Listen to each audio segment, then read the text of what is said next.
philosophy of furniture. In the internal decoration, if not in the external architecture of their residences, the English are supreme. The Italians have but little sentiment beyond marbles and colours. In France, melira, probant deteriora sequenturth. People are too much a race of gadabouts to maintain those household proprieties of which indeed they have a delicate appreciation, or at least the elements of a proper sense. The Chinese and most of the Eastern races have a warm but inappropriate fancy. The Scotch are poor decorists. The Dutch have perhaps an indeterminate idea that a curtain is not a cabbage. In Spain, they are all curtains. A nation of hangmen. The Russians do not furnish. The Hottentots and Kickapoos are very well in their way. The Yankees alone are preposterous.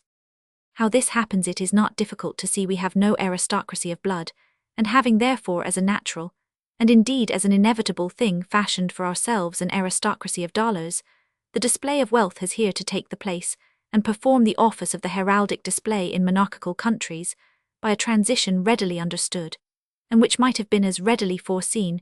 We have been brought to merge in simple show our notions of taste itself.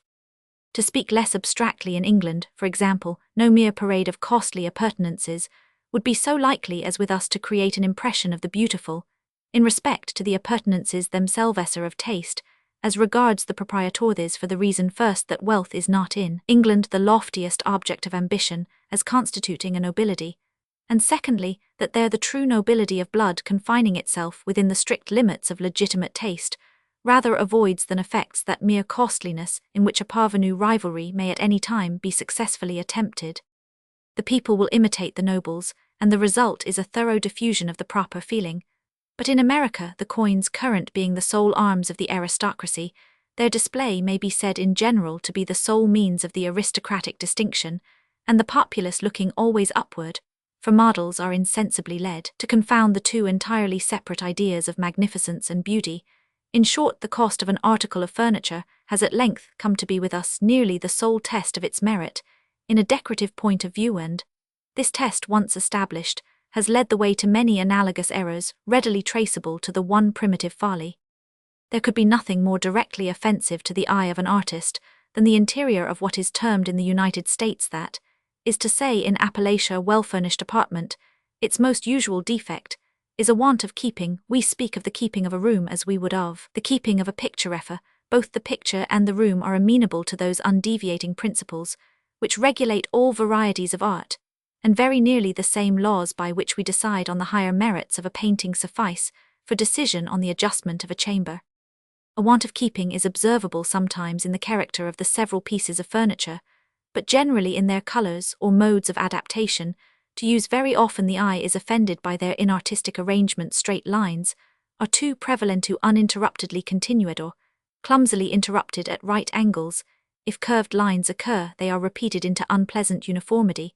By undue precision, the appearance of many a fine apartment is utterly spoiled. Curtains are rarely well disposed or well chosen in respect to other decorations. With formal furniture, curtains are out of place, and an extensive volume of drapery of any kind is under any circumstance irreconcilable with good taste. The proper quantum, as well as the proper adjustment, depending upon the character of the general effect. Carpets are better understood of late than of ancient days, but we still very frequently err in their patterns, and colours the soul of the apartment is the carpet. From it are deduced not only the hues, but the forms of all objects. Incumbent a judge at common law may be an ordinary man, a good judge of a carpet must be a genius. Yet we have heard discoursing of carpets with the air d'un mouton qui revêt fellows who should not, and who could not be, entrusted with the management of their own moustaches. Every one knows that a large floor may have a covering of large figures, and that a small one must have a covering of smalliot. This is not all the knowledge in the world. As regards texture, the Saxony is alone admissible. Brussels is the preterpluperfect tense of fashion, and Turkey is taste in its dying agonies touching pattern. A carpet should not be bedizened out like a rickery Indianol. Red chalk, yellow ochre, and cock's feathers in brief distinct grounds, and vivid circular or cycloid figures of no meaning, are here median laws. The abomination of flowers or representations of well-known objects of any kind should not be endured within the limits of Christendom.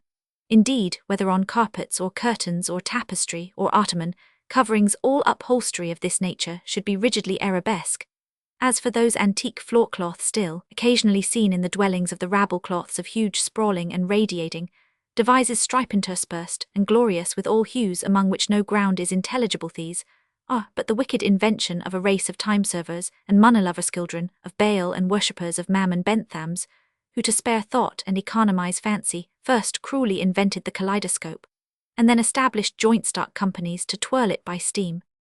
Glare is a leading error in the philosophy of American household decoration, an error easily recognized as deduced from the perversion of taste just specified. We are violently enamored of gas, and of glass. The former is totally inadmissible within doors. Its harsh and unsteady light offends no one having both brains and eyes will use it. A mild, or what artists term a cool light, with its consequent warm shadows, will do wonders for even an ill-furnished apartment. Never was a more lovely thought than that of the astral lamp.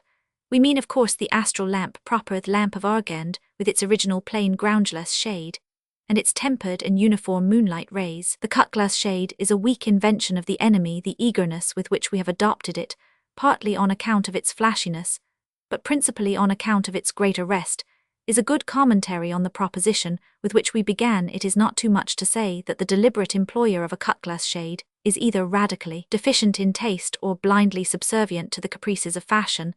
The light proceeding from one of these gaudy abominations is unequal, broken, and painful. It alone is sufficient to mar a world of good effect in the furniture subjected to its influence. Female loveliness, in especial, is more than one-half disenchanted beneath its evil eye.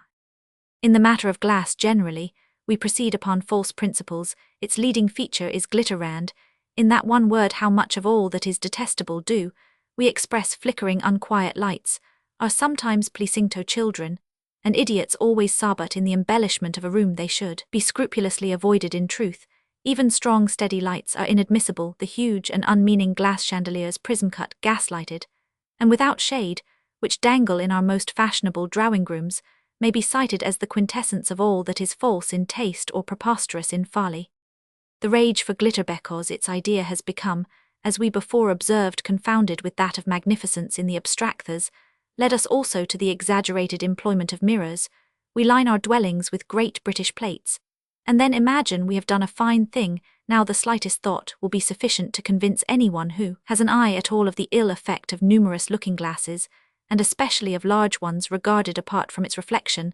The mirror presents a continuous, flat, colourless, unrelieved surface, a thing always and obviously unpleasant considered as a reflector.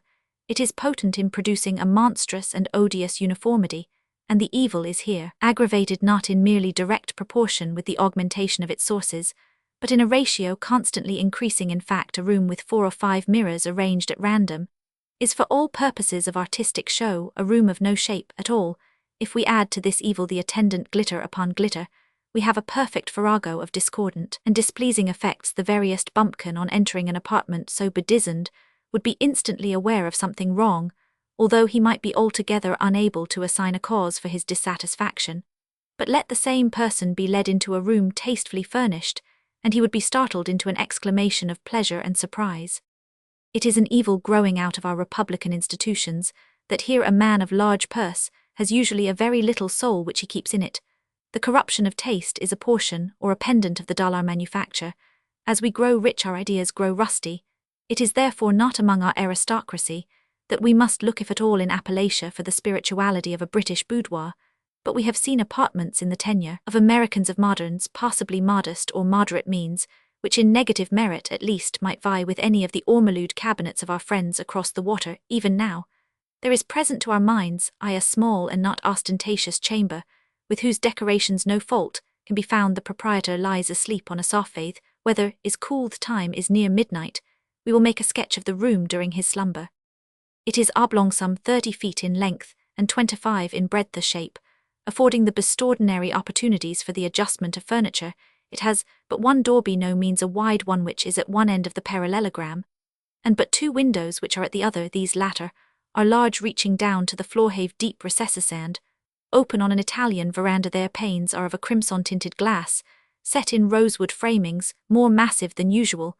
They are curtained within the recess by a thick silver tissue adapted to the shape of the window, and hanging loosely in small volumes without the recess are curtains of an exceedingly rich crimson silk, fringed with a deep network of gold, and lined with silver tissue, which is the material of the exterior blind. There are no cornices, but the folds of the whole fabric which are sharp rather than massive, and have an airy appearance issue from beneath a broad entablature of rich giltwork, which encircles the room. At the junction of the ceiling and walls the drapery is thrown open also, or closed by means of a thick rope of gold, loosely enveloping it, and resolving itself readily into a knot. No pins or other such devices are apparent. The colours of the curtains, and their fringed tints of crimson and gold appear everywhere in profusion and determine the character of the room. The carpet of Saxony materialis quite half an inch thick, and is of the same crimson ground, relieved simply by the appearance of a gold cord like that festooning the curtains, slightly relieved above the surface of the ground, and thrown upon it in such a manner as to form a succession of short irregular curvaceone, occasionally overlaying the other. The walls are prepared with a glossy paper of a silver-grey tint, spotted with small arabesque devices of a fainter hue of the prevalent crimson. Many paintings relieve the expanse of paper. These are chiefly landscapes of an imaginative cast, such as the fairy grottos of Stanfield, or the lake of the dismal swamp of Chapman. There are nevertheless 3 or 4 female heads of an ethereal beauty, portraits in the manner of Sully. The tone of each picture is warm but dark. There are no brilliant effects. Repose speaks, in all not one, is of small-sized diminutive paintings, give that spotty look to room which is the blemish of so many a fine work of art. Overtouched, the frames are broad, but not deep, and richly carved, without being dulled or filigreed. They have the whole lustre of burnished gold. They lie flat on the walls, and do not hang off with cords. The designs themselves are often seen to better advantage in this latter position, but the general appearance of the chamber is injured. But one mirror, and this not a very large one, is visible in shape. It is nearly circular, and it is hung so that a reflection of the person can be obtained from it. In none of the ordinary sitting places of the room 2 large low sofas of rosewood and crimson silk, gold-flowered, form the only seats, with the exception of 2 light conversation chairs, also of rosewood. There is a pianoforte rosewood, also without cover and thrown open. An octagonal table, formed altogether of the richest gold-threaded marble, is placed near one of the sofas.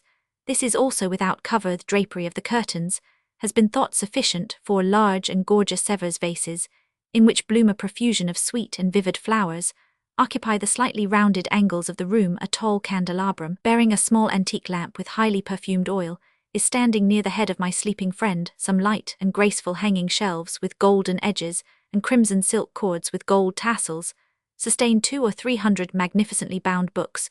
Beyond these things, there is no furniture if we except an argand lamp with a plain crimson-tinted ground glass shade, which depends from the lofty vaulted ceiling by a single slender gold chain, and throws a tranquil but magical radiance over all.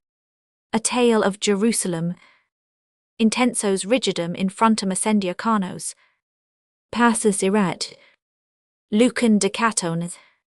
A bristly Boer translation. Let us hurry to the walls, said Abel Fittim to Busey ben Levi, and Simeon the Pharisee, on the 10th day of the month Tammuz in the year of the world 3940.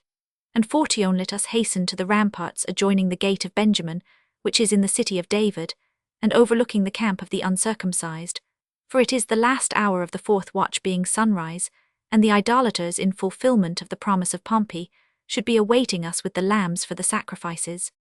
Simeon, Abel Fittim, and Duzi ben Levi were the Gizbarim or sub-collectors of the offering in the holy city of Jerusalem. Verily, replied the Pharisee, let us hasten, for this generosity in the heathen is unwanted, and fickle-mindedness has ever been an attribute of the worshippers of Baal. That they are fickle-minded and treacherous is as true as the Pentateuch, said Busey ben Levi, but that is only toward the people of Adonai. When was it ever known that the Ammonites proved wanting to their own interests? Methinks it is no great stretch of generosity to allow us lambs for the altar of the Lord, receiving in lieu thereof 30 silver shekels per head. Thou forgettest, however, Ben Levi, replied Abel Fittim, that the Roman Pompey, who is now impiously besieging the city of the Most High, has no assurity that we apply not the lambs thus purchased for the altar to the sustenance of the body, rather than of the spirit. Now by the 5 corners of my beard, shouted the Pharisee, who belonged to the sect called the Dashers, that little knot of saints, whose manner of dashing and lacerating the feet against the pavement was long a thorn, and a reproach to less zealous devotees, a stumbling block to less gifted. Perambulatorsby, the 5 corners of that beard, which as a priest I am forbidden to have, we lived to see the day when a blaspheming and idolatrous upstart of Rome shall accuse us of appropriating to the appetites of the flesh the most holy and consecrated elements. Have we lived to see the day when? Let us not question the motives of the Philistine, interrupted Abel Fittim, for today we profit for the first time by his avarice, or by his generosity, but rather let us hurry to the ramparts lest offerings should be wanting for that altar whose fire the rains of heaven cannot extinguish, and whose pillars of smoke no tempest can turn aside. That part of the city to which our worthy Gizbarim now hastened, and which bore the name of its architect King David, was esteemed the most strongly fortified district of Jerusalem, being situated upon the steep and lofty hill of Zion. Here, a broad, deep circumvallatory trench hewn from the solid rock was defended by a wall of great strength erected upon its inner edge. This wall was adorned at regular interspaces by square towers of white marble, the lowest 60, and the highest 120 cubits in height, but in the vicinity of the gate of Benjamin, the wall arose by no means from the margin of the fosse. On the contrary, between the level of the ditch and the basement of the rampart, sprang up a perpendicular cliff of 250 cubits, forming part of the precipitous Mount Moriah, so that when Simeon and his associates arrived on the summit of the tower called Adoni Bezek, the loftiest of all the turrets around about Jerusalem, and the usual place of conference with the besieging army, looked down upon the camp of the enemy, from an eminence excelling by many feet that of the pyramid of Cheops, and by several that of the temple of Belus.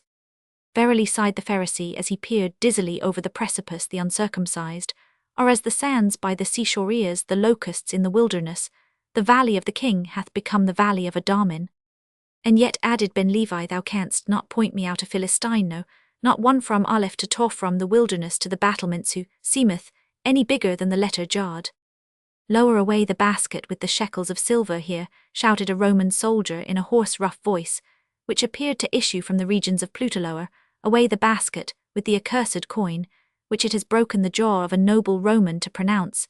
Is it thus you evince your gratitude to our master Pompeius, who in his condescension has thought fit to listen to your idolatrous importunities? The god Phbus, who is a true god, has been charioted for an hour round. Were you not to be on the ramparts by sunrise, Dipal? Do you think that we, the conquerors of the world, have nothing better to do than stand waiting by the walls of every kennel to traffic with the dogs of the earth? Lower away, I say, and see that your trumpery be bright in colour and just in weight.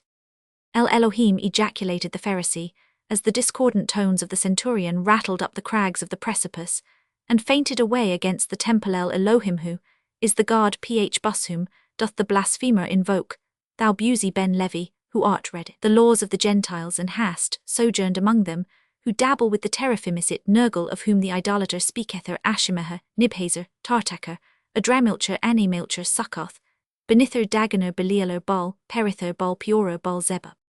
Verily it is neither, but beware how thou lettest the rope slip too rapidly through thy fingers, for should the wickerwork chance to hang on the projection of yonder crag, there will be a woeful outpouring of the holy things of the sanctuary. By the assistance of some rudely constructed machinery, the heavily laden basket was now carefully lowered down among the multitude, and from the giddy pinnacle the Romans were seen gathering confusedly round it, but owing to the vast height and the prevalence of a fog, no distinct view of their operations could be obtained. Half an hour had already elapsed. We shall be too late, sighed the Pharisee, as at the expiration of this period he looked over into the abyss. We shall be too late, we shall be turned out of office by the Cathalim. No more, responded Abel Fittim, no more shall we feast upon the fat of the land, no longer shall our beards be odorous with frankincense, loins girded up with fine linen from the temple. Raka, swore Ben Levi. Raka, do they mean to defraud us of the purchase money, or holy Moses? Are they weighing the shekels of the tabernacle? They have given the signal at last, cried the Pharisee. They have given the signal at last. Pull away, Abel Fittimand, thou Buzi ben Levi, pull away, for verily the Philistines have either still hold upon the basket, or the Lord hath softened their hearts to place therein a beast of good weight. And the Gizbarim pulled away, while their burden swung heavily upward through the still increasing mist. Bushohes, at the conclusion of an hour, some object at the extremity of the rope became indistinctly visible. Busho, he was the exclamation which burst from the lips of Ben Levi. Busho Hefer Shamate is a ram from the thickets of Engedi, and as rugged as the valley of Jehsaphat. It is a firstling of the flock, said Abel Fittim. I know him by the bleeding of his lips, and the innocent folding of his limbs. His eyes are more beautiful than the jewels of the pectoral, and his flesh is like the honey of Hebron. It is a fatted calf from the pastures of Bashan, said the Pharisee. The heathen have dealt wonderfully with us. Let us raise up our voices in a psalmlet. Us give thanks on the shawm and on the psaltery and the harp, and on the huggab and the cithern and on the sackbut. It was not until the basket had arrived within a few feet of the gizbarim that a low grunt betrayed to their perception a hog of no common size.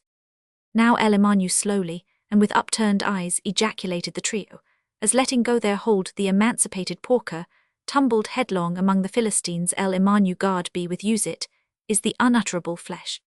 The Sphinx. During the dread reign of the cholera in New York, I had accepted the invitation of a relative to spend a fortnight with him in the retirement of his cottage Ornate on the banks of the Hudson.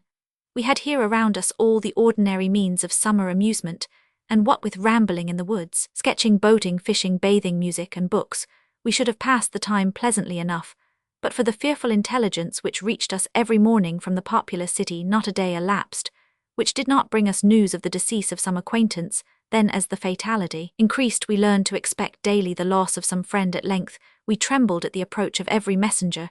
The very air from the south seemed to us redolent with death. That palsying thought, indeed, took entire possession of my soul.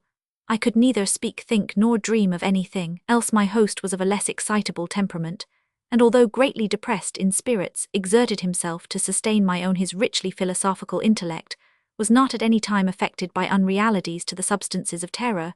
He was sufficiently alive, but of its shadows he had no apprehension. His endeavours to arouse me from the condition of abnormal gloom into which I had fallen were frustrated in great measure by certain volumes which I had found in his library. These were of a character to force into germination whatever seeds of hereditary superstition lay latent in my bosom. I had been reading these books without his knowledge, and thus he was often at a loss to account for the forcible impressions which had been made upon my fancy. A favourite topic with me was the popular belief in omens, a belief which at this one epoch of my life I was almost seriously disposed to defend. On this subject we had long and animated discussions, maintaining the utter groundlessness of faith in such matters, I contending that a popular sentiment arising with absolute spontaneity, that is to say without apparent traces of suggestion, had in itself the unmistakable elements of truth, and was entitled to as much respect as that intuition which is the idiosyncrasy of the individual man of genius.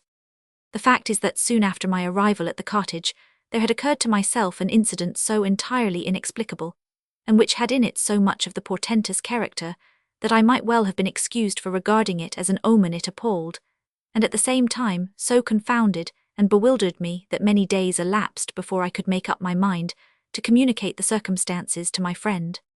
Near the close of exceedingly warm day, I was sitting book in hand at an open window, commanding through a long vista of the river banks a view of a distant hill, the face of which nearest my position had been denuded by what is termed a landslide of the principal portion of its trees. My thoughts had been long wandering from the volume before me to the gloom and desolation of the neighbouring city.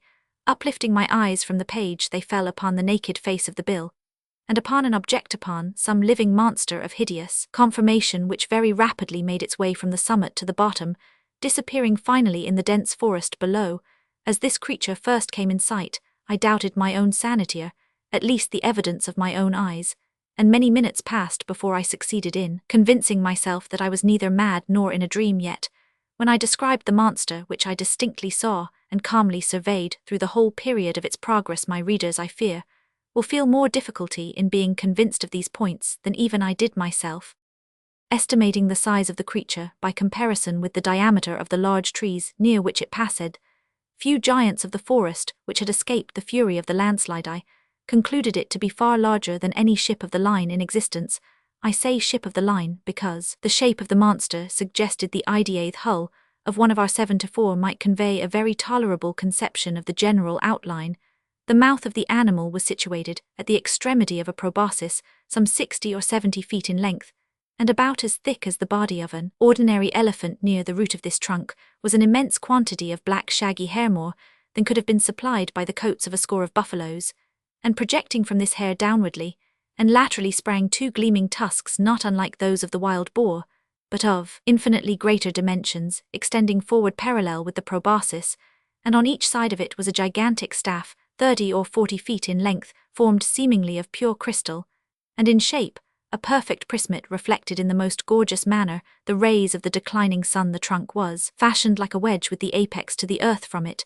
There were outspread 2 pairs of wings, each wing nearly 100 yards in length, one pair being placed above the other, and all thickly covered with metal scales, each scale, apparently, some 10 or 12 feet in diameter. I observed that the upper and lower tiers of wings were connected by a strong chain, but the chief peculiarity of this horrible thing was the representation of a death's head, which covered nearly the whole surface of its breast, and which was as accurately traced in glaring white upon the dark ground of the body as if it had been there carefully designed by an artist, while I regarded the terrific animal, and more especially the appearance on its breast, with a feeling or horror, and or with a sentiment of forthcoming evil, which I found it impossible to quell by any effort of the reason. I perceived the huge jaws at the extremity of the proboscis suddenly expand themselves, and from them there proceeded a sound so loud and so expressive of woe that it struck upon my nerves like a knell, and as the monster disappeared at the foot of the hill, I fell at once fainting to the floor. Upon recovering, my first impulse, of course, was to inform my friend of what I had seen and heard, and I can scarcely explain what feeling of repugnance it was which in the end operated to prevent me. At length one evening, some 3 or 4 days after the occurrence, we were sitting together in the room in which I had seen the apparition, I occupying the same seat at the same window, and he lounging on a sofa near at hand. The association of the place and time impelled me to give him an account of the phenomenon. He heard me to the end, at first laughed heartily, and then lapsed into an excessively grave demeanour, as if my insanity was a thing beyond suspicion. At this instant I again had a distinct view of the monster toe, which with a shout of absolute terror I now directed his attention. He looked eagerly, but maintained that he saw nothing, although I designated minutely the course of the creature as it made its way down the naked face of the hill.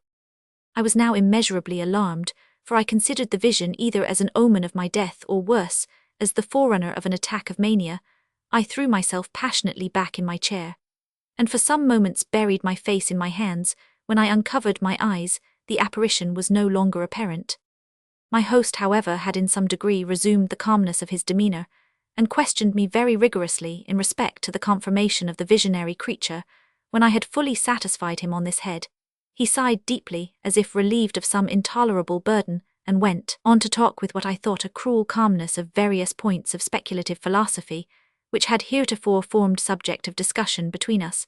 I remember his insisting very especially, among other things, upon the idea that the principal source of error in all human investigations lay in the liability of the understanding to underrate or to overvalue the importance of an object through mere misadmeasurement of its propinquity to estimate properly. For example, he said the influence to be exercised on mankind at large by the thorough diffusion of democracy, the distance of the epoch at which such diffusion may possibly be accomplished, should not fail to form an item in the estimate. Yet, can you tell me one writer on the subject of government who has ever thought this particular branch of the subject worthy of discussion at all? He here paused for a moment, stepped to a bookcase, and brought forth one of the ordinary synopses of natural history, requesting me then to exchange seats with him, that he might the better distinguish the fine print of the volume. He took my armchair at the window, and opening the book resumed his discourse very much in the same tone as before.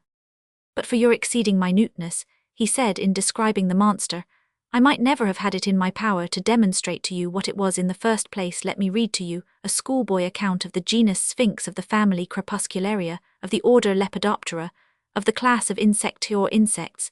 The account runs thus: 4 membranous wings covered with little coloured scales of metallic appearance, mouth, forming a rolled proboscis produced by an elongation of the jaws, upon the sides of which are found the rudiments of mandibles and downy palpi, the inferior wings retained to the superior by a stiff hair antenne in the form of an elongated club, prismatic abdomen, pointed. The death-shedded sphinx has occasioned much terror among the vulgar at times by the melancholy kind of cry which it utters, and the insignia of death which it wears upon its corslet. He here closed the book and leaned forward in the chair, placing himself accurately in the position which I had occupied at the moment of beholding the monster. Ah, here it is, he presently exclaimed. It is rescending the face of the hill, and a very remarkable-looking creature.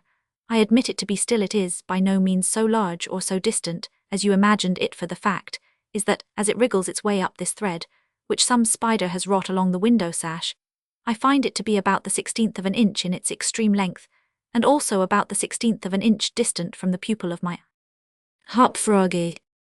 I never knew anyone so keenly alive to a joke, as the king was he seemed to live only for joking, to tell a good story of the joke kind, and to tell it well was the surest road to his favour. Thus it happened that his 7 ministers were all noted for their accomplishments as jokers. They all took after the king too in being large, corpulent, oily men, as well as inimitable jokers. Whether people grow fat by joking, or whether there is something in fat itself which predisposes to a joke, I have never been quite able to determine, but certain it is that a lean joker is a rara avis in terris. About the refinements, or as he called them, the ghost of wit, the king troubled himself very little. He had an especial admiration for breadth in a jest, and would often put up with length for the sake of it. Over niceties wearied him. He would have preferred Rabelais Gargantua to the Zadig of Voltaire, and upon the whole practical jokes suited his taste far better than verbal ones.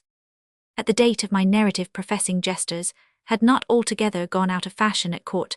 Several of the great continental powers still retain their fools who wore motley with caps and bells, and who were expected to be always ready with sharp witticisms at a moment's notice in consideration of the crumbs that fell from the royal table. Our king, as a matter of course, retained his fool. The fact is, he required something in the way of fallieff, only to counterbalance the heavy wisdom of the 7 wise men who were his ministers, not to mention himself. His fool, or professional jester, was not only a fool, however, his value was trebled in the eyes of the king by the fact of his being also a dwarf, and a crippled dwarfs were as common at court in those days as fools, and many monarchs would have found it difficult to get through their days are rather longer at court than elsewhere without both a jester to laugh with and a dwarf to laugh at.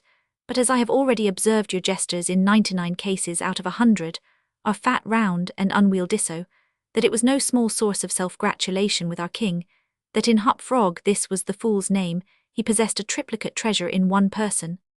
I believe the name Hop Frog was not that given to the dwarf by his sponsors at baptism, but it was conferred upon him by general consent of the 7 ministers on account of his inability to walk, as other men do. In fact, Hop Frog could only get along by a sort of interjectional gait, something between a leap and a wriggle movement that afforded illimitable amusement, and of course consolation to the king, for notwithstanding the protuberance of his stomach, and a constitutional swelling of the head, the king by his whole court was accounted a capital figure.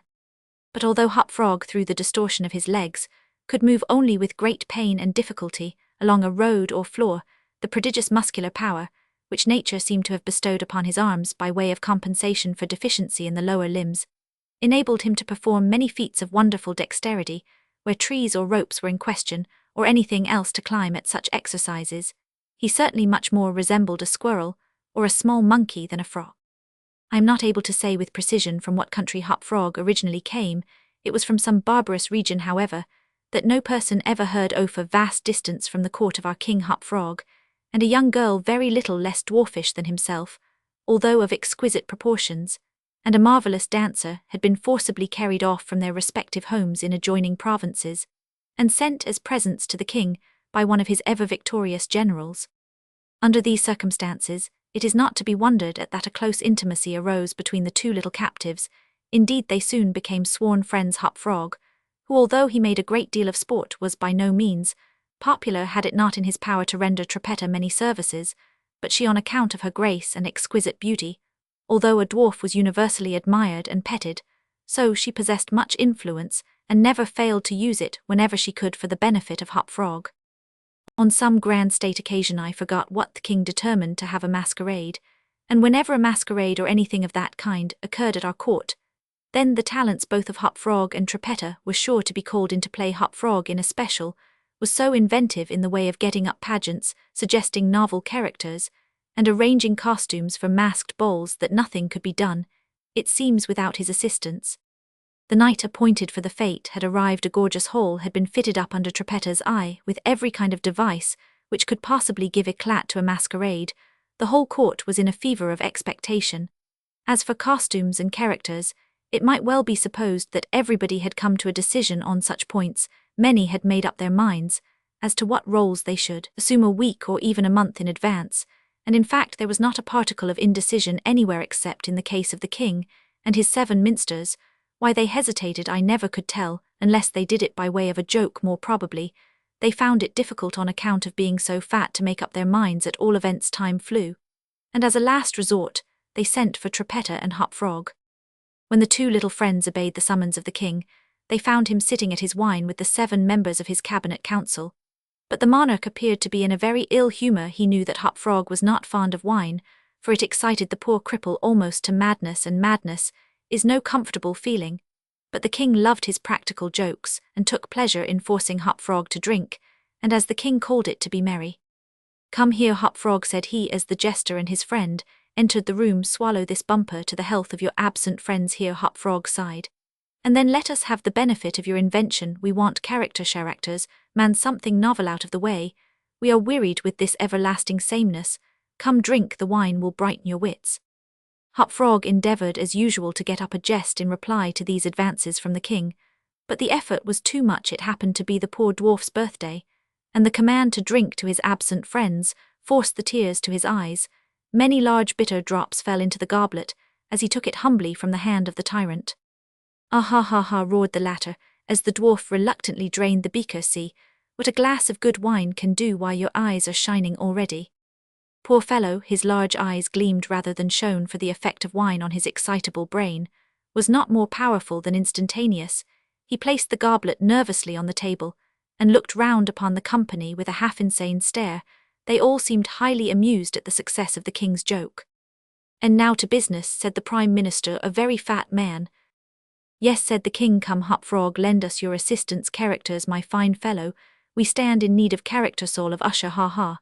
And as this was seriously meant for a joke, his laugh was chorused by the 7. Hop Frog also laughed, although feebly and somewhat vacantly. "Come, come," said the king impatiently, "have you nothing to suggest?" "I am endeavouring to think of something novel," replied the dwarf abstractedly, for he was quite bewildered by the wine. "Endeavouring," cried the tyrant fiercely.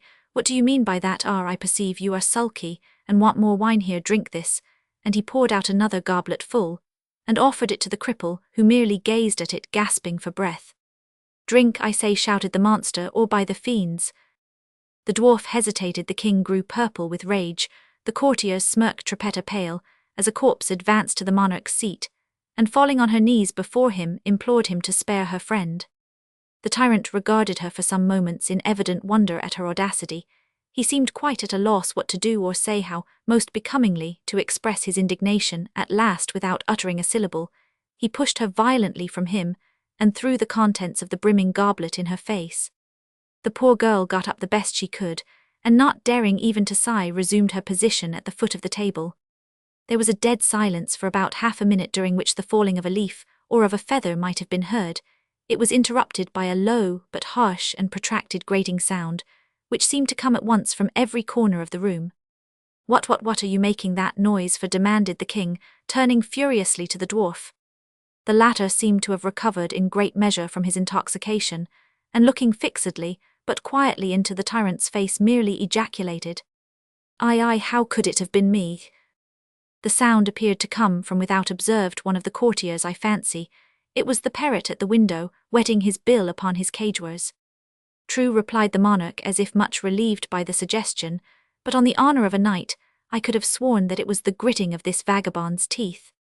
Hereupon the dwarf laughed. The king was too confirmed a joker to object to anyone's laughing, and displayed a set of large, powerful, and very repulsive teeth. Moreover, he avowed his perfect willingness to swallow as much wine as desired. The monarch was pacified, and having drained another bumper, with no very perceptible ill effect, Hop Frog entered at once, and with spirit, into the plans for the masquerade. "I cannot tell what was the association of idea," observed he very tranquilly, and as if he had never tasted wine in his life, "but just after your majesty had struck the girl, and thrown the wine in her face, just after your majesty had done this, and while the parrot was making that odd noise outside the window, there came into my mind a capital diversion of my own country, frolics often enacted among us at our masquerades. But here it will be new altogether. Unfortunately, however, it requires a company of 8 persons, and—" "Here we are," cried the king, laughing at his acute discovery of the coincidence, "8 to a fraction, and my 7 ministers come. What is the diversion?" "We call it," replied the cripple, "the 8 chained orang-outangs, and it really is excellent sport if well enacted."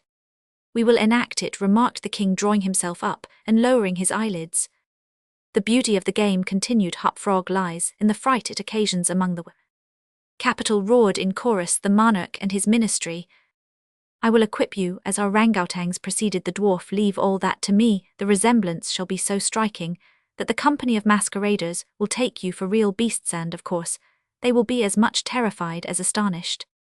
"Oh, this is exquisite," exclaimed the king hop frog. "I will make a man of you.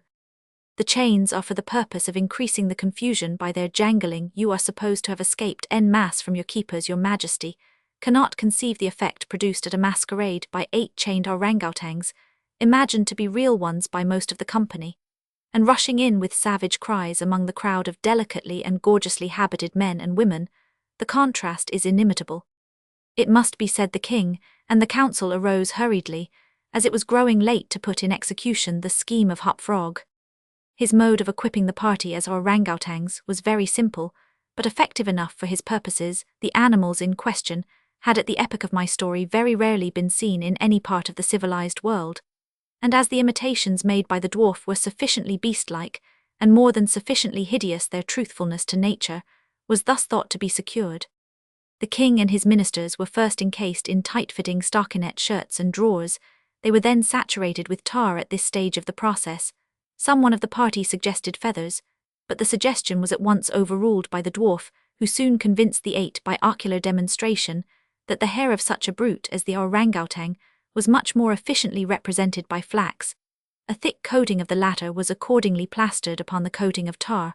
A long chain was now procured. First it was passed about the waist of the king, and tied then about another of the party, and also tied then about all successively in the same manner. When this chaining arrangement was complete, and the party stood as far apart from each other as possible, they formed a circle, and to make all things appear natural, Hop Frog passed the residue of the chain in 2 diameters at right angles across the circle, after the fashion adopted at the present day by those who capture chimpanzees or other large apes in Borneo.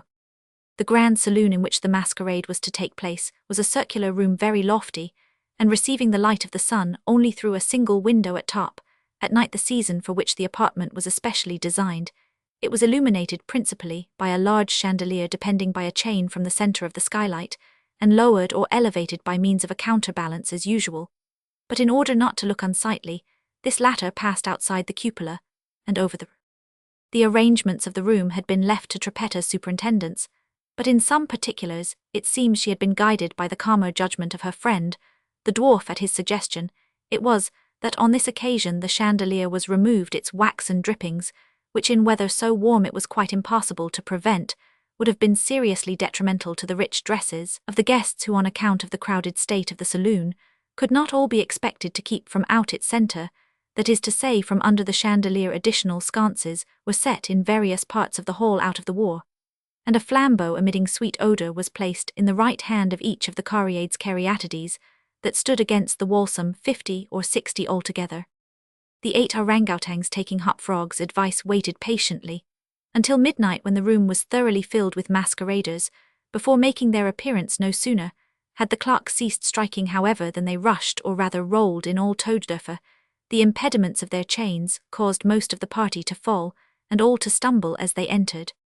The excitement among the masqueraders was prodigious, and filled the heart of the king with glee, as had been anticipated. There were not a few of the guests who supposed the ferocious-looking creatures to be beasts of some kind in reality, if not precisely orangutans. Many of the women swooned with affright, and had not the king taken the precaution to exclude all weapons from the saloon, his party might soon have expiated their frolic in their blood, as it was a general rush was made for the doors. But the king had ordered them to be locked immediately upon his entrance, and at the dwarf's suggestion the keys had been deposited with him. While the tumult was at its height, and each masquerader attentive only to his own safety, for in fact there was much real danger from the pressure of the excited crowd, the chain by which the chandelier ordinarily hung, and which had been drawn up on its removal, might have been seen very gradually to descend, until its hooked extremity came within 3 feet of the floor. Soon after this, the king and his 7 friends, having reeled about the hall in all directions, found themselves at length in its center, and of course in immediate contact with the chain. While they were thus situated, the dwarf, who had followed noiselessly at their heels, inciting them to keep up, the commotion took hold of their own chain at the intersection of the 2 portions, which crossed the circle diametrically, and at right angles. Here, with the rapidity of thought, he inserted the hook from which the chandelier had been wont to depend, and in an instant, by some unseen agency, the chandelier chain was drawn so far upward as to take the hook out of reach, and as an inevitable consequence to drag the orangutans together in close connection and face to face. The masqueraders by this time had recovered in some measure from their alarm, and beginning to regard the whole matter as a well-contrived pleasantry, set up a loud shout of laughter at the predicament of the apes. "Leave them to me now," screamed Hop Frog, his shrill voice making itself easily heard through all the din. "Leave them to me, I fancy.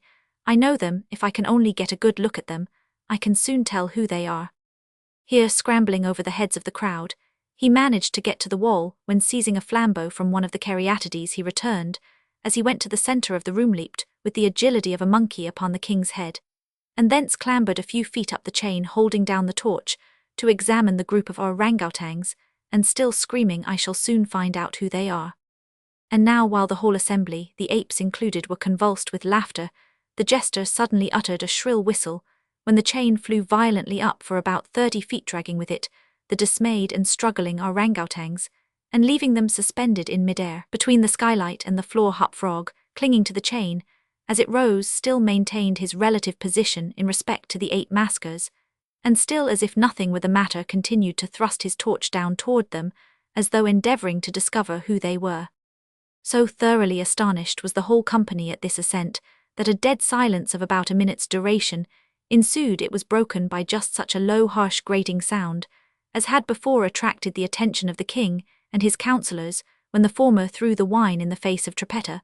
But, on the present occasion, there could be no question as to whence the sound issued. It came from the fang-like teeth of the dwarf, who ground them and gnashed them as he foamed at the mouth, and glared with an expression of maniacal rage into the upturned countenances of the king and his 7 companions. "Aha," said at length the infuriated jester, "aha, I begin to see who these people are now here pretending to scrutinize the king more closely." He held the flambeau to the flaxen coat which enveloped him, and which instantly burst into a sheet of vivid flame. In less than half a minute, the whole 8 orangutans were blazing fiercely amid the shrieks of the multitude who gazed at them from below, horror-stricken, and without the power to render them the slightest assistance. At length the flames, suddenly increasing in virulence, forced the jester to climb higher up the chain to be out of their reach, and as he made this movement, the crowd again sank for a brief instant into silence. The dwarf seized his opportunity and once more spoke. "I now see distinctly," he said, "what manner of people these maskers are. They are a great king, and his 7 privy councillors, a king who does not scruple to strike a defenceless girl, and his 7 councillors who abet him in the outrage. As for myself, I am simply Hop Frog the jester, and this is my last jest." Owing to the high combustibility of both the flax and the tar to which it adhered, the dwarf had scarcely made an end of his brief speech before the work of vengeance was complete. The 8 corpses swung in their chains, a fetid, blackened, hideous, and indistinguishable mass. The cripple hurled his torch at them, clambered leisurely to the ceiling, and disappeared through the skylight. It is supposed that Trippetta, stationed on the roof of the saloon, had been the accomplice of her friend in his fiery revenge, and that together they effected their escape to their own country, for neither was seen again. The man of the crowd. Si grand malheur de n'y pouvoir être sur la brière. It was well said of a certain German book that last sich nicht lesen it, does not permit itself to be read.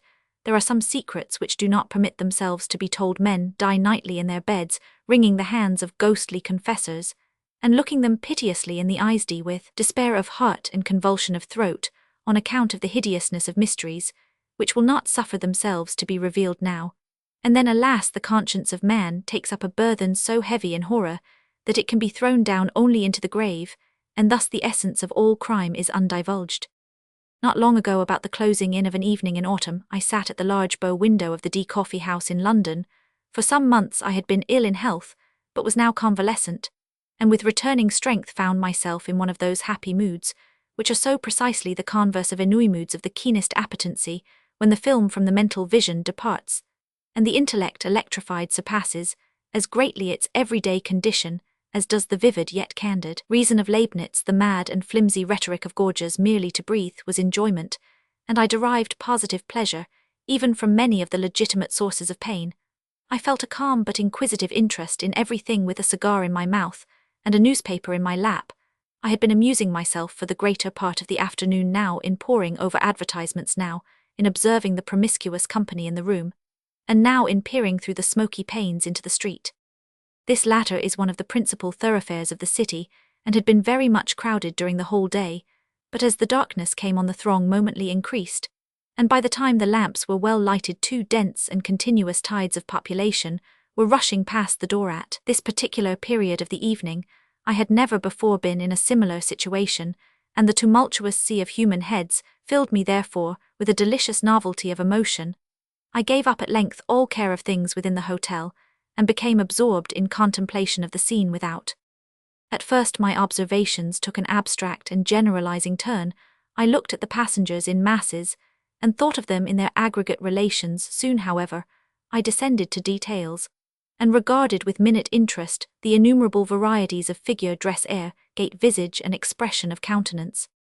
By far the greater number of those who went by had a satisfied, business-like demeanor, and seemed to be thinking only of making their way through the press. Their brows were knit, and their eyes rolled quickly. When pushed against by fellow wayfarers, they evinced no symptom of impatience, but adjusted their clothes, and hurried on. Others, still a numerous class, were restless in their movements, had flushed faces, and talked and gesticulated to themselves, as if feeling in solitude on account of the very denseness of the company around. When impeded in their progress, these people suddenly ceased muttering, but redoubled their gesticulations, and awaited with an absent and overdone smile upon the lips the course of the persons impeding them. If jostled, they bowed profusely to the jostlers, and appeared overwhelmed with confusion. There was nothing very distinctive about these 2 large classes, beyond what I have noted. Their habiliments belonged to that order which is pointedly termed the decent. They were undoubtedly noblemen, merchants, attorneys, tradesmen, stockjobbers, eupatrids, and the commonplaces of society, men of leisure and men actively engaged in affairs of their own, conducting business upon their own responsibility. They did not greatly excite my attention. The tribe of clerks was an obvious one, and here I discerned 2 remarkable divisions. There were the junior clerks of flash house, young gentlemen, with tight coats, bright boots, well-oiled hair, and supercilious lips, setting aside a certain dapperness of carriage which may be termed deskism for want of a better word. The manner of these persons seemed to me an exact facsimile of what had been the perfection of bon ton, about 12 or 18 months before they wore the cast-off graces of the gentry, and this, I believe, involves the best definition of the class. The division of the upper clerks of staunch firms, or of the steady old fellows. It was not possible to mistake. These were known by their coats and pantaloons of black or brown, made to sit comfortably, with white cravats and waistcoats, broad solid-looking shoes, and thick hose or gaiters. They had all slightly bald heads, from which the right ears, long used to penholding, had an odd habit of standing off on end. I observed that they always removed or settled their hats with both hands, and wore watches with short gold chains of a substantial and ancient pattern. Theirs was the affectation of respectability. Indeed, there be an affectation so honourable. There were many individuals of dashing appearance, whom I easily understood as belonging to the race of swell pickpockets, with which all great cities are infested. I watched these gentry with much inquisitiveness, and found it difficult to imagine how they should ever be mistaken for gentlemen by gentlemen themselves. Their voluminousness of wristband, with an air of excessive frankness, should betray them at once. The gamblers, of whom I descried not a few, were still more easily recognizable. They wore every variety of dress, from that of the desperate thimble-rig bully, with velvet waistcoat, fancy neckerchief, gilt chains, and filigreed buttons, to that of the scrupulously inornate clergyman, than which nothing could be less liable to suspicion. Still, all were distinguished by a certain sodden swarthiness of complexion, a filmy dimness of eye, and pallor and compression of lip. There were 2 other traits, moreover, by which I could always detect them: a guarded lowness of tone in conversation, and a more than ordinary extension of the thumb in a direction at right angles with the fingers. Very often in company with these sharpers, I observed an order of men somewhat different in habits, but still birds of a kindred feather. They may be defined as the gentlemen who live by their wits. They seem to prey upon the public in 2 battalions, that of the dandies, and that of the military men of the first grade. The leading features are long locks and smiles of the second, frogged coats and frowns. Descending in the scale of what is termed gentility, I found darker and deeper themes for speculation. I saw Jew peddlers with hawk eyes, flashing from countenances whose every other feature wore only an expression of abject humility. Sturdy professional street beggars scowling upon mendicants of a better stamp, whom despair alone had driven forth into the night for charity. Feeble and ghastly invalids, upon whom death had placed a sure hand, and who sidled and tottered through the mob, looking everyone beseechingly in the face as if in search of some chance consolation, some lost hope. Modest young girls returning from long and late labor to a cheerless home, and shrinking more tearfully than indignantly from the glances of ruffians, whose direct contact even could not be avoided. Women of the town of all kinds, and of all ages, unequivocal beauty in the prime of her womanhood, putting one in mind of the statue in Lucian, with the surface of Parian marble, and the interior filled with filth. Loathsome and utterly lost leper in rags, wrinkled, bejeweled, and paint-begrimed beldame making a last effort at youth, a mere child of immature form yet from long association, an adept in the dreadful coquetries of her trade, and burning, with a rabid ambition, to be ranked the equal of her elders in vice. Drunkards, innumerable and indescribable, some in shreds and patches, reeling inarticulate, with bruised visage and lackluster eyes, some in whole, although filthy garments, with a slightly unsteady swagger, thick sensual lips, and hearty-looking rubicund face. Others, clothed in materials which had once been good, and which even now were scrupulously well-brushed men who walked with a more than naturally firm and springy step, but whose countenances were fearfully pale, whose eyes hideously wild and red, and who clutched with quivering fingers, as they strode through the crowd, at every object which came within their reach. Beside these peamen, porters, coal-heavers, sweeps, organ-grinders, mooncake exhibitors, and ballad-mongers, those who vended with those who sang, ragged artisans and exhausted labourers of every description, and all full of a noisy and inordinate vivacity which jarred discordantly upon the ear, and gave an aching sensation to the eye. As the night deepened, so deepened to me the interest of the scene, for not only did the general character of the crowd materially alter its gentler features, retiring in the gradual withdrawal of the more orderly portion of the people, and its harsher ones coming out into bolder relief, as the late hour brought forth every species of infamy from its den, but the rays of the gas lamps, feeble at first in their struggle with the dying day, had now at length gained ascendancy, and threw over everything a fitful and garish lustre. All was dark yet splendid as that ebony to which has been likened the style of Tertullian. The wild effects of the light enchained me to an examination of individual faces, and although the rapidity with which the world of light flitted before the window prevented me from casting more than a glance upon each visage, still, it seemed that in my then peculiar mental state, I could frequently read, even in that brief interval of a glance, the history of long years. With my brow to the glass, I was thus occupied in scrutinizing the mob, when suddenly there came into view a countenance, that of a decrepit old man, some 65 or 70 years of age, a countenance which at once arrested and absorbed my whole attention on account of the absolute idiosyncrasy of its expression. Anything even remotely resembling that expression I had never seen before. I well remember that my first thought upon beholding it was that wretch, had he viewed it, would have greatly preferred it to his own pictorial incarnations of the fiend. As I endeavoured during the brief minute of my original survey to form some analysis of the meaning conveyed, there arose confusedly and paradoxically within my mind the ideas of vast mental power, of caution, of penuriousness, of avarice, of coolness, of malice, of blood, thirstiness, of triumph, of merriment, of excessive terror, of intensi, of supreme despair. I felt singularly aroused, startled, fascinated. How wild a history, I said to myself, is written within that bosom. Then came a craving desire to keep the man in view, to know more of him. Hurriedly putting on an overcoat and seizing my hat and cane, I made my way into the street, and pushed through the crowd in the direction which I had seen him take, for he had already disappeared. With some little difficulty, I at length came within sight of him, approached, and followed him closely yet cautiously, so as not to attract his attention. I had now a good opportunity of examining his person.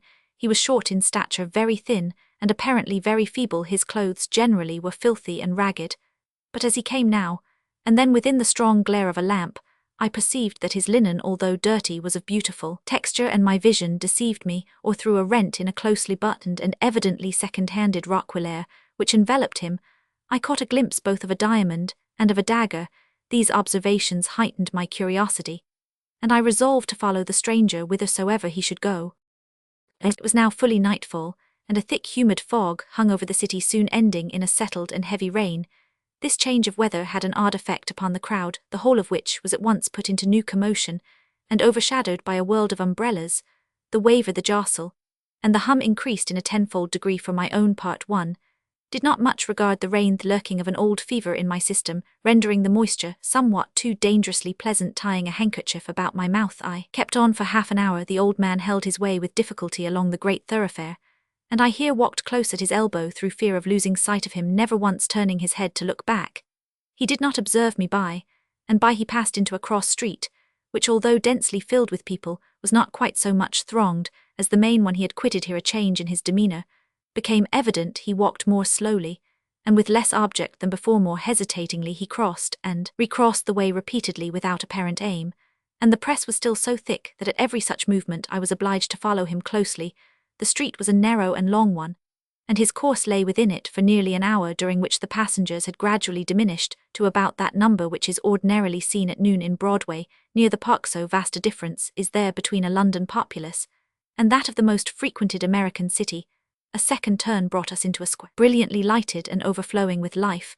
The old manner of the stranger reappeared. His chin fell upon his breast, while his eyes rolled wildly from under his knit brows in every direction upon those who hemmed him in. He urged his way steadily and perseveringly. I was surprised, however, to find upon his having made the circuit of the square that he turned and retraced his steps. Still more was I astonished to see him repeat the same walk several times, nearly detecting me as he came round with a sudden movement. In this exercise he spent another hour, at the end of which we met with far less interruption from passengers than at first. The rain fell fast, the air grew cool, and the people were retiring to their homes. With a gesture of impatience, the wanderer passed into a by-street, comparatively deserted. Down this, some quarter of a mile long, he rushed with an activity I could not have dreamed of seeing in one so aged, and which put me to much trouble in pursuit. A few minutes brought us to a large and busy bazaar, with the localities of which the stranger appeared well acquainted, and where his original demeanour again became apparent as he forced his way to and fro without aim among the host of buyers and sellers. During the hour and a half or thereabouts which we passed in this place, it required much caution on my part to keep him within reach without attracting his observation. Luckily, I wore a pair of caoutchouc overshoes, and could move about in perfect silence. At no moment did he see that I watched him. He entered shop after shop, priced nothing, spoke no word, and looked at all objects with a wild and vacant stare. I was now utterly amazed at his behaviour, and firmly resolved that we should not part until I had satisfied myself in some measure respecting him. A loud-toned clock struck 11, and the company were fast deserting the bazaar. A shopkeeper, in putting up a shutter, jostled the old man, and at the instant I saw a strong shudder come over his frame. He hurried into the street, looked anxiously around him for an instant, and then ran with incredible swiftness through many crooked and peopleless lanes until we emerged once more upon the great thoroughfare, whence we had started. Street of the D Hotel. It no longer wore, however, the same aspect. It was still brilliant with gas, but the rain fell fiercely, and there were few persons to be seen. The stranger grew pale. He walked moodily some paces up the once populous avenue, then, with a heavy sigh, turned in the direction of the river, and plunging through a great variety of devious ways, came out at length in view of one of the principal theatres. It was about being closed, and the audience were thronging from the doors. I saw the old man gasp as if for breath while he threw himself amid the crowd, but I thought that the intense agony of his countenance had in some measure abated. His head again fell upon his breast. He appeared as I had seen him at first. I observed that he now took the course in which had gone the greater number of the audience, but upon the whole I was at a loss to comprehend the waywardness of his actions. As he proceeded, the company grew more scattered, and his old uneasiness and vacillation were resumed for some time. He followed closely a party of some 10 or 12 roisterers, but from this number one by one dropped off until 3 only remained together in a narrow and gloomy lane little frequented. The stranger paused, and for a moment seemed lost in thought, then with every mark of agitation pursued rapidly a route which brought us to the verge of the city, amid regions very different from those we had hitherto traversed. It was the most noisome quarter of London, where everything wore the worst impress of the most deplorable poverty, and of the most desperate crime. By the dim light of an accidental lamp, tall antique worm-eaten wooden tenements were seen, tottering to their fall in directions so many and capricious that scarce the semblance of a passage was discernible between them. The paving stones lay at random, displaced from their beds by the rankly growing grass. Horrible filth festered in the dammed-up gutters. The whole atmosphere teemed with desolation. Yet as we proceeded, the sounds of human life revived by sure degrees, and at length large bands of the most abandoned of a London populace were seen reeling to and fro. The spirits of the old man again flickered up as a lamp which is near its death hour. Once more he strode onward with elastic tread. Suddenly, a corner was turned, a blaze of light burst upon our sight, and we stood before one of the huge suburban temples of Intemperancion of the palaces of the fiend. It was now nearly daybreak, but a number of wretched inebriates still pressed in and out of the flaunting entrance with a half-shriek of joy. The old man forced a passage within, resumed at once his original bearing, and stalked backward and forward, without apparent object among the throng. He had not been thus long occupied, however, before a rush to the doors gave token that the host was closing them for the night. It was something even more intense than despair that I then observed upon the countenance of the singular being whom I had watched so pertinaciously, yet he did not hesitate in his career, but with a mad energy retraced his steps at once to the heart of the mighty London. Long and swiftly he fled, while I followed him in the wildest amazement, resolute not to abandon a scrutiny, in which I now felt an interest all-absorbing. The sun arose while we proceeded, and when we had once again reached that most thronged mart of the populous town street of the D Hotel, it presented an appearance of human bustle and activity scarcely inferior to what I had seen on the evening before, and here long, amid the momently increasing confusion, did I persist in my pursuit of the stranger. But as usual he walked to and fro, and during the day did not pass from out the turmoil of that street. And as the shades of the second evening came on, I grew wearied unto death, and stopping fully in front of the wanderer, gazed at him steadfastly in the face. He noticed me not, but resumed his solemn walk, while I, ceasing to follow, remained absorbed in contemplation. This old man, I said at length, is the type and the genius of deep crime. He refuses to be alone. He is the man of the crowd. It will be in vain to follow, for I shall learn no more of him nor of his deeds. The worst heart of the world is a grosser book than the hortulus anim one, and perhaps it is but one of the great mercies of God that last sich nicht lesson. 1. The hortulus anim, cum oratiunculis aliquibus superaditis of Gruninger. Never bet the devil your head. A tale with a moral. Contal quelas costumbres de un autor, says Don Thomas de las Torres in the preface to his amatory poems, Sean puras y castas importo my poco, que no Sean igualmente severas sus obras, meaning in plain English that provided the morals of an author are pure personally, it signifies nothing what are the morals of his books. We presume that Don Thomas is now in purgatory for the assertion. It would be a clever thing too in the way of poetical justice to keep him there until his amatory poems get out of print or are laid definitely upon the shelf through lack of readers. Every fiction should have a moral, and what is more to the purpose, the critics have discovered that every fiction has. Philip Melanchthon some time ago wrote a commentary upon the Batrachomia Matia, and proved that the poet's object was to excite a distaste for sedition pure. Larsen, going a step farther, shows that the intention was to recommend to young men temperance in eating and drinking. Just so too Jacobus Hugo has satisfied himself that by Euenes Homer meant to insinuate John Calvin, by Antinous Martin Luther, by the Lotophagi Protestants in general, and by the Harpies the Dutch. Our more modern scholiasts are equally acute. These fellows demonstrate a hidden meaning in the antediluvians, a parable in Powhatan, new views in Cock Robin and transcendentalism, in Hop. Oh my thumb, in short, it has been shown that no man can sit down to write without a very profound design. Thus to authors in general much trouble is spared. A novelist, for example, need have no care of his moral. It is their that is to say, it is somewhere, and the moral, and the critics can take care of themselves. When the proper time arrives, all that the gentleman intended, and all that he did not intend, will be brought to light in the dial, or the downeaster, together with all that he ought to have intended, and the rest that he clearly meant to intend, so that it will all come very straight in the end. There is no just ground, therefore, for the charge brought against me by certain ignoramuses that I have never written a moral tale, or in more precise words, a tale with a moral.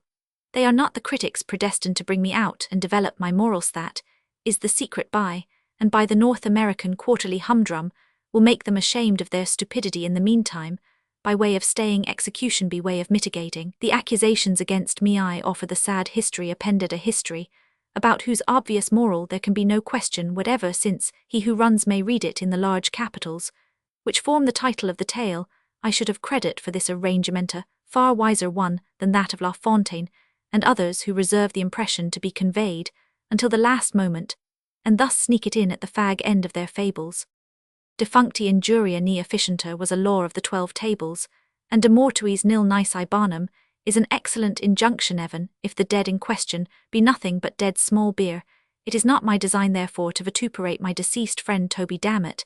He was a sad dog, it is true, and a dog's death it was that he died, but he himself was not to blame for his vices, they grew out of a personal defect in his mother. She did her best in the way of flogging him, while an infant for duties to her well-regulated mind were always pleasures, and babies like tough steaks, or the modern Greek olive trees, are invariably the better for beatting. But poor woman, she had the misfortune to be left-handed, and a child flogged left-handedly had better be left unflogged. The world revolves from right to left. It will not do to whip a baby from left to right if each blow in the proper direction drives an evil propensity out. It follows that every thump in an opposite one knocks its quota of wickedness in. I was often present at Toby's chastisements, and even by the way in which he kicked, I could perceive that he was getting worse and worse every day. At last I saw through the tears in my eyes that there was no hope of the villain at all, and one day when he had been cuffed, until he grew so black in the face that one might have mistaken him for a little African, and no effect had been produced beyond that of making him wriggle himself into a fit,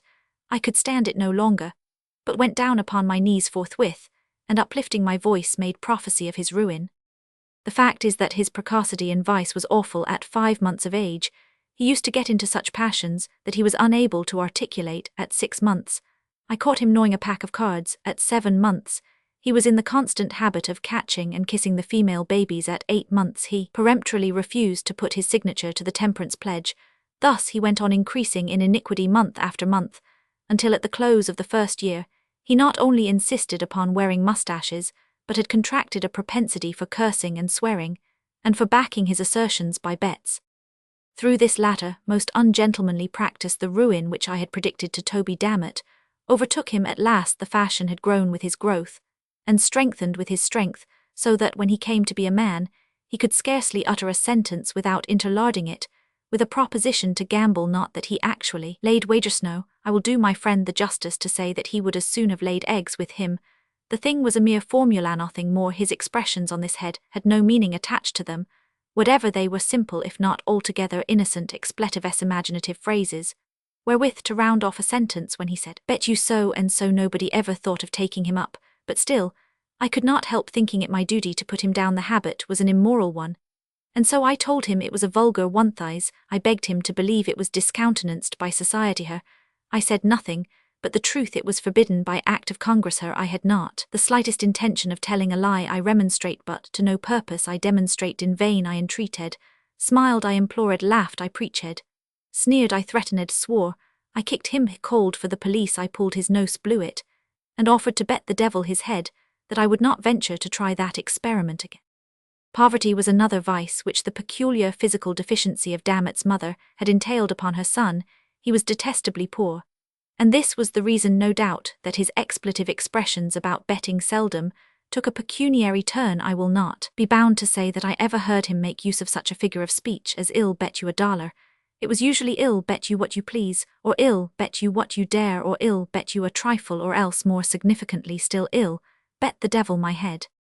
This latter form seemed to please him best, perhaps, because it involved the least risk, for Dammit had become excessively parsimonious. Had anyone taken him up, his head was small, and thus his loss would have been small too. But these are my own reflections, and I am by no means sure that I am right in attributing them to him. At all events, the phrase in question grew daily in favour, notwithstanding the gross impropriety of a man betting his brains like bandnotes. But this was a point which my friend's perversity of disposition would not permit him to comprehend. In the end, he abandoned all other forms of wager, and gave himself up to "ill bet the devil my head" with a pertinacity and exclusiveness of devotion that displeased not less than it surprised me.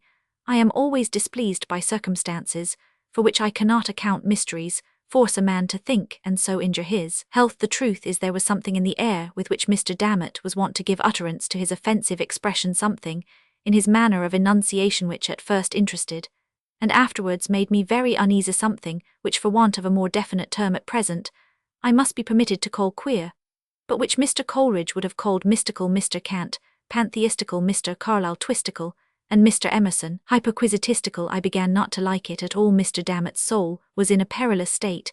I resolved to bring all my eloquence into play to save it.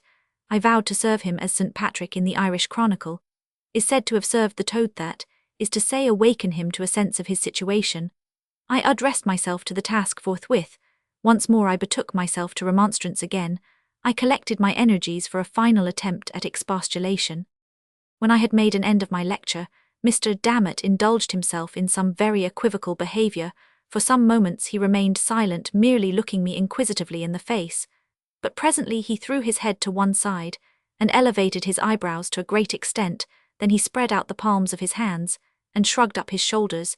Then he winked with the right eye. Then he repeated the operation with the left. Then he shut them both up very tight. Then he opened them both so very wide that I became seriously alarmed for the consequences. Then applying his thumb to his nose, he thought proper to make an indescribable movement with the rest of his fingers. Finally setting his arms akimbo, he condescended to reply. I can call to mind only the heads of his discourse. He would be obliged to me if I would hold my tongue.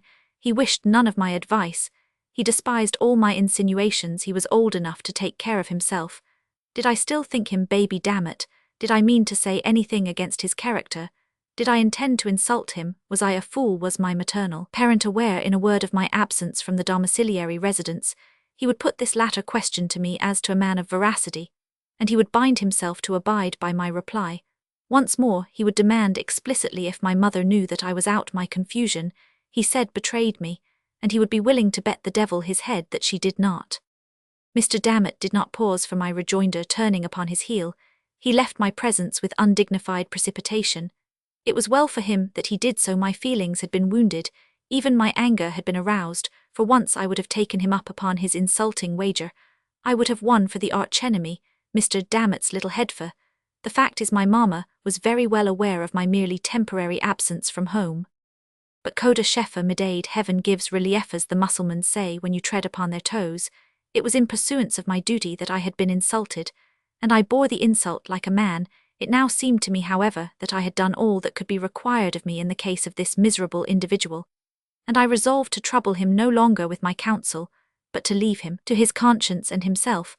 But although I forbore to intrude with my advice, I could not bring myself to give up his society altogether. I even went so far as to humour some of his less reprehensible propensities, and there were times when I found myself lauding his wicked jokes as epicures do mustard with tears in my eye. So profoundly did it grieve me to hear his evil talk. One fine day, having strolled out together arm in arm, our route led us in the direction of a river. There was a bridge, and we resolved to cross it. It was roofed over by way of protection from the weather, and the archway, having but few windows, was thus very uncomfortably dark. As we entered the passage, the contrast between the external glare and the interior gloom struck heavily upon my spirits, not so upon those of the unhappy Dammit, who offered to bet the devil his head that I was hipped. He seemed to be in an unusual good humour. He was excessively lively, so much so that I entertained I know not what of uneasy suspicion. It is not impossible that he was affected with the transcendentals. I am not well enough versed, however, in the diagnosis of this disease to speak with decision upon the point, and unhappily there were none of my friends of the dial present. I suggest the idea nevertheless, because of a certain species of austere Merry Andrewism, which seemed to beset my poor friend, and caused him to make quite a tomfool of himself. Nothing would serve him but wriggling and skipping about under and over everything that came in his way, now shouting out, and now lisping out all manner of odd little and big words, yet preserving the gravest face in the world. All the time I really could not make up my mind whether to kick or to pity him. At length, having passed nearly across the bridge, we approached the termination of the footway, when our progress was impeded by a turnstile of some height. Through this I made my way quietly, pushing it around as usual, but this turn would not serve the turn of Mr. Dammit. He insisted upon leaping the stile, and said he could cut a pigeon wing over it in the air. Now this, conscientiously speaking, I did not think he could do. The best pigeon winger over all kinds of style was my friend Mr. Carlyle, and as I knew he could not do it, I would not believe that it could be done by Toby Dammit. I therefore told him in so many words that he was a braggadocio, and could not do what he said. For this I had reason to be sorry afterward, for he straightway offered to bet the devil his head that he could. I was about to reply, notwithstanding my previous resolutions, with some remonstrance against his impiety, when I heard close at my elbow a slight cough, which sounded very much like the ejaculation a hum. I started, and looked about me in surprise. My glance at length fell into a nook of the framework of the bridge, and upon the figure of a little lame old gentleman of venerable aspect. Nothing could be more reverend than his whole appearance, for he not only had on a full suit of black, but his shirt was perfectly clean, and the collar turned very neatly down over a white cravat, while his hair was parted in front like a girl's. His hands were clasped pensively together over his stomach, and his two eyes were carefully rolled up into the top of his head. Upon observing him more closely, I perceived that he wore a black silk apron over his smallclothes, and this was a thing which I thought very odd. Before I had time to make any remark, however, upon so singular a circumstance, he interrupted me with a second ahem. To this observation, I was not immediately prepared to reply. The fact is, remarks of this laconic nature are nearly unanswerable. I have known a quarterly review nonplussed by the word fudge. I am not ashamed to say, therefore, that I turned to Mr. Dammit for assistance. "Dammit," said I, "what are you about? Don't you hearth gentleman says ahem." I looked sternly at my friend. While I thus addressed him, for to say the truth I felt particularly puzzled, and when a man is particularly puzzled, he must knit his brows and look savage, or else he is pretty sure to look like a fool. "Dammit," observed I, although this sounded very much like an oath, than which nothing was further from my thoughts. "Dammit," I suggested, "gentleman says ahem." I do not attempt to defend my remark on the score of profundity.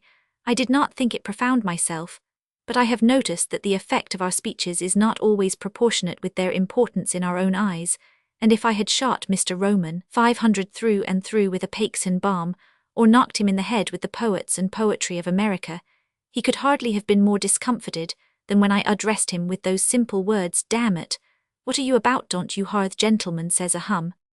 "You don't say so," gasped he at length, after turning more colours than a pirate runs up one after the other, when chased by a man-of-war. "Are you quite sure?" He said that, "Well, at all events I am in for it now, and may as well put a bold face upon the matter. Here goes the nahem." At this the little old gentleman seemed pleased. God only knows why he left his station at the nook of the bridge, limped forward with a gracious air, took Dammit by the hand, and shook it cordially, looking all the while straight up in his face, with an air of the most unadulterated benignity, which it is possible for the mind of man to imagine. "I am quite sure you will win it, Dammit," said he with the frankest of all smiles, "but we are obliged to have a trial, you know, for the sake of mere form." "Ahem," replied my friend, taking off his coat with a deep sigh, tying a pocket-handkerchief around his waist, and producing an unaccountable alteration in his countenance by twisting up his eyes and bringing down the corners of his mouth. "Ahem, and ahem," said he again, after a pause, and not another word more than ahem, did I ever know him to say after that. "Aha," thought I, without expressing myself aloud. This is quite a remarkable silence on the part of Toby Dammit, and is no doubt a consequence of his verbosity upon a previous occasion. One extreme induces another. I wonder if he has forgotten the many unanswerable questions which he propounded to me so fluently on the day when I gave him my last lecture. At all events, he is cured of the transcendentals. "Ahem," here replied Toby, just as if he had been reading my thoughts, and looking like a very old sheep in a reverie. The old gentleman now took him by the arm, and led him more into the shade of the bridge, a few paces back from the turnstile. "My good fellow," said he, "I make it a point of conscience to allow you this much run. Wait here till I take my place by the stile, so that I may see whether you go over it handsomely and transcendentally, and don't omit any flourishes of the pigeon wing, a mere form, you know. I will say 1, 2, 3, and away. Mind you start at the word away." Here he took his position by the stile, paused a moment, as if in profound reflection, then looked up, and I thought smiled very slightly, then tightened the strings of his apron, then took a long look at Dammit, and finally gave the word as agreed upon. 1, 2, 3, and away. Punctually at the word away, my poor friend set off in a strong gallop. The stile was not very high like Mr. Lordsner, yet very low like that of Mr. Lord's reviewers, but upon the whole I made sure that he would clear it. And then what if he did noter? That was the question. What if he did not? What right said I had the old gentleman to make any other gentleman jump? The little old dot and carry on. Who is he? If he asks me to jump, I won't do it, that's flat. And I don't care who the devil he is. The bridge, as I say, was arched and covered in a very ridiculous manner, and there was a most uncomfortable echo about it, at all times an echo which I never before so particularly observed as when I uttered the 4 last words of my remark. But what I said, or what I thought, or what I heard occupied only an instant. In less than 5 seconds from his starting, my poor Toby had taken the leap. I saw him run nimbly and spring grandly from the floor of the bridge, cutting the most awful flourishes with his legs. As he went up, I saw him high in the air, pigeon-winging it to admiration just over the top of the stile. And of course I thought it an unusually singular thing that he did not continue to go over, but the whole leap was the affair of a moment, and before I had a chance to make any profound reflections, down came Mr. Dammit on the flat of his back on the same side of the stile, from which he had started at the same instant. I saw the old gentleman limping off at the top of his speed, having caught and wrapped up in his apron something that fell heavily into it from the darkness of the arch just over the turnstile. At all this I was much astonished. But I had no leisure to think, for Dammit lay particularly still, and I concluded that his feelings had been hurt, and that he stood in need of my assistance. I hurried up to him, and found that he had received what might be termed a serious injury. The truth is he had been deprived of his head, which after a close search I could not find anywhere, so I determined to take him home, and send for the homeopathists in the meantime. A thought struck me, and I threw open an adjacent window of the bridge, when the sad truth flashed upon me at once. About 5 feet, just above the top of the turnstile, and crossing the arch of the footpath, so as to constitute a brace, there extended a flat iron bar lying with its breadth horizontally, and forming one of a series that served to strengthen the structure throughout its extent. With the edge of this brace, it appeared evident that the neck of my unfortunate friend had come precisely in contact. He did not long survive his terrible loss. The homeopathists did not give him little enough physic, and what little they did give him, he hesitated to take, so in the end he grew worse, and at length died a lesson to all riotous livers. I bedewed his grave with my tears, worked a bar sinister on his family escutcheon, and for the general expenses of his funeral sent in my very moderate bill to the transcendentalists. The scoundrels refused to pay it, so I had Mr. Dammit dug up at once, and sold him for dog's meat. Thou art the man's. I will now play the Oedipus to the Rattleborough enigma. I will expound to yours I alone can the secret of the enginery that affected the Rattleborough miracleth, one the true, the admitted, the undisputed, the indisputable miracle, which put a definite end to infidelity among the Rattleburgers, and converted to the orthodoxy of the grandames all the carnal-minded who had ventured to be sceptical before.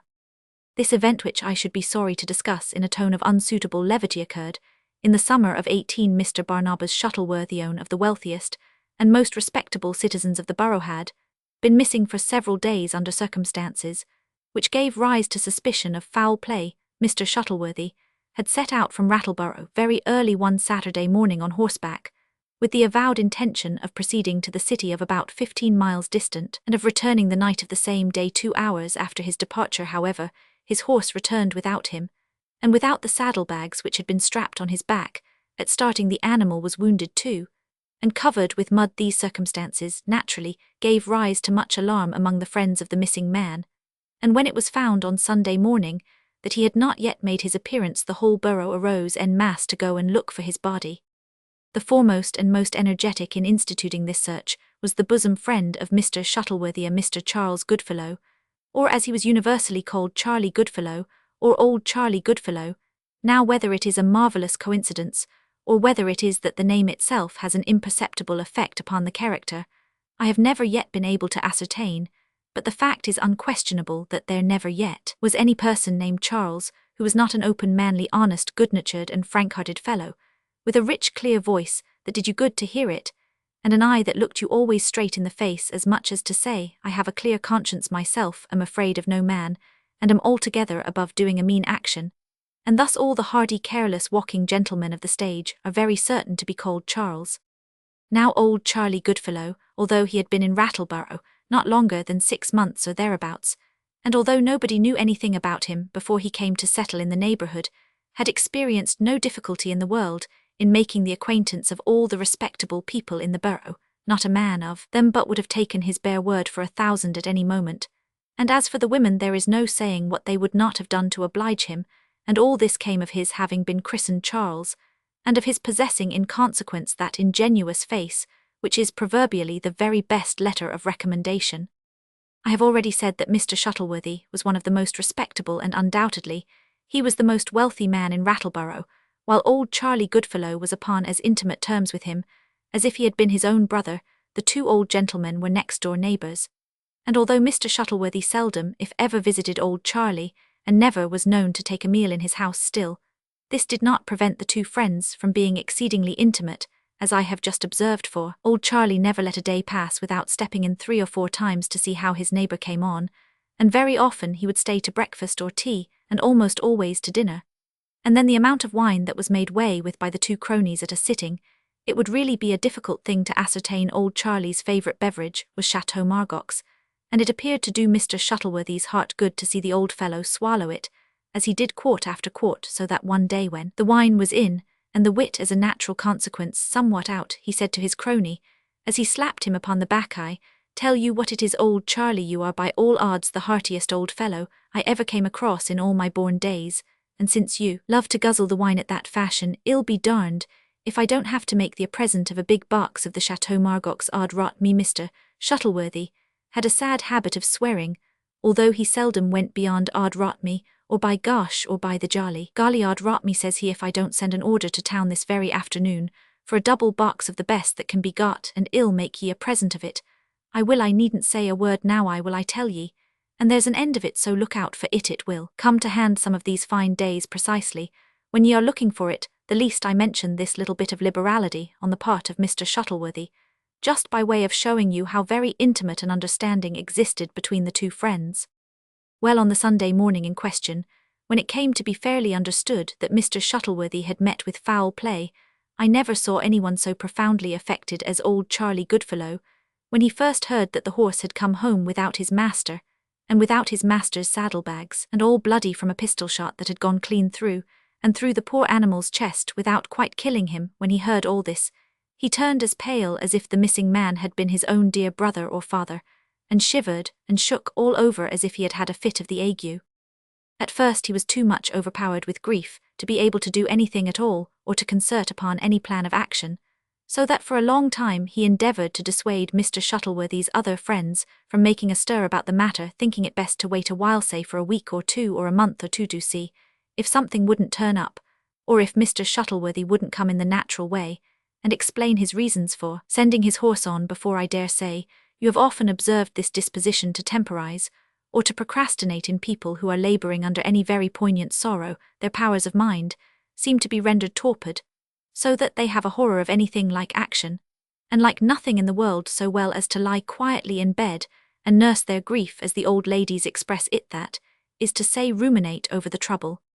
The people of Rattleborough had indeed so high an opinion of the wisdom and discretion of old Charlie, that the greater part of them felt disposed to agree with him, and not make a stir in the business, until something should turn up, as the honest old gentleman worded it. And I believe that after all this would have been the general determination, but for the very suspicious interference of Mr. Shuttleworthy's nephew, a young man of very dissipated habits, and otherwise of rather bad character.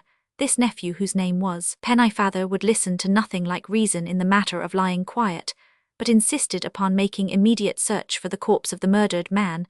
This was the expression he employed, and Mr. Goodfellow acutely remarked at the time that it was a singular expression, to say no more. This remark of old Charlie's, too, had great effect upon the crowd, and one of the party was heard to ask very impressively how it happened that young Mr. Pennyfather was so intimately cognizant of all the circumstances connected with his wealthy uncle's disappearance as to feel authorized to assert distinctly and unequivocally that his uncle was a murdered man.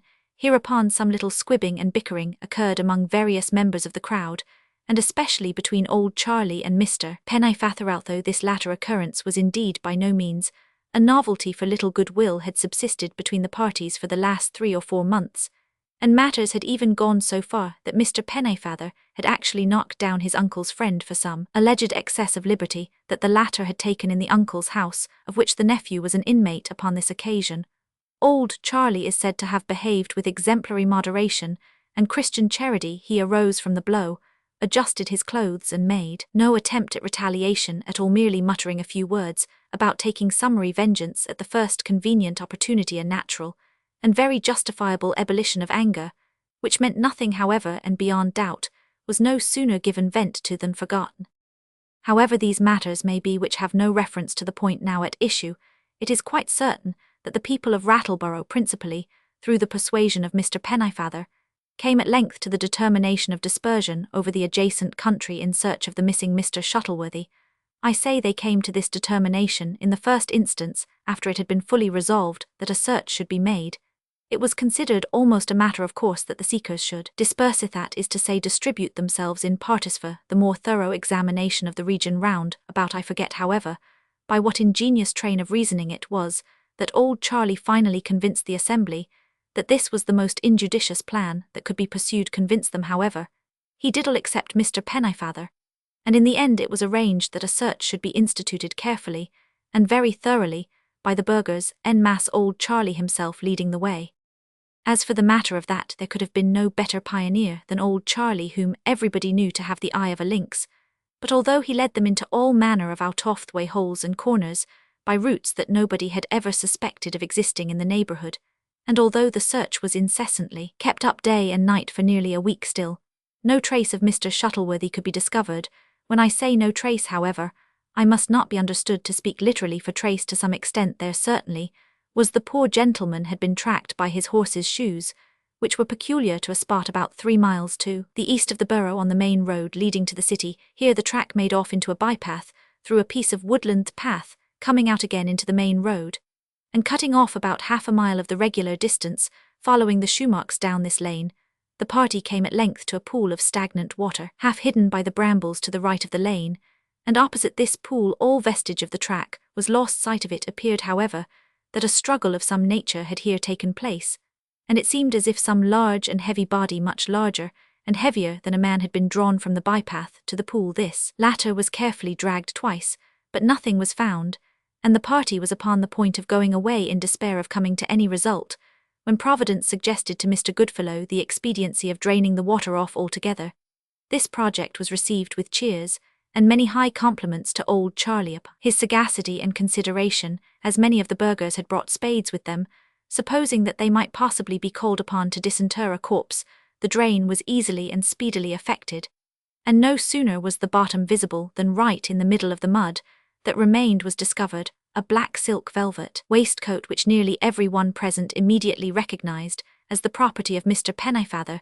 This waistcoat was much torn and stained with blood, and there were several persons among the party who had a distinct remembrance of its having been worn by its owner on the very morning of Mr. Shuttleworthy's departure for the city, while there were others again ready to testify upon oath, if required, that Mr. P. did not wear the garment in question at any period during the remainder of that memorable day, nor could any one be found to say that he had seen it upon Mr. P.'s person at any period at all subsequent to Mr. Shuttleworthy's disappearance.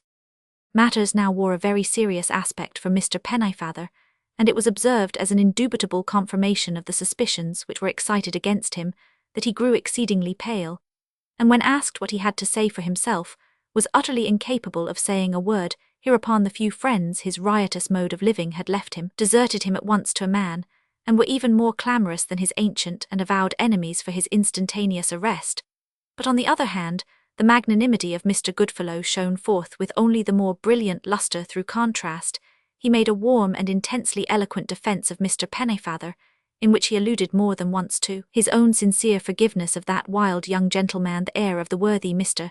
Shuttleworthy, for the insult which he, the young gentleman, had no doubt in the heat of passion thought proper to put upon him, Mr. Goodfellow. He forgave him for it, he said, from the very bottom of his heart, and for himself, Mr. Goodfellow, so far from pushing the suspicious circumstances to extremity which he was sorry to say really had arisen against Mr. Pennyfather, he, Mr. Goodfellow, would make every exertion in his power, would employ all the little eloquence in his possession, toss off and down, as much as he could conscientiously do so, the worst features of this really exceedingly perplexing piece of business.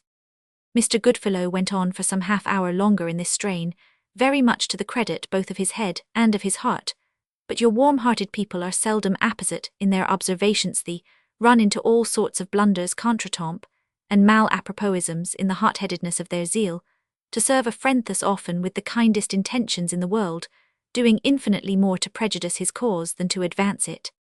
So in the present instance it turned out with all the eloquence of old Charlie, for although he laboured earnestly in behalf of the suspected, yet it so happened somehow or other that every syllable he uttered, of which the direct but unwitting tendency was not to exalt the speaker in the good opinion of his audience, had the effect to deepen the suspicion already attached to the individual whose cause he pleaded, and to arouse against him the fury of the mob.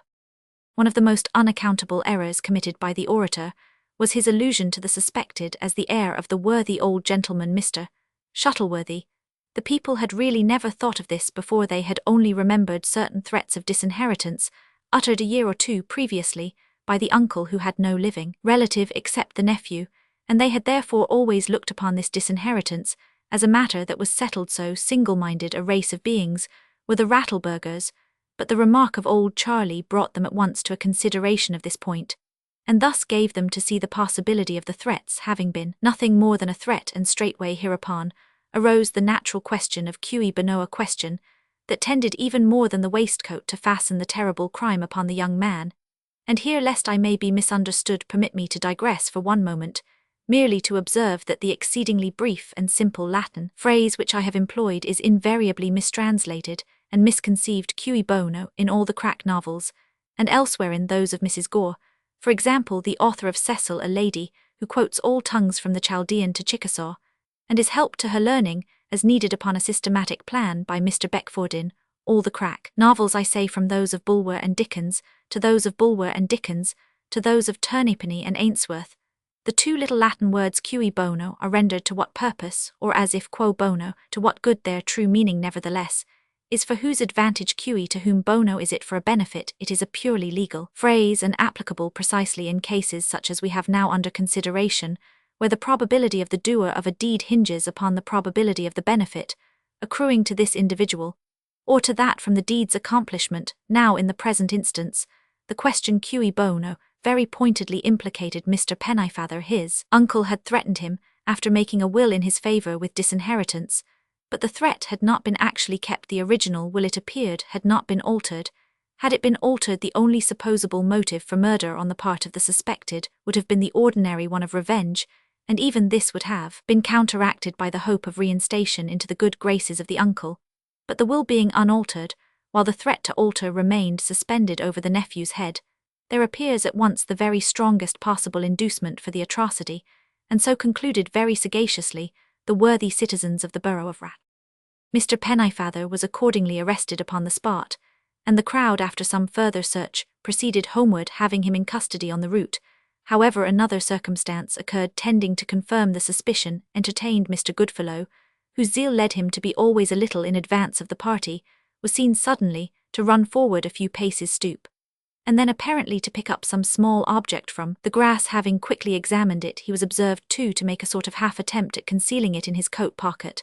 But this action was noticed, as I say, and consequently prevented, when the object picked up was found to be a Spanish knife, which a dozen persons at once recognized as belonging to Mr. Pennyfather. Moreover, his initials were engraved upon the handle. The blade of this knife was open and bloody. No doubt now remained of the guilt of the nephew, and immediately upon reaching Rattleborough, he was taken before a magistrate for examination. Here matters again took a most unfavourable turn, the prisoner being questioned as to his whereabouts on the morning of Mr. Shuttleworthy's disappearance, had absolutely the audacity to acknowledge that on that very morning he had been out with his rifle deerstalking in the immediate neighbourhood of the pool, where the blood-stained waistcoat had been discovered through the sagacity of Mr. Goodfellow. This latter now came forward, and with tears in his eyes asked permission to be examined. He said that a stern sense of the duty he owed his Maker, not less than his fellowmen, would permit him no longer to remain silent. Hitherto, the sincerest affection for the young man, notwithstanding the latter's ill-treatment of himself, Mr. Goodfellow, had induced him to make every hypothesis which imagination could suggest by way of endeavouring to account for what appeared suspicious in the circumstances that told so seriously against Mr. Pennyfather. But these circumstances were now altogether too convincing, too damning. He would hesitate no longer, would tell all he knew, although his heart, Mr. Goodfellow's, should absolutely burst asunder in the effort. He then went on to state that on the afternoon of the day previous to Mr. Shuttleworthy's departure for the city, that worthy old gentleman had mentioned to his nephew, in his hearing, Mr. Goodfellow's, that his object in going to town on the morrow was to make a deposit of an unusually large sum of money in the Farmers' and Mechanics' Bank, and that then and there the said Mr. Shuttleworthy had distinctly avowed to the said nephew his irrevocable determination of rescinding the will originally made, and of cutting him off with a shilling. He, the witness, now solemnly called upon the accused to state whether what he, the witness, had just stated was or was not the truth in every substantial particular. Much to the astonishment of every one present, Mr. Pennyfather frankly admitted that it was. The magistrate now considered it his duty to send a couple of constables to search the chamber of the accused in the house of his uncle. From this search they almost immediately returned with the well-known steel-bound russet leather pocket-book, which the old gentleman had been in the habit of carrying for years. Its valuable contents, however, had been abstracted, and the magistrate in vain endeavoured to extort from the prisoner the use which had been made of them, or the place of their concealment. Indeed, He obstinately denied all knowledge of the matter. The constables also discovered between the bed and sacking of the unhappy man a shirt and neck-handkerchief, both marked with the initials of his name, and both hideously besmeared with the blood of the victim. At this juncture, it was announced that the horse of the murdered man had just expired in the stable from the effects of the wound he had received, and it was proposed by Mr. Goodfellow that a post-mortem examination of the beast should be immediately made with the view, if possible, of discovering the ball. This was accordingly done, and as if to demonstrate beyond a question the guilt of the accused, Mr. Goodfellow, after considerable searching in the cavity of the chest, was enabled to detect and to pull forth a bullet of very extraordinary size, which upon trial was found to be exactly adapted to the bore of Mr. Pennyfeather's rifle, while it was far too large for that of any other person in the borough or its vicinity to render the matter even surer. Yet, however, this bullet was discovered to have a flaw or seam at right angles to the usual suture, and upon examination this seam corresponded precisely with an accident ridge or elevation in a pair of moulds acknowledged by the accused himself to be his own property. Upon finding of this bullet, the examining magistrate refused to listen to any farther testimony, and immediately committed the prisoner for trial, declining resolutely to take any bail in the case, although against this severity Mr. Goodfellow very warmly remonstrated, and offered to become surety in whatever amount might be required. This generosity on the part of old Charlie was only in accordance with the whole tenor of his amiable and chivalrous conduct during the entire period of his sojourn in the borough of Rattle. In the present instance, the worthy man was so entirely carried away by the excessive warmth of his sympathy that he seemed to have quite forgotten, when he offered to go bail for his young friend, that he himself, Mr. Goodfellow, did not possess a single dollar's worth of property upon the face of the earth.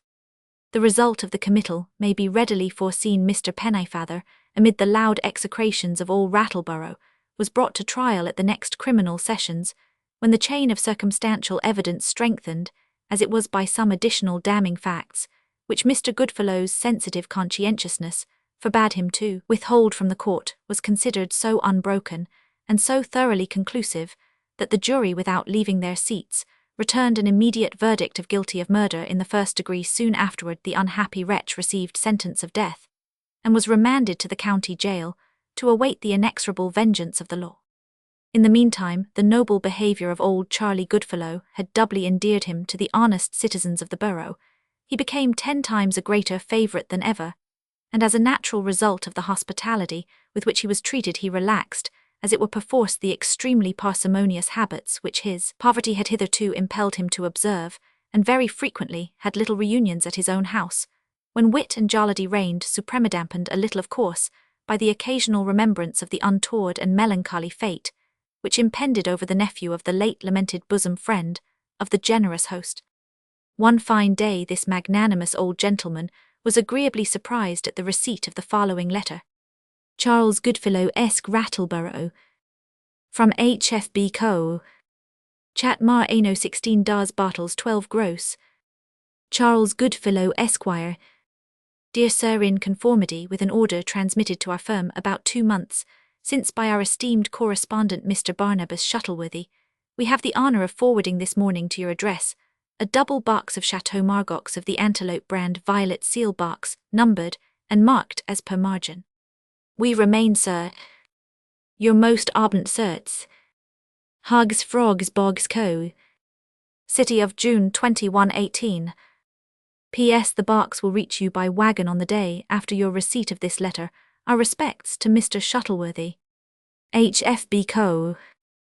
The fact is that Mr. Goodfellow had, since the death of Mr. Shuttleworthy, given over all expectation of ever receiving the promised Chateau Margaux, and he therefore looked upon it now as a sort of a special dispensation of Providence in his behalf. He was highly delighted, of course, and in the exuberance of his joy invited a large party of friends to a petty supper on the morrow, for the purpose of broaching the good old Mr. Shuttleworthy's present. Not that he said anything about the good old Mr. Shuttleworthy. When he issued the invitations, the fact is he thought much, and concluded to say nothing at all. He did not mention to any one, if I remember aright, that he had received a present of Chateau Margaux. He merely asked his friends to come and help him drink some of a remarkable fine quality and rich flavour that he had ordered up from the city a couple of months ago, and of which he would be in the receipt. Upon the morrow, I have often puzzled myself to imagine why it was that old Charlie came to the conclusion to say nothing about having received the wine from his old friend, but I could never precisely understand his reason for the silence, although he had some excellent and very magnanimous reason, no doubt. The morrow at length arrived, and with it a very large and highly respectable company at Mr. Goodfellow's house. Indeed, half the borough was there, I myself among the number, but much to the vexation of the host, the Chateau Margaux did not arrive until a late hour, and when the sumptuous supper supplied by old Charlie had been done very ample justice, by the guests it came at length, however, a monstrously big box of it. There was two, and as the whole party were in excessively good humour, it was decided nem. Con. That it should be lifted upon the table, and its contents disembowelled forthwith. No sooner said than done. I lent a helping hand, and in a trice we had the box upon the table, in the midst of all the bottles and glasses, not a few of which were demolished in the scuffle. Old Charlie, who was pretty much intoxicated and excessively red in the face, now took a seat with an air of mock dignity at the head of the board, and thumped furiously upon it, with a decanter, calling upon the company to keep order during the ceremony of disinterring the treasure. After some vociferation, quiet was at length fully restored, and as very often happens in similar cases, a profound and remarkable silence ensued. Being then requested to force open the lid, I complied of course with an infinite deal of pleasure. I inserted a chisel, and giving it a few slight taps with a hammer, the top of the box flew suddenly off, and at the same instant there sprang up into a sitting position directly facing the host the bruised, bloody, and nearly putrid corpse of the murdered Mr. Shuttleworthy himself.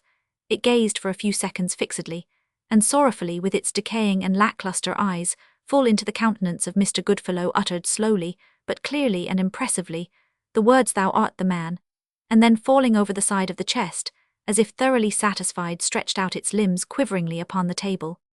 The scene that ensued is altogether beyond description. The rush for the doors and windows was terrific, and many of the most robust men in the room fainted outright through sheer horror. But after the first wild shrieking burst of affright, all eyes were directed to Mr. Goodfellow. If I live 1,000 years, I can never forget the more than mortal agony which was depicted in that ghastly face of his, so lately rubicund with triumph, and wine. For several minutes he sat rigidly, as a statue of marble, his eyes seeming in the intense vacancy of their gaze to be turned inward and absorbed in the contemplation of his own miserable murderous soul. At length their expression appeared to flash suddenly out into the external world, when with a quick leap he sprang from his chair, and falling heavily with his head and shoulders upon the table, and in contact with the corpse poured out rapidly and vehemently a detailed confession of the hideous crime for which Mr. Pennyfather was then imprisoned and doomed to die. What he recounted was in substance this: he followed his victim to the vicinity of the pool, there shot his horse with a pistol, dispatched its rider with the butt end, possessed himself of the pocket-book, and supposing the horse dead, dragged it with great labour to the brambles by the pond upon his own beast. He slung the corpse of Mr. Shuttleworthy, and thus bore it to a secure place of concealment, a long distance off through the woods. The waistcoat, the knife, the pocket-book, and bullet had been placed by himself, where found with the view of avenging himself upon Mr. Pennyfather. He had also contrived the discovery of the stained handkerchief and shirt. Toward the end of the blood-chilling recital, the words of the guilty wretch faltered and grew hollow. When the record was finally exhausted, he arose, staggered backward from the table, and fell dead. The means by which this happily timed confession was extorted, although efficient, were simple indeed. Mr. Goodfellow's excess of frankness had disgusted me, and excited my suspicions from the first. I was present when Mr. Pennyfather had struck him, and the fiendish expression which then arose upon his countenance, although momentary, assured me that his threat of vengeance would if possible be rigidly fulfilled. I was thus prepared to view the manoeuvring of old Charlie in a very different light from that in which it was regarded by the good citizens of Rattleborough. I saw at once that all the criminating discoveries arose either directly or indirectly from himself, but the fact which clearly opened my eyes to the true state of the case was the affair of the bullet found by Mr. G. in the carcass of the horse. I had not forgotten, although the Rattleburgers had, that there was a hole where the ball had entered the horse, and another where it went out if it were found in the animal. Then, after having made its exit, I saw clearly that it must have been deposited by the person who found it. The bloody shirt and handkerchief confirmed the idea suggested by the bullet, for the blood on examination proved to be capital claret, and no more. When I came to think of these things, and also of the late increase of liberality and expenditure on the part of Mr. Goodfellow, I entertained a suspicion which was none the less strong because I kept it altogether to myself. In the meantime, I instituted a rigorous private search for the corpse of Mr. Shuttleworthy, and for good reasons searched in quarters as divergent as possible from those to which Mr. Goodfellow conducted his party. The result was that after some days, I came across an old dry well, the mouth of which was nearly hidden by brambles, and here at the bottom I discovered what I sought. Now it so happened that I had overheard the colloquy between the two cronies, when Mr. Goodfellow had contrived to cajole his host into the promise of a box of Chateau's Margaux. Upon this hint, I procured a stiff piece of whalebone, thrust it down the throat of the corpse, and deposited the latter in an old wine box, taking care so to double the body up as to double the whalebone with it. In this manner, I had to press forcibly upon the lid to keep it down, while I secured it with nails, and I anticipated, of course, that as soon as these latter were removed the top would fly off, and the body up. Having thus arranged the box, I marked, numbered, and addressed it as already told, and then writing a letter in the name of the wine merchants with whom Mr. Shuttleworthy dealt, I gave instructions to my servant to wheel the box to Mr. Goodfellow's door in a barrow at a given signal from myself. For the words which I intended the corpse to speak I confidently depended upon my ventriloquial abilities. For their effect I counted upon the conscience of the murderous wretch. I believe there is nothing more to be explained. Mr. Pennyfather was released upon the spot, inherited the fortune of his uncle, profited by the lessons of experience, turned over a new leaf, and led happily ever afterward a new life. Why, the little Frenchman wears his hand in a sling. It's on my visiting cards sure enough, and it's them that's all o' pink satin paper that any gentleman that plaises may behood thee in the wristhin words. Sir Patrick O. Grandison, Baronet, 39 Southampton Row, Russell Square, Parish o' Bloomsbury. And should ye be wanting to discover who is the pink of pearlitness quite, and the lader of the hot tun in the Howl City o' Lononwy, it's just meself, and fate that same is no wonder at all at. Also be pleased to stop curlin' your nose for every inch o' the 6 wakes that I've been a gentleman, and left aff with the bog-throthing to take up with the baronessy. It's Patrick that's been living like a holy emperor, and getting the edication and the graces arc, and wouldn't it be a blessed thing for your spirits if ye could lay your 2 peepers just upon Sir Patrick O. Grandison, Baronet, when he is all ready dressed for the hopera or stipping into the brisky for the drive into the Hyde Park. But it's the elegant big figure that I ave for the Rasson O, which all the ladies fall in love wid me, isn't it, my own swat sylph? Now that'll monsieur the 6 foot, and the 3 inches more nor that in me stockins, and that exceedingly well proportioned all over to match, and it is railily more than 3 foot, and a bit that there is anyhow of the little oud furriner Frenchman that lives just over the way, and that's a-ogling and ag-ogling the whole day, and bad luck to him, at the purty widdy Miss Threstrackle, that's my own next-door neighbour, God bliss her, and a most particular friend and acquaintance. You percave the little spalpeen is summat down in the mouth, and wears his lift hand in a sling, and it's for that same thing by your lave that I am going to give you the good rasson. The truth of the whole matter is just simple enough. For the very first day that I calmed ye from Connaught, and showed my swat little sylph in the straight to the widdy who was looking through the windy, it was a gone case altogether with the heart o' the purty Miss Threstrackle. I percaved it, ye see, all at once, and no mistake, and that's God's truth. First of all it was up with the windy in a jiffy, and thin she threw open her 2 peepers to the utmost, and thin it was a little good spyglass that she clapped tight to one o' them, and divil may burn me if it didn't spake to me as plain as a peeper cud spake, and says it through the spyglass arc the tip o' the mornin' to ye, Sir Patrick O. Grandison, Baronet Mavernin, and it's a nate gentleman that ye are sure enough, and it's meself and me fortin just that'll be at your sarvice, dear, any time o' day, at all for the asking, and it's not meself ye would have to be bait in the pearlitness. So I made her a bow that wad ha broken your heart altogether to behood, and thin I pulled aff me hat with a flourish, and thin I winked at her hard, wid both eyes, as much as to say, true for you're a swat little cratcher, Mrs. Trackle me darlint, and I wish I may be drowned dead in a bog, if it's not meself, Sir Patrick O. Grandison, Baronet That'll make a whole bushel o' love to your leadership, in the twinkling o' the eye of a Londonderry purdy. And it was the next mornin' sure just as I was making up me mind whether it wouldn't be the perlite thing to send a bit o' written to the widdy by way of a love letter, when up Comedy, the delivery servant, wid an elegant card, and he told me that the name on it, for I neither could read the copperplate printin' on account of being lift-handed, was all about Mountsieur the Count a Goose Lucchese Materdidons, and that the howl of the divilish lingo was the spalpiny long name of the little oud furriner Frenchman as lived over the way. And just with that in come the little Willian himself, And then he made me a broth of a bow, and thin he said, he had only taken the liberty of doing me the honour of the giving me a call, and thin he went on to palaver at a great rate, and divil the bit did I comprehend what he wad be after the tilling me at all excepting, and saving that he said pully woo woolly woo, and tood me among a bushel o' lies bad luck to him, that he was mad for the love o' my widdy Miss Trackle, and that my widdy Mrs. Trackle had a puncheon for him. At the hearing of this ye may swear though I was as mad as a grasshopper, but I remembered that I was Sir Patrick O'Grandison Baronet, and that it wasn't altogether gentle to let the anger get the upper hand o' the perlitness, so I made light o' the matter and kept dark and got quite sociable with the little chap. And after a while, what did he do? But ask me to go wid him to the widdies, saying he wad give me the fashionable introduction to her ladyship. Is it there ye are, said I thin to myself, and it's through for you Patrick that ye're the fortunatest mortal in life. Well soon see now whether it's your swat sylph, or whether it's little Mountsieur Materdidons that Mistress Trackle is head and ears in the love wid. Wid that we went aft to the widdies next door, and ye may well say it was an elegant place, so it was there was a carpet all over the floor, and in one corner there was a fortepinny and a Jew's harp, and the divil knows what else, and in another corner was a sofa, the beautifullest thing in all nater, and sitting on the sofa sure enough there was the swat little angel Mistress Trackle. The tip o' the mornin' to ye, says I, Mrs. Trackle, and thin, I made sich an elegant obeisance that it wad ha quite altogether bewildered the brain o' ye. Wully woo pully woo plump in the mud, says the little furriner Frenchman, and sure Mrs. Trackle, says he that he did isn't this gentleman here just his reverence Sir Patrick O'Grandison Baronet, and isn't he altogether, and entirely the most particular friend and acquaintance that I have in the whole world.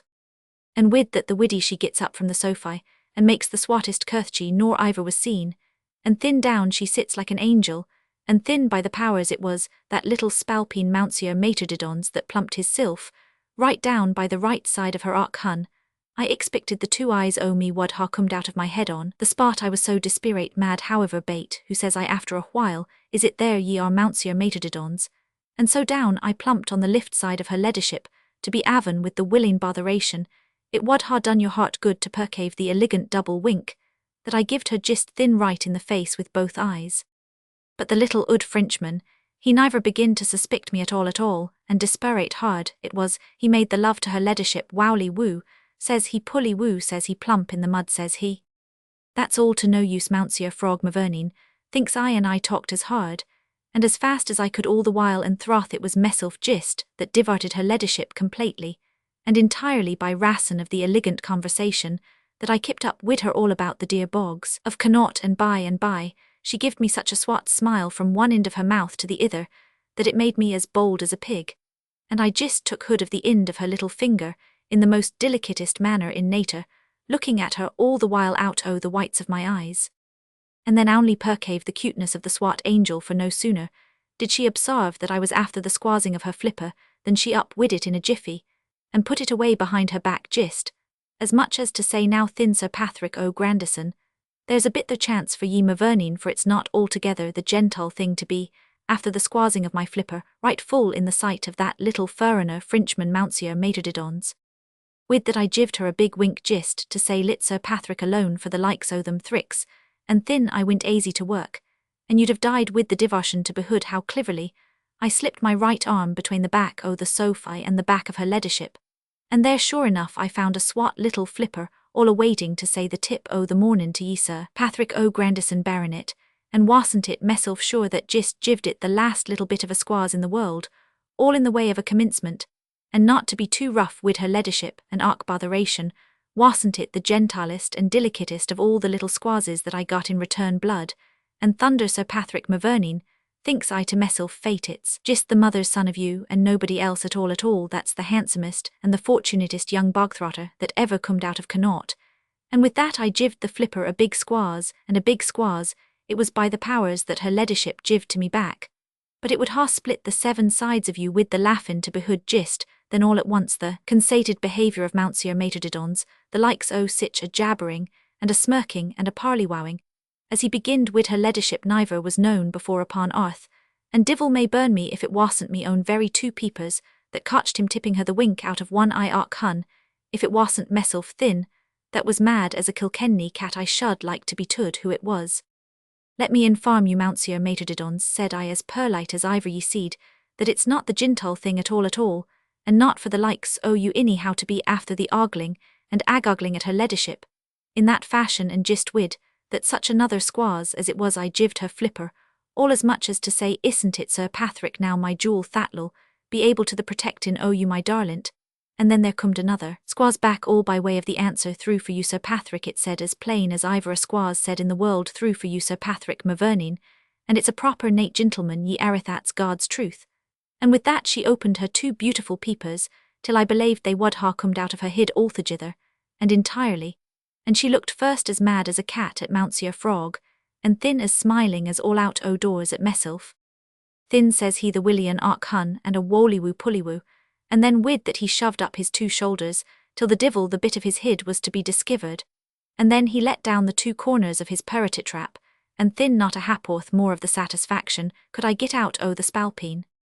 Believe me my jewel, it was Sir Patrick that was unreasonable mad thin, and the more by token that the Frenchman kept and wid his winking at the widdy, and the widdy she kept and wid the squazing of my flipper, as much as to say at him again Sir Patrick o' Grandison Mavernine, so I just ripped out wid a big oath and says I, ye little spalpeeny frog of a bog-throtting son of a bloody nounan gist, thin, what do I think it was that her leadership did troth, she jumped up from the sofa, as if she was bit, and made off through the door, while I turned my head round after her in a complete bewilderment and botheration, and followed her wid me two peepers you percave I had a reason of my own for knowing that she couldn't get down the stairs altogether, and entirely, for I knew very well that I had hood of her hand for the divil, the bit had I iver let it go, and says I, isn't it the last little bit of a mistake in the world, that ye've been after the making your leadership come back now, that's a darlint and ill give ye your flipper? But af she went down the stairs like a shot, and thin, I turned round to the little French furriner Ark Hun, if it wasn't his spalpeeny little paw that I had hood of in my own wee thin, it wasn't, that's all. And maybe it wasn't meself that just died then outright with the laughin' to behold the little chap, when he found out that it wasn't the widdy at all that he had hood of all the time, but only Sir Patrick o' Grandison, the ood divil himself neither beheld sich a long face, as he pet and as for Sir Patrick o' Grandison Baronet it wasn't for the likes of his riverence to be after the minding of a thrifle of a mistake. Ye may just say, though for it's God's truth that afore, I left hood of the flipper of the spalpeen, which was not, till after her leadership's footman had kicked us both down the stairs, I jived it such a nate little broth of a squaws, as made it all up into raspberry jam. Wowly woo says he, pully woo says he, caught tam. And that's just the truth of the rasson, why he wears his lift hand in a sling. Bon, quand un bon vin mubel mon estimac. G sways plus savant que baltsec. Plus sage que pibrac. Mon bras sul facent latec. De la nation carsec. La metroit osac. De keren G passerwalalac. Endormant dans sun back. Jirwa o fear eek. Sans que mon cur fit tic nightac. Presenter du tabac. French vaudeville. That Pierre Bon was a restaurateur of uncommon qualifications, no man who during the reign of frequented the little café in the cul-de-sac Lefebvre, at Rouen, will I imagine feel himself at liberty to dispute that Pierre Bon was in an equal degree skilled in the philosophy of that period, is I presume still more especially undeniable. His pates à la fois were beyond doubt immaculate, but what pen can do justice to his essays, Sur la nature his thoughts, Sir L. Amhi's observations, Sir L'Esprit if his omelette if his fricandeau were inestimable, what literature of that day would not have given twice as much for an idy de Bon, as for all the trash of idys of all the rest of the savants. Bon had ransacked libraries, which no other man had ransacked, had more than any other would have entertained a notion of reading, had understood more than any other would have conceived the possibility of understanding, and although while he flourished, there were not wanting some authors at Rouen to assert that his dicta evinced neither the purity of the Academy, nor the depth of the Lyceum. Although, mark me, his doctrines were by no means very generally comprehended, still, it did not follow that they were difficult of comprehension. It was, I think, on account of their self-evidency that many persons were led to consider them abstruse. It is to Bon, but let this go no farther, it is to Bon that Kant himself is mainly indebted for his metaphysics.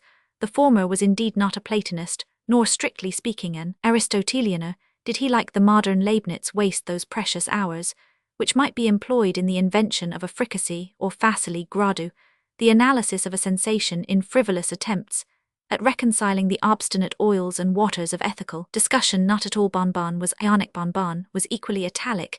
He reasoned a priori. He reasoned also a posteriori. His ideas were in nature otherwise. He believed in George of Trebizond. He believed in Bossarian. Bessarion. Bonbon was emphatically a bonbonist. I have spoken of the philosopher in his capacity of restaurateur. I would not, however, have any friend of mine imagine that in fulfilling his hereditary duties in that line our hero wanted a proper estimation of their dignity and importance. Far from it, it was impossible to say in which branch of his profession he took the greater pride. In his opinion, the powers of the intellect held intimate connection with the capabilities of the stomach. I am not sure, indeed, that he greatly disagreed with the Chinese who held that the soul lies in the abdomen. The Greeks at all events were right, he thought, who employed the same words for the mind and the diaphragm. Won by this, I do not mean to insinuate a charge of gluttony, or indeed any other serious charge, to the prejudice of the metaphysician. If Pierre Bonbon had his failings, and what great man has not 1,000? If Pierre Bonbon, I say, had his failings, they were failings of very little importance, faults, indeed, which in tempers have often been looked upon rather in the light of virtues. As regards one of these foibles, I should not even have mentioned it in this history, but for the remarkable prominence, extreme alto relieving, which it jutted out from the plane of his general disposition. He could never let slip an opportunity of making a bargain. 1 M.D. Not that he was avaricious, no, it was by no means necessary to the satisfaction of the philosopher that the bargain should be to his own proper advantage, provided a trade could be effected, a trade of any kind upon any terms, or under any circumstances. A triumphant smile was seen for many days thereafter to enlighten his countenance, and a knowing wink of the eye to give evidence of his sagacity. At any epoch it would not be very wonderful if a humour so peculiar as the one I have just mentioned should elicit attention and remark at the epoch of our narrative. Had this peculiarity not attracted observation, there would have been room for wonder. Indeed, it was soon reported that upon all occasions of the kind, the smile of Bonbon was wont to differ widely from the downright grin with which he would laugh at his own jokes or welcome an acquaintance. Hints were thrown out of an exciting nature, stories were told of perilous bargains made in a hurry and repented of at leisure, and instances were adduced of unaccountable capacities, vague longings, and unnatural inclinations, implanted by the author of all evil for wise purposes of his own. The philosopher had other weaknesses, but they are scarcely worthy our serious examination. For example, there are few men of extraordinary profundity who are found wanting in an inclination for the bottle, whether this inclination be an exciting cause, or rather a valid proof of such profundity. It is a nice thing to say Bonbon as far as I can learn did not think the subject adapted to minute investigation or do Roman 1, yet in the indulgence of a propensity so truly classical it is not to be supposed that the restaurateur would lose sight of that intuitive discrimination which was wont to characterize at one and the same time his essays and his omelets in his seclusions. The de Bourgogne had its allotted hour, and there were appropriate moments for the cotes du Rhône. With him Sauternes was to Medoc what Catullus was to Homer. He would sport with a syllogism in sipping St. Pere, but unravel an argument over close de Vaugeot, and upset a theory in a torrent of Chambertin. Well had it been if the same quick sense of propriety had attended him in the peddling propensity to which I have formerly alluded, but this was by no means the case. Indeed, to say the truth, that trait of mind in the philosophically Bonbon did begin at length to assume a character of strange intensity and mysticism, and appeared deeply tinctured with the diablerie of his favourite German studies. To enter the little café in the cul-de-sac Lefebvre was at the period of our tale, to enter the sanctum of a man of genius. Bonbon was a man of genius. There was not a Sauscusignor in Rouen who could not have told you that Bonbon was a man of genius. His very cat knew it, and forbore to whisk her tail in the presence of the man of genius. His large water-dog was acquainted with the fact, and upon the approach of his master betrayed his sense of inferiority by a sanctity of deportment, a debasement of the ears, and a dropping of the lower jaw not altogether unworthy of a dog. It is, however, true that much of this habitual respect might have been attributed to the personal appearance of the metaphysician. A distinguished exterior will, I am constrained to say, have its way even with a beast, and I am willing to allow much in the outward man of the restaurateur, calculated to impress the imagination of the quadruped. There is a peculiar majesty about the atmosphere of the little gratif, I may be permitted so equivocal an expression, which mere physical bulk alone will be found at all times inefficient in creating if however Bon was barely 3 feet in height, and if his head was diminutively small still, it was impossible to behold the rotundity of his stomach, without a sense of magnificence, nearly bordering upon the sublime in its size. Both dogs and men must have seen a type of his acquirements in its immensity, a fitting habitation for his immortal soul. I might here, if it so pleased, medilate upon the matter of habiliment and other mere circumstances of the external metaphysician. I might hint that the hair of our hero was worn short, combed smoothly over his forehead, and surmounted by a conical-shaped white flannel cap, and tassels, that his pea-green jerkin was not after the fashion of those worn by the common class of restaurateurs at that day, that the sleeves were something fuller than the reigning costume permitted, that the cuffs were turned up not as usual in that barbarous period, with cloth of the same quality and colour as the garment, but faced in a more fanciful manner with the party-coloured velvet of Genoa, that his slippers were of a bright purple curiously filigreed, and might have been manufactured in Japan but for the exquisite pointing of the toes and the brilliant tints of the binding, and embroidereth at his breeches were of the yellow satin-like material called amiable, that his sky-blue cloak, resembling in form a dressing wrapper, and richly bestudded all over with crimson devices, floated cavalierly upon his shoulders like a mist of the morning gand, that his tout ensemble gave rise to the remarkable words of Benvenuta, the improvisatress of Florence, that it was difficult to say whether Pier Bon was indeed a bird of paradise, or rather a very paradise of perfection. I might, I say, expatiate upon all these points, if I pleased, but I forbear. Merely personal details may be left to historical novelists, are beneath the moral dignity of matter-of-fact. I have said that to enter the café in the cul-de-sac Lefebvre was to enter the sanctum of a man of genius, but then it was only the man of genius who could duly estimate the merits of the sanctum. A sign consisting of a vast folio swung before the entrance on one side of the volume was painted a bottle on the reverse, a pate on the back, were visible in large letters others de Bon. Thus was delicately shadowed forth the twofold occupation of the proprietor.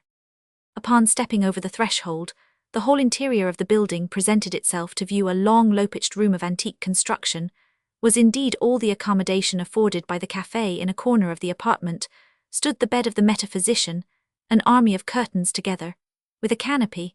A la grecque gave it an air at once classic and comfortable. In the corner diagonally opposite appeared in direct family communion the properties of the kitchen and the bibliothèque.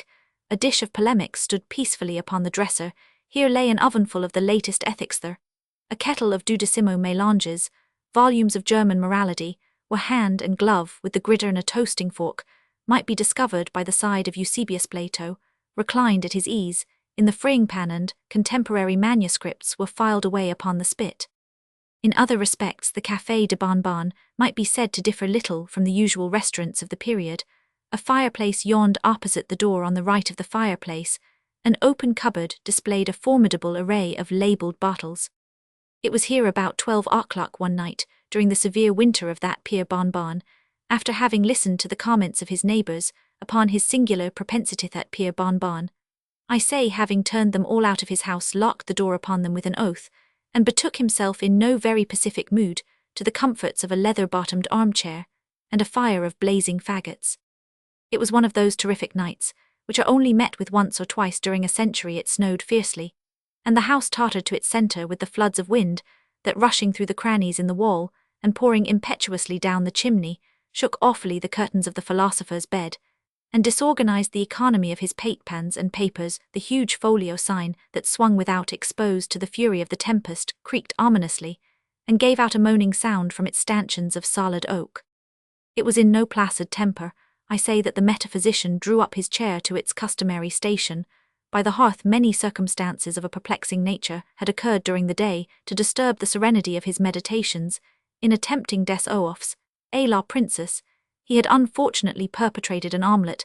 Et la reine, the discovery of a principle in ethics, had been frustrated by the overturning of a stew, and last not least he had been thwarted in one of those admirable bargains which he at all times took such a special delight in bringing to a successful termination. But in the chafing of his mind at these unaccountable vicissitudes, there did not fail to be mingled some degree of that nervous anxiety which the fury of a boisterous night is so well calculated to produce. Whistling to his more immediate vicinity, the large black water-dog we have spoken of before, and settling himself uneasily in his chair, He could not help casting a wary and unquiet eye toward those distant recesses of the apartment, whose inexorable shadows not even the red firelight itself could more than partially succeed in overcoming, having completed a scrutiny whose exact purpose was perhaps unintelligible to himself. He drew close to his seat, a small table covered with books and papers, and soon became absorbed in the task of retouching a voluminous manuscript intended for publication on the morrow.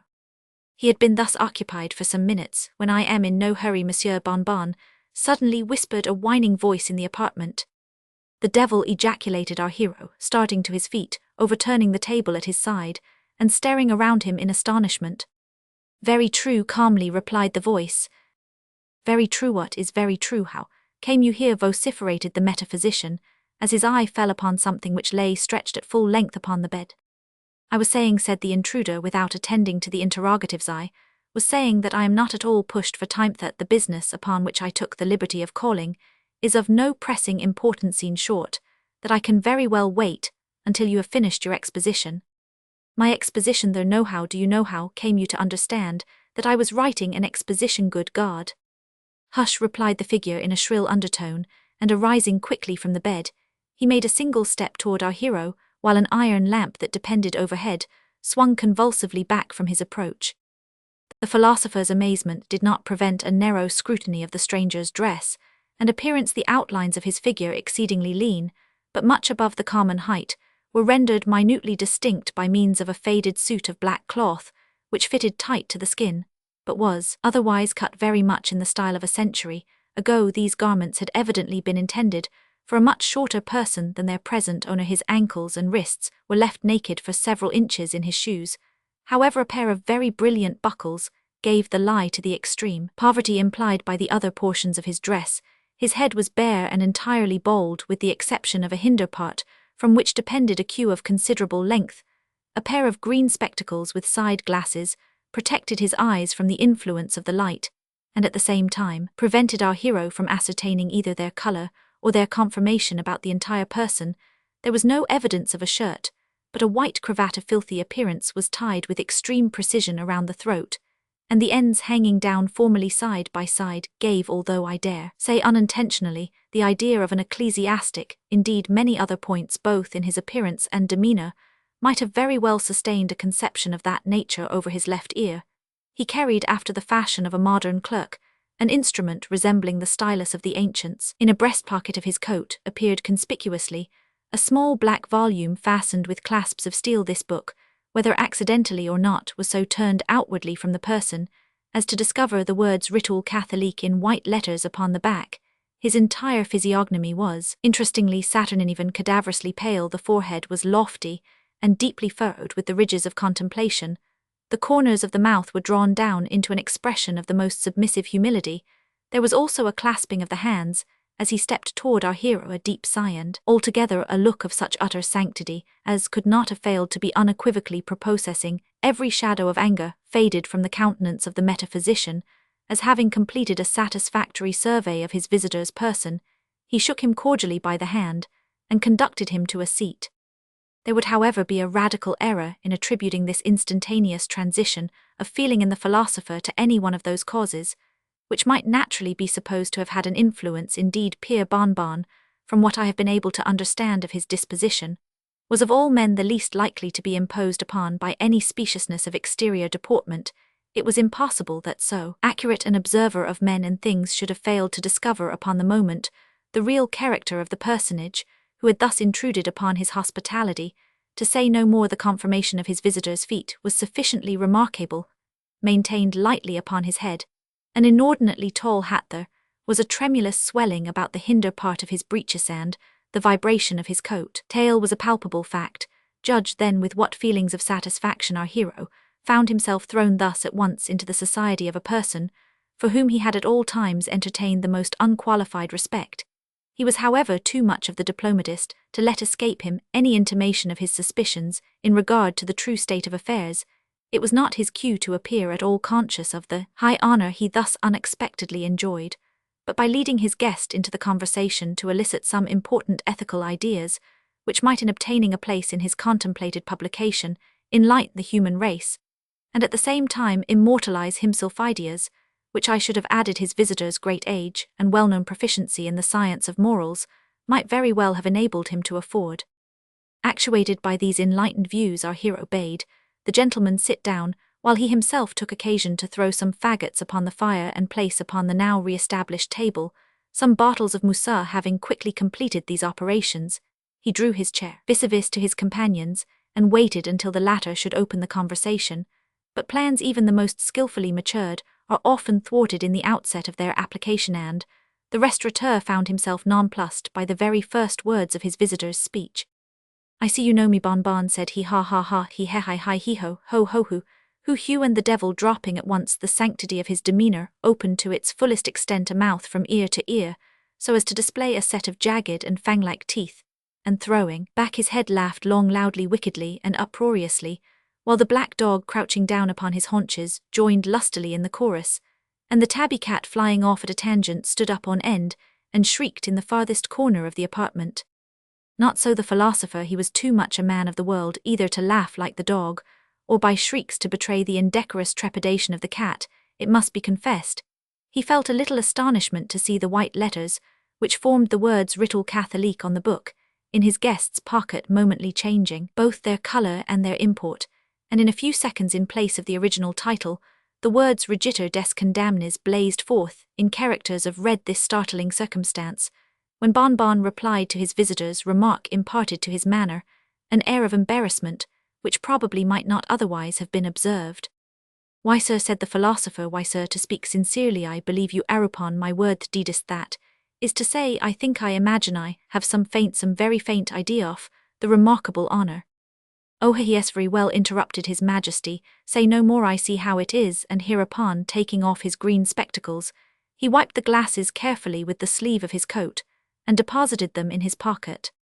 If Bon had been astonished at the incident of the book, his amazement was now much increased by the spectacle, which here presented itself to view, in raising his eyes with a strong feeling of curiosity to ascertain the colour of his guests. He found them by no means black, as he had anticipated, nor grey, as might have been imagined, nor yet hazel, nor blue, nor indeed yellow, nor red, nor purple, nor white, nor green, nor any other colour in the heavens above, or in the earth beneath, or in the waters under the earth. In short, Pierre Bon not only saw plainly that his majesty had no eyes whatsoever, but could discover no indications of their having existed at any previous period, for the space where eyes should naturally have been was, I am constrained to say simply, a dead level of flesh. It was not in the nature of the metaphysician to forbear making some inquiry into the sources of so strange a phenomenon, and the reply of his majesty was at once prompt, dignified, and satisfactory. "Eyes, my dear Bonbonies, did you say? Oh, her, I perceive the ridiculous prints which are in circulation have given you a false idea of my personal appearance. Istru, eyes, Pierre Bon are very well in their proper place. That, you would say, is the head of a worm to you. Likewise, these optics are indispensable, yet I will convince you that my vision is more penetrating than your own. There is a cat I see in the corner, a pretty cat. Look at here, observe her well now, Bon. Do you behold the thoughts, I say, the ideas, the reflections which are being engendered in her pericranium? There it is, know you do not? She is thinking. We admire the length of her tail and the profundity of her mind. She has just concluded that I am the most distinguished of ecclesiastics, and that you are the most superficial of metaphysicians. Thus you see I am not altogether blind, but to one of my profession the eyes you speak of would be merely an encumbrance, liable at any time to be put out by a toasting iron or a pitchfork. To you I allow these optical affairs are indispensable. Endeavour, Bon, to use them well. Me vision is the soul." Hereupon the guest helped himself to the wine upon the table, and pouring out a bumper for Bon, requested him to drink it without scruple, and make himself perfectly at home. "A clever book, that of yours, Pierre," resumed his majesty, tapping our friend knowingly upon the shoulder, as the latter put down his glass after a thorough compliance with his visitor's injunction. "A clever book, that of yours, upon my honour. It's a work after my own heart. Your arrangement of the matter, I think, however, might be improved, and many of your notions remind me of Aristotle. That philosopher was one of my most intimate acquaintances. I liked him as much for his terrible ill temper as for his happy knack at making a blunder. There is only one solid truth in all that he has written, and for that I gave him the hint out of pure compassion for his absurdity. I suppose, Pierre Bon, you very well know to what divine moral truth I am alluding." "Cannot say that I Indeed it was I who told Aristotle that by sneezing men expelled superfluous ideas through the proboscis. Which issue undoubtedly, the case, said the metaphysician, while he poured out for himself another bumper of Musa, and offered his snuff-box to the fingers of his visitor. There was Plato too, continued his majesty, modestly declining the snuff-box, and the compliment it implied there was Plato too, for whom I at one time felt all the affection of a friend. You knew Plato, bon bona? No, I beg 1,000 pardons. He met me at Athens one day in the Parthenon, and told me he was distressed for an idea. I bade him write down that he said that he would do so, and went home while I stepped over to the pyramids, but my conscience smote me for having uttered a truth even to aid a friend, and hastening back to Athens, I arrived behind the philosopher's chair as he was inditing the. Giving the lambda a fillip with my finger, I turned it upside down so the sentence now read, and as you perceive the fundamental doctrines in his metaphysics. Were you ever at Rome? Asked the restaurateur, as he finished his second bottle of Musa, and drew from the closet a larger supply of chambertin. But once, Monsieur Bonbon, but once there was a time, said the devil, as if reciting some passage from a book. There was a time when occurred an anarchy of 5 years, during which the Republic, bereft of all its officers, had no magistracy besides the tribunes of the people, and these were not legally vested with any degree of executive power at that time. Monsieur Bonbon, at that time only I was in Rome, and I have no earthly acquaintance consequently with any of its philosophy too. Tu ils écrivaient sur la philosophie Cicero, Lucretius. Seneca mais sedate la philosophie Grec Condorcet. What do you think of hiccup Epicurus? What do I think of whom? Said the devil in astonishment. You cannot surely mean to find any fault with Epicurus. What do I think of Epicurus? Do you mean me, sir? I am Epicurus. I am the same philosopher who wrote each of the 300 treatises commemorated by Diogenes Laertes. That's a lie, said the metaphysician, for the wine had gotten a little into his head. Very well, sir, very well indeed, sir, said his majesty, apparently much flattered. That's a lie, repeated the restaurateur dogmatically. That's a lie. Well, have it your own way, said the devil pacifically, and Bonbon, having beaten his majesty at argument, thought it his duty to conclude a second bottle of chambertin. As I was saying, resumed the visitors, I was observing a little while ago, there are some very outre notions in that book of yours. Monsieur Bonbon, what for instance do you mean by all that humbug about the soul? Pray, sir, what is the soul? The hiccup soul, replied the metaphysician, referring to his MS, is undoubtedly. No, sir. Indubitably. No, sir. Indisputably. No, sir. Evidently. No, sir. Incontrovertibly. No, sir. Hiccup. No, sir. And beyond all question, No, sir, the soul is no such thing here. The philosopher, looking daggers, took occasion to make an end upon the spot of his third bottle of chambertin. The nicker, pray, sir, what is it? That is neither here nor there, Monsieur Bonbon, replied his majesty, musingly. I have tasted that, is to say, I have known some very bad souls, and some too pretty good ones. Here he smacked his lips, and having unconsciously let fall his hand upon the volume in his pocket, was seized with a violent fit of sneezing. He continued, There was the soul of inauspicible Aristophanes, Plato exquisitenot your Plato, but Plato the comic poet your Plato would have turned the stomach of Cerberus for. Then let me see, there were Nevius and Andronicus and Plautus, and Terentius. Then there were Lucilius and Catullus and Nos, and Quintus Flaccus, dear Quinty, as I called him, when he sung a seculaire for my amusement, while I toasted him in pure good humour on a fork. But they want flavour, these Romans. One fat Greek is worth a dozen of them, and besides will keep, which cannot be said of a Quirite. Let us taste your sauterne. Bonbon had by this time made up his mind to the nil admirari, and endeavoured to hand down the bottles in question. He was however conscious of a strange sound in the room, like the wagging of a tail. Of this, although extremely indecent in his majesty, the philosopher took no notice, simply kicking the dog, and requesting him to be quiet. The visitor continued. I found that Horace tasted very much like Aristotle. No, I am fond of variety. Terentius, I could not have told from Menander. Naso, to my astonishment, was Nicander in disguise. Virgilius had a strong twang of Theocritus. Martial put me much in mind of Archilachus, and Titus Livius was positively Polybius, and none other. Hiccup here, replied Bonbon, and his majesty proceeded.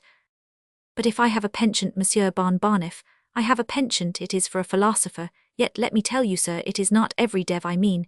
It is not every gentleman who knows how to choose a philosopher. Long ones are not good, and the best, if not carefully shelled, are apt to be a little rancid on account of the gall. Shelled? I mean taken out of the carcass. What do you think of Ahika physician? Don't mention Themug. Here his majesty retched violently. I never tasted, but one that rascal Hippocrates smelt of a saphitidor. Ugcot, a wretched cold washing him in the Styxand. After all he gave me the cholera morbus. The Hiccuprech ejaculated bon the hiccup abortion of a pilbuck sand. The philosopher dropped a tear. After all, continued the visitor, after all, if a gentleman wishes to live, he must have more talents than one or two, and with us a fat face is an evidence of diplomacy. How so? Why, we are sometimes exceedingly pushed for provisions. You must know that in a climate so sultry as mine it is frequently impossible to keep a spirit alive for more than 2 or 3 hours, and after death unless pickled immediately. And a pickled spirit is not good. They will smell, you understand. A putrefaction is always to be apprehended when the souls are consigned to us in the usual way. Hiccup, good God, how do you manage? Here the iron lamp commenced swinging with redoubled violence, and the devil half started from his seat. However, with a slight sigh, he recovered his composure, merely saying to our hero in a low tone, I tell you what, Pierre Bonbon, we must have no more swearing. The host swallowed another bumper by way of denoting thorough comprehension and acquiescence, and the visitor continued. Why, there are several ways of managing the most of us. Starve some put up with the pickle. For my part, one purchase my spirits vivant corpor, in which case I find they keep very well. But the body hiccups body. The body, well, what of the body? I perceive. Why, sir, the body is not at all affected by the transaction. I have made innumerable purchases of the kind in my day, and the parties never experienced any inconvenience. There were Cain, and Nimrod, and Nero, and Caligula, and Dionysius, and Pisistratus, and 1,000 others, who never knew what it was to have a soul during the latter part of their lives. Yet, sir, these men adorned society. Why, isn't there a now who you know as well as I, is he not in possession of his faculties mental and corporeal, who writes a keener epigram, who reasons more wittily? But stay, I have his agreement in my pocketbook. Thus saying, he produced a red leather wallet, and took from it a number of papers. Upon some of these Bonbon caught a glimpse of the letters Machaemaza Robespierre, the words Caligula George Elizabeth. His Majesty selected a narrow slip of parchment, and from it read aloud the following words.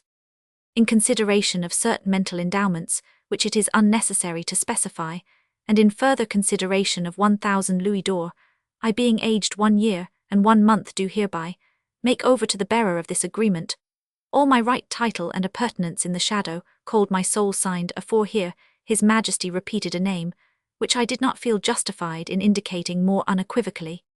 For quera rawit. A clever fellow that, resumed he, but like you, Monsieur Bonbon, he was mistaken about the soul a shadow, truly the soul a shadow, he who, only think of a fricasseed shad. Only think, hiccup, a fricasseed shadow, exclaimed our hero, whose faculties were becoming much illuminated by the profundity of His Majesty's discourse. Only think of a hiccup fricasseed shadow. Now dammy hiccupumph, if I would have been such a hiccup nincompoop, my soul rumph. Your soul, Monsieur Bonbon? Yes, sir, hiccup, me soul is. What, sir? No shadow, damn. Did you mean to say? Yes, sir, my soul ishikuffamphise, sir. Did you not intend to assert? My soul ishika peculiarly qualified for hiccupa. What, sir? Stew. Hus. Souffled. A. Fricassee. Indeed. Ragout and fricandeau, and see here, my good fellow, ill. Let you have ithicupa bargain here. The philosopher slapped His Majesty upon the back. Couldn't think of such a thing, said the latter calmly, at the same time rising from his seat. The metaphysician stared. Am supplied at present, said His Majesty. Hiccupe, said the philosopher. Have no funds on hand. What? Besides, very unhandsome in me. Sir, to take advantage of. Hiccup. Your present disgusting and ungentlemanly situation. Here the visitor bowed and withdrew in what manner could not precisely be ascertained, but, in a well-concerted effort to discharge a bottle at the villain, the slender chain was severed, that depended from the ceiling, and the metaphysician prostrated by the downfall of the lamp. Some words with a mummy. The symposium of the preceding evening had been a little too much for my nerves. I had a wretched headache, and was desperately drowsy. Instead of going out therefore to spend the evening, as I had proposed, it occurred to me that I could not do a wiser thing than just eat a mouthful of supper, and go immediately to bed. A light supper, of course. I am exceedingly fond of Welsh rabbit. More than a pound at once, however, may not at all times be advisable. Still, there can be no material objection to 2, and really between 2 and 3, there is merely a single unit of difference. I ventured. Perhaps upon 4 my wife will have it 5, but clearly she has confounded 2 very distinct affairs. The abstract number 5 I am willing to admit, but concretely it has reference to bottles of brown stout, without which in the way of condiment Welsh rabbit is to be eschewed. Having thus concluded a frugal meal, and donned my nightcap with the serene hope of enjoying it, till noon the next day I placed my head upon the pillow, and through the aid of a capital conscience fell into a profound slumber forthwith. But when were the hopes of humanity fulfilled? I could not have completed my 3rd snore, when there came a furious ringing at the street door bell, and then an impatient thumping at the knocker, which awakened me at once in a minute afterward, and while I was still rubbing my eyes my wife thrust in my face a note from my old friend Dr. Ponener. It ran thus: "Come to me by all means, my dear good friend, as soon as you receive this, come, and help us to rejoice at last by long persevering diplomacy. I have gained the assent of the directors of the City Museum to my examination of the mummy. No, the one I mean. I have permission to unswat it, and open it if desirable. A few friends only will be present to you. Of course the mummy is now at my house, and we shall begin to unroll it at 11 tonight. Yours ever, Ponener." By the time I had reached the Ponener, it struck me that I was as wide awake as a man need be. I leaped out of bed in an ecstasy, overthrowing all in my way, dressed myself with a rapidity truly marvellous, and set off at the top of my speed for the doctor's. There I found a very eager company assembled. They had been awaiting me with much impatience. The mummy was extended upon the dining table, and the moment I entered its examination was commenced. It was one of a pair brought several years previously by Captain Arthur Sabritash, a cousin of Ponener's, from a tomb near Elethias in the Libyan mountains, a considerable distance above Thebes on the Nile. The grottos at this point, although less magnificent than the Theban sepulchres, are of higher interest on account of affording more numerous illustrations of the private life of the Egyptians. The chamber from which our specimen was taken was said to be very rich in such illustrations, walls being completely covered with fresco paintings and bas-reliefs, while statues, vases, and mosaic work of rich patterns indicated the vast wealth of the deceased. The treasure had been deposited in the museum precisely in the same condition in which Captain Sabritash had found it, that is to say, the coffin had not been disturbed for 8 years. It had thus stood subject only externally to public inspection. We had now therefore the complete mummy at our disposal, and to those who are aware how very rarely the unransacked antique reaches our shores, it will be evident at once that we had great reason to congratulate ourselves upon our good fortune. Approaching the table, I saw on it a large box or case nearly 7 feet long, and perhaps 3 feet wide by 2 feet and a half deep. It was oblong, not coffin-shaped. The material was at first supposed to be the wood of the sycamore platanus, but upon cutting into it, we found it to be pasteboard, or more properly papier-mâche, composed of papyrus. It was thickly ornamented with paintings representing funeral scenes and other mournful subjects, interspersed among which, in every variety of position, were certain series of hieroglyphical characters, intended no doubt for the name of the departed. By good luck Mr. Gliddon formed one of our party, and he had no difficulty in translating the letters, which were simply phonetic, and represented the word alamistakio.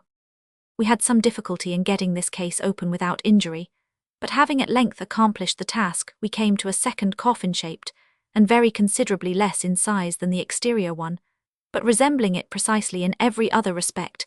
The interval between the two was filled with resin, which had in some degree defaced the colours of the interior box.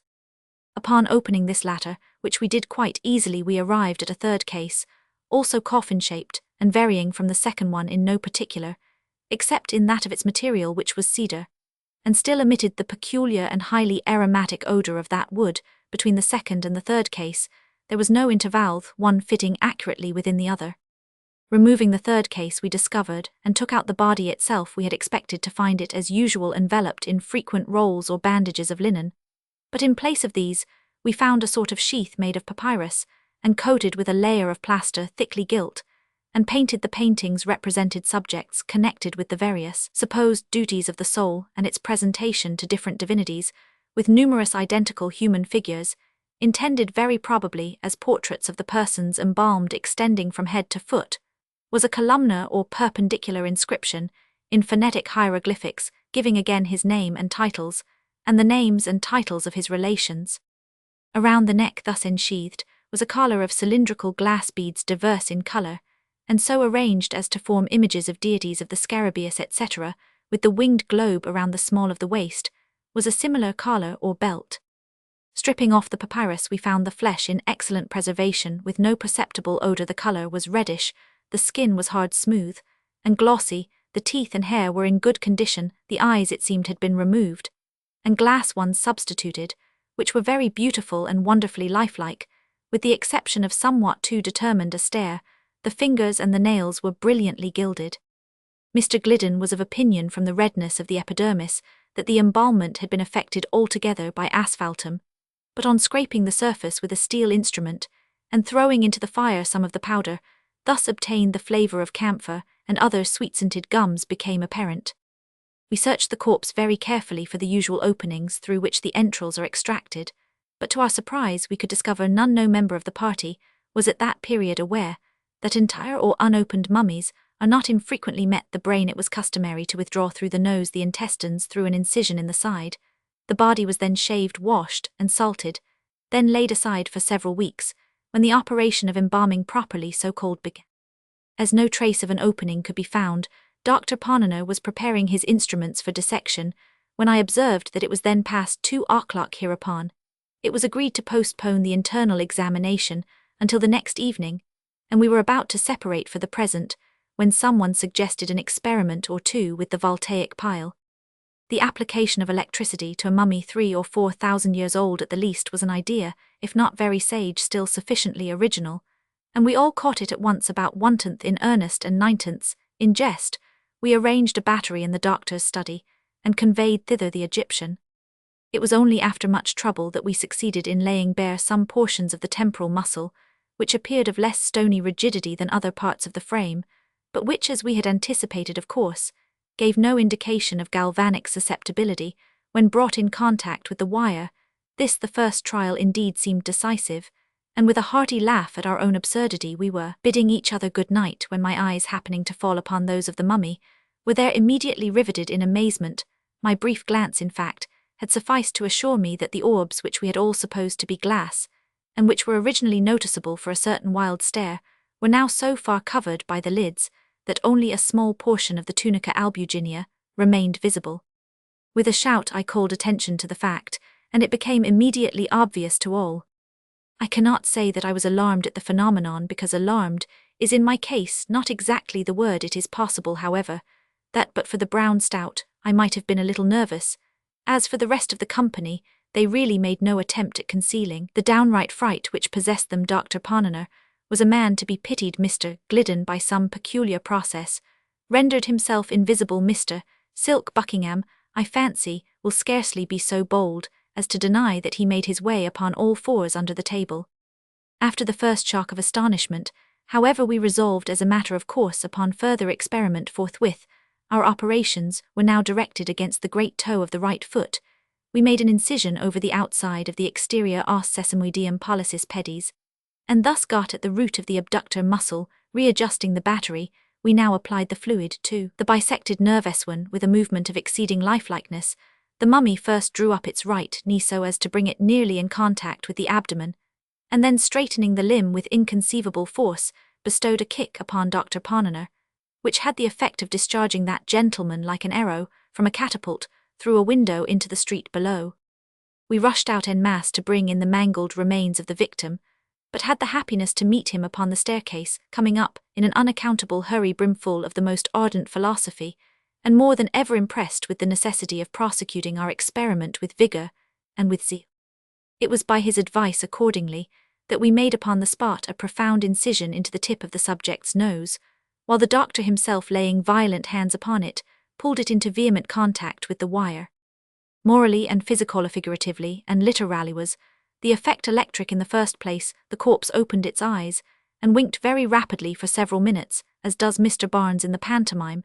In the second place it sneezed in the third, it sat upon end in the fourth, it shook its fist in Dr. Parnener's face in the fifth, turning to Messieurs Glidden and Buckingham, it addressed them in very capital Egyptian thus: I must say, gentlemen, that I am as much surprised as I am mortified at your behaviour of Dr. Parnener.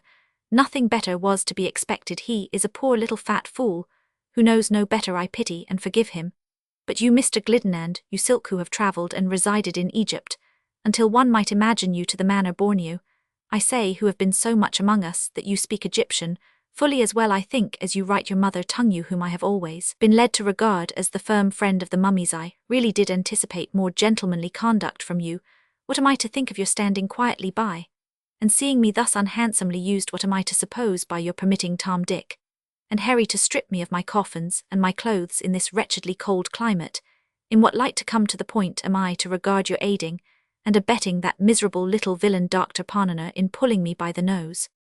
It will be taken for granted, no doubt, that upon hearing this speech under the circumstances, we all either made for the door or fell into violent hysterics, or went off in a general swoon. One of these three things was, I say, to be expected. Indeed, each and all of these lines of conduct might have been very plausibly pursued, and upon my word, I am at a loss to know how or why it was that we pursued neither the one nor the other.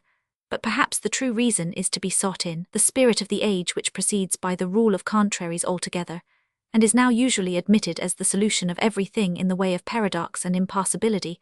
Or perhaps, after all, it was only the mummy's exceedingly natural and matter-of-course air that divested his words of the terrible. However this may be, the facts are clear, and no member of our party betrayed any very particular trepidation, or seemed to consider that anything had gone very especially wrong. For my part, one was convinced it was all right, and merely stepped aside out of the range of the Egyptian's fist. Dr. Parnener thrust his hands into his breeches, pockets, looked hard at the mummy, and grew excessively red in the face. Mr. Glidden stroked his whiskers, and drew up the collar of his shirt. Mr. Buckingham hung down his head, and put his right thumb into the left corner of his mouth. The Egyptian regarded him with a severe countenance for some minutes, and at length with a sneer said, Why don't you speak, Mr. Buckingham? Did you hear what I asked you, or not? Do take your thumb out of your mouth. Mr. Buckingham hereupon gave a slight start, took his right thumb out of the left corner of his mouth, and by way of indemnification, inserted his left thumb in the right corner of the aperture above mentioned. Not being able to get an answer from Mr. B., the figure turned peevishly to Mr. Glidden, and in a peremptory tone demanded in general terms what we all meant. Mr. Glidden replied at great length in phonetics, and but for the deficiency of American printing offices in hieroglyphical type, it would afford me much pleasure to record here in the original the whole of his very excellent speech. I may as well take this occasion to remark that all the subsequent conversation in which the mummy took a part was carried on in primitive Egyptian through the medium, so far as concerned myself and other untravelled members of the company, through the medium, I say, of Messieurs Glidden and Buckingham. As interpreters, these gentlemen spoke the mother tongue of the mummy with inimitable fluency and grace, but I could not help observing that, owing no doubt to the introduction of images, entirely modern, and of course entirely novel to the stranger, the two travellers were reduced occasionally to the employment of sensible forms for the purpose of conveying a particular meaning. Mr. Glidden, at one period, for example, could not make the Egyptian comprehend the term politics, until he sketched upon the wall with a bit of charcoal a little carbon-clenosed gentleman out at elbows, standing upon a stump with his left leg drawn back, right arm thrown forward with his fist shut, the eyes rolled up toward heaven, and the mouth open at an angle of 90 degrees. Just in the same way, Mr. Buckingham failed to convey the absolutely modern idea wig, until at Dr. Parnener's suggestion he grew very pale in the face, and consented to take off his own. It will be readily understood that Mr. Glidden's discourse turned chiefly upon the vast benefits accruing to science from the unrolling and disemboweling of mummies, apologizing upon this score for any disturbance that might have been occasioned him, in particular the individual mummy called Allan, and concluding with a mere hint, for it could scarcely be considered more, that as these little matters were now explained, it might be as well to proceed with the investigation intended here. Dr. Parnener made ready his instruments.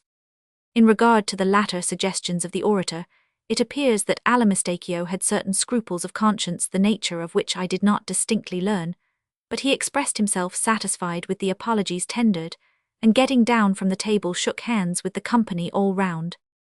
When this ceremony was at an end, we immediately busied ourselves in repairing the damages which our subject had sustained from the scalpel. We sewed up the wound in his temple, bandaged his foot, and applied a square inch of black plaster to the tip of his nose. It was now observed that the Count, this was the title it seems of Allan, had a slight fit of shivering no doubt from the cold. The doctor immediately repaired to his wardrobe, and soon returned with a black dress coat, made in Jennings' best manner, a pair of sky-blue plaid pantaloons, with straps a pink gingham, chemise a flapped vest of brocade, a white sack, overcoat a walking cane with a hook, a hat with no brim, patent leather boots, straw-coloured kid gloves and eyeglass, a pair of whiskers and a waterfall cravat. Owing to the disparity of size between the Count and the doctor, the proportion being as 2 to 1, there was some little difficulty in adjusting these habiliments upon the person of the Egyptian. But when all was arranged, he might have been said to be dressed. Mr. Glidden therefore gave him his arm, and led him to a comfortable chair by the fire while the doctor rang the bell upon the spot, and ordered a supply of cigars and wine. The conversation soon grew animated. Much curiosity was of course expressed in regard to the somewhat remarkable fact of Allan still remaining alive. "I should have thought," observed Mr. Buckingham, "that it is high time you were dead." "Why," replied the Count, very much astonished, "I am little more than 700 years old. My father lived 1,000, and was by no means in his dotage when he died." Here ensued a brisk series of questions and computations, by means of which it became evident that the antiquity of the mummy had been grossly misjudged. It had been 5,050 years, and some months, since he had been consigned to the catacombs at Alethias. "But my remark," resumed Mr. Buckingham, "had no reference to your age at the period of interment. I am willing to grant, in fact, that you are still a young man, and my allusion was to the immensity of time during which, by your own showing, you must have been done up in asphaltum." "In what?" said the Count. "In asphaltum," persisted Mr. B. "Ah yes, I have some faint notion of what you mean. It might be made to answer, no doubt, but in my time we employed scarcely anything else than the bichloride of mercury. But what we are especially at a loss to understand," said Dr. Ponnonner, "is how it happens that, having been dead and buried in Egypt 5,000 years ago, you are here today all alive, and looking so delightfully well." "Had I been, as you say, dead," replied the Count, "it is more than probable that dead I should still be, for I perceive you are yet in the infancy of galvanism, and cannot accomplish with it what was a common thing among us in the old days. But the fact is I fell into catalepsy, and it was considered by my best friends that I was either dead, or should be. They accordingly embalmed me at once. I presume you are aware of the chief principle of the embalming process." "Why, not altogether." "Ah, I perceive a deplorable condition of ignorance. Well, I cannot enter into details just now, but it is necessary to explain that to embalm, properly speaking, in Egypt, was to arrest indefinitely all the animal functions subjected to the process. I use the word animal in its widest sense, as including the physical not more than the moral and vital being. I repeat that the leading principle of embalmment consisted with us in the immediately arresting and holding in perpetual abeyance all the animal functions subjected to the process. To be brief, in whatever condition the individual was at the period of embalmment, in that condition he remained. Now, as it is my good fortune to be of the blood of the scarabaeus, I was embalmed alive, as you see me at present." "The blood of the scarabaeus!" exclaimed Dr. Ponnonner. "Yes, the scarabaeus was the insignium, or the arms of a very distinguished and very rare patrician family. To be of the blood of the scarabaeus is merely to be one of that family of which the scarabaeus is the insignium. I speak figuratively."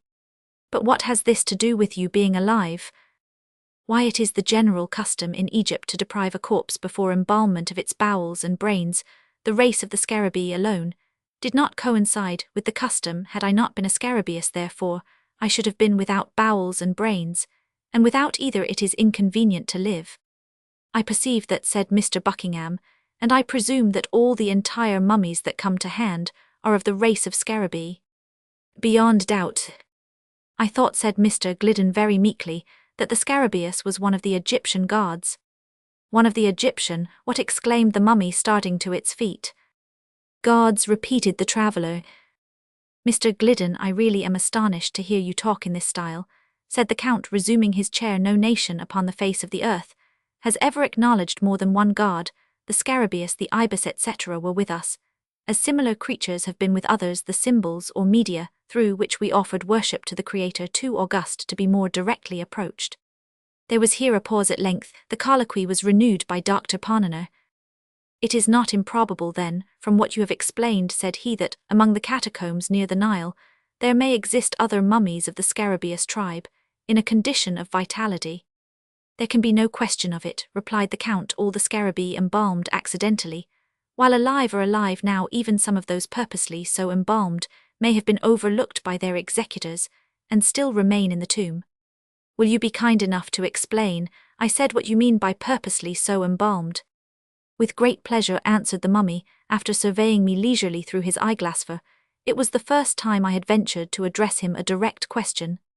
With great pleasure, he said. The usual duration of man's life in my time was about 800 years. Few men died unless, by most extraordinary accident, before the age of 600. Few lived longer than a decade of centuries, but 8 were considered the natural term. After the discovery of the embalming principle, as I have already described it to you, it occurred to our philosophers that a laudable curiosity might be gratified, and at the same time the interests of science much advanced by living this natural term in installments. In the case of history, indeed, experience demonstrated that something of this kind was indispensable. An historian, for example, having attained the age of 500, would write a book with great labor, and then get himself carefully embalmed, leaving instructions to his executors pro tem that they should cause him to be revivified after the lapse of a certain period, say 500 or 600 years, resuming existence at the expiration of this time. He would invariably find his great work converted into a species of haphazard notebook, that is to say, into a kind of literary arena for the conflicting guesses, riddles, and personal squabbles of whole herds of exasperated commentators.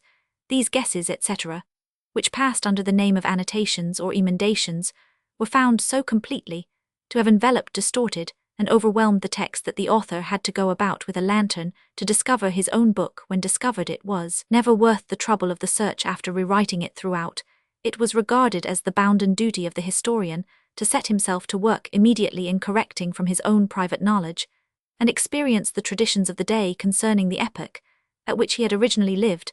Now this process of rescription and personal rectification, pursued by various individual sages from time to time, had the effect of preventing our history from degenerating into absolute fable.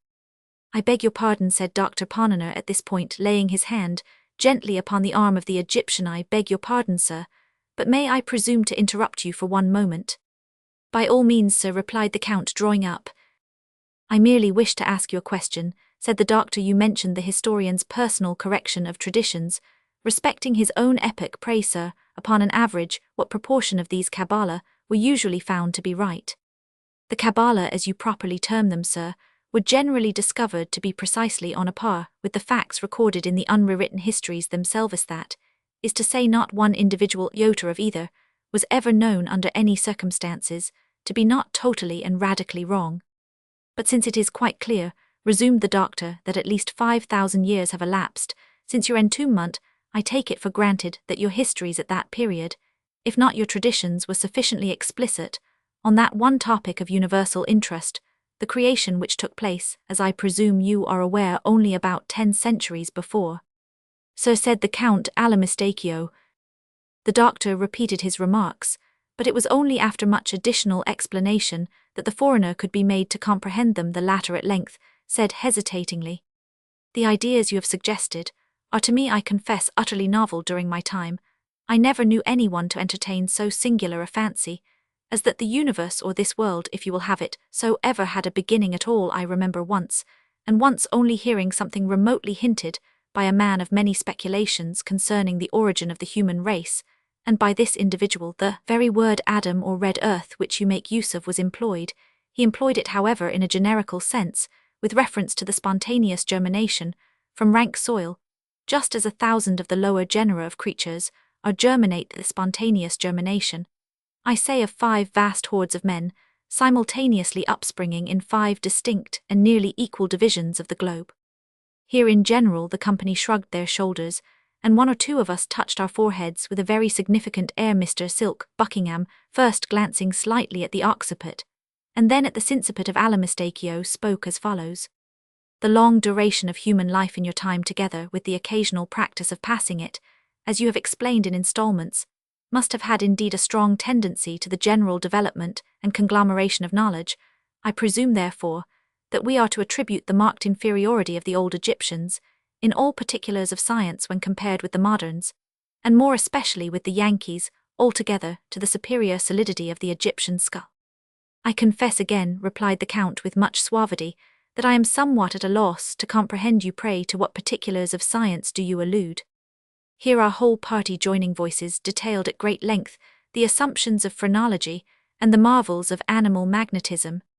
Having heard us to an end, the Count proceeded to relate a few anecdotes, which rendered it evident that prototypes of Gaul and Spurzheim had flourished and faded in Egypt so long ago as to have been nearly forgotten, and that the manoeuvres of Mesmer were really very contemptible tricks, when put in collation with the positive miracles of the Theban savans, who created lice, and a great many other similar things. I here asked the Count if his people were able to calculate eclipses. He smiled rather contemptuously, and said they were. This put me a little out, but I began to make other inquiries in regard to his astronomical knowledge, when a member of the company, who had never as yet opened his mouth, whispered in my ear that for information on this head I had better consult Ptolemy, whoever Ptolemy is, as well as one Plutarch de Facie Luni. I then questioned the mummy about burning glasses and lenses, and in general about the manufacture of glass, but I had not made an end of my queries before the silent member again touched me quietly on the elbow, and begged me for God's sake to take a peep at Diodorus Siculus. As for the Count, he merely asked me in the way of reply if we moderns possessed any such microscopes as would enable us to cut cameos in the style of the Egyptians. While I was thinking how I should answer this question, little Dr. Ponana committed himself in a very extraordinary way. Look at our architecture, he exclaimed greatly, to the indignation of both the travellers, who pinched him black and blue to no purpose. Look, he cried with enthusiasm, at the Bowling Green fountain in New York, or if this be too vast a contemplation, regard for a moment the Capitol at Washington, Roman 500, Roman 100. And the good little medical man went on to detail very minutely the proportions of the fabric, to which he referred. He explained that the portico alone was adorned with no less than 24 columns 5 feet in diameter and 10 feet apart. The Count said that he regretted not being able to remember just at that moment the precise dimensions of any one of the principal buildings of the city of Aznak, whose foundations were laid in the night of time, but the ruins of which were still standing at the epoch of his entombment in a vast plain of sand to the westward of Thebes. He recollected, however, talking of the porticos that one affixed to an inferior palace in a kind of suburb called Karnak, consisted of 144 columns, 37 feet in circumference, and 25 feet apart. The approach to this portico from the Nile was through an avenue 2 miles long, composed of sphinxes, statues, and obelisks 20-60, and 100 feet in height. The palace itself, as well as he could remember, was in one direction 2 miles long, and might have been altogether about 7 in circuit. Its walls were richly painted all over within, and without with hieroglyphics. He would not pretend to assert that even 50 or 60 of the doctor's capitals might have been built within these walls, but he was by no means sure that 200 or 300 of them might not have been squeezed in with some trouble. That palace at Karnak was an insignificant little building. After all, he, the Count, however, could not conscientiously refuse to admit the ingenuity, magnificence, and superiority of the fountain at the Bowling Green. As described by the doctor, nothing like it, he was forced to allow, had ever been seen in Egypt or elsewhere. I here asked the Count what he had to say to our railroads. Nothing, he replied, in particular. They were rather slight, rather ill-conceived, and clumsily put together. They could not be compared, of course, with the vast level, direct, iron-grooved causeways, upon which the Egyptians conveyed entire temples and solid obelisks of 150 feet in altitude. I spoke of our gigantic mechanical forces. He agreed that we knew something in that way, but inquired how I should have gone to work in getting up the imposts on the lintels of even the little palace at Karnak. This question I concluded not to hear, and demanded if he had any idea of artesian wells, but he simply raised his eyebrows, while Mr. Glidden winked at me very hard, and said in a low tone that one had been recently discovered by the engineers employed to bore for water in the great oasis. I then mentioned our steel, but the foreigner elevated his nose, and asked me if our steel could have executed the sharp carved work seen on the obelisks, and which was wrought altogether by edge tools of copper. This disconcerted us so greatly that we thought it advisable to vary the attack to metaphysics, we sent for a copy of a book called The Dial, and read out of it a chapter or two about something that is not very clear, but which the Bostonians call the Great Movement of Progress. The Count merely said that great movements were awfully common things in his day, and as for progress, it was at one time quite a nuisance, but it never progressed. We then spoke of the great beauty and importance of democracy, and were at much trouble in impressing the Count with a due sense of the advantages we enjoyed in living where there was suffrage ad libitum and no king. He listened with marked interest, and in fact seemed not a little amused. When we had done, he said that a great while ago there had occurred something of a very similar sort. 13 Egyptian provinces determined all at once to be free, and to set a magnificent example to the rest of mankind, they assembled their wise men, and concocted the most ingenious constitution it is possible to conceive. For a while they managed remarkably well, only their habit of bragging was prodigious. The thing ended, however, in the consolidation of the 13 states, with some 15 or 20 others, in the most odious and insupportable despotism that was ever heard of upon the face of the earth. I asked what was the name of the usurping tyrant. As well as the Count could recollect, it was Mob. Not knowing what to say to this, I raised my voice, and deplored the Egyptian ignorance of steam. The Count looked at me with much astonishment, but made no answer. The silent gentleman, however, gave me a violent nudge in the ribs with his elbow. Told me I had sufficiently exposed myself for Ancient, demanded if I was really such a fool as not to know that the modern steam engine is derived from the invention of Hero through Solomon de Caus. We were now in imminent danger of being discomfited, but as good luck would have it, Dr. Ponener, having rallied, returned to our rescue, and inquired if the people of Egypt would seriously pretend to rival the moderns in the all-important particular of dress. The Count at this glanced downward to the straps of his pantaloons, and then taking hold of the end of one of his coat-tails held it up close to his eyes, for some minutes, letting it fall. At last his mouth extended itself very gradually from ear to ear, but I do not remember that he said anything in the way of reply. Hereupon we recovered our spirits, and the doctor, approaching the mummy with great dignity, desired it to say candidly, upon its honour as a gentleman, if the Egyptians had comprehended at any period the manufacture of either Ponener's lozenges or Brandreth's pills. We looked with profound anxiety for an answer, but in vain. It was not forthcoming. The Egyptian blushed and hung down his head. Never was triumph more consummate, never was defeat borne with so ill a grace. Indeed, I could not endure the spectacle of the poor mummy's mortification. I reached my hat, bowed to him stiffly, and took leave. Upon getting home, I found it past 4 o'clock, and went immediately to bed. It is now 10 a. Roman 1000. I have been up since 7, penning these memoranda for the benefit of my family, and of mankind. The former I shall behold no more. My wife is a shrew. The truth is, I am heartily sick of this life and of the 19th century in general.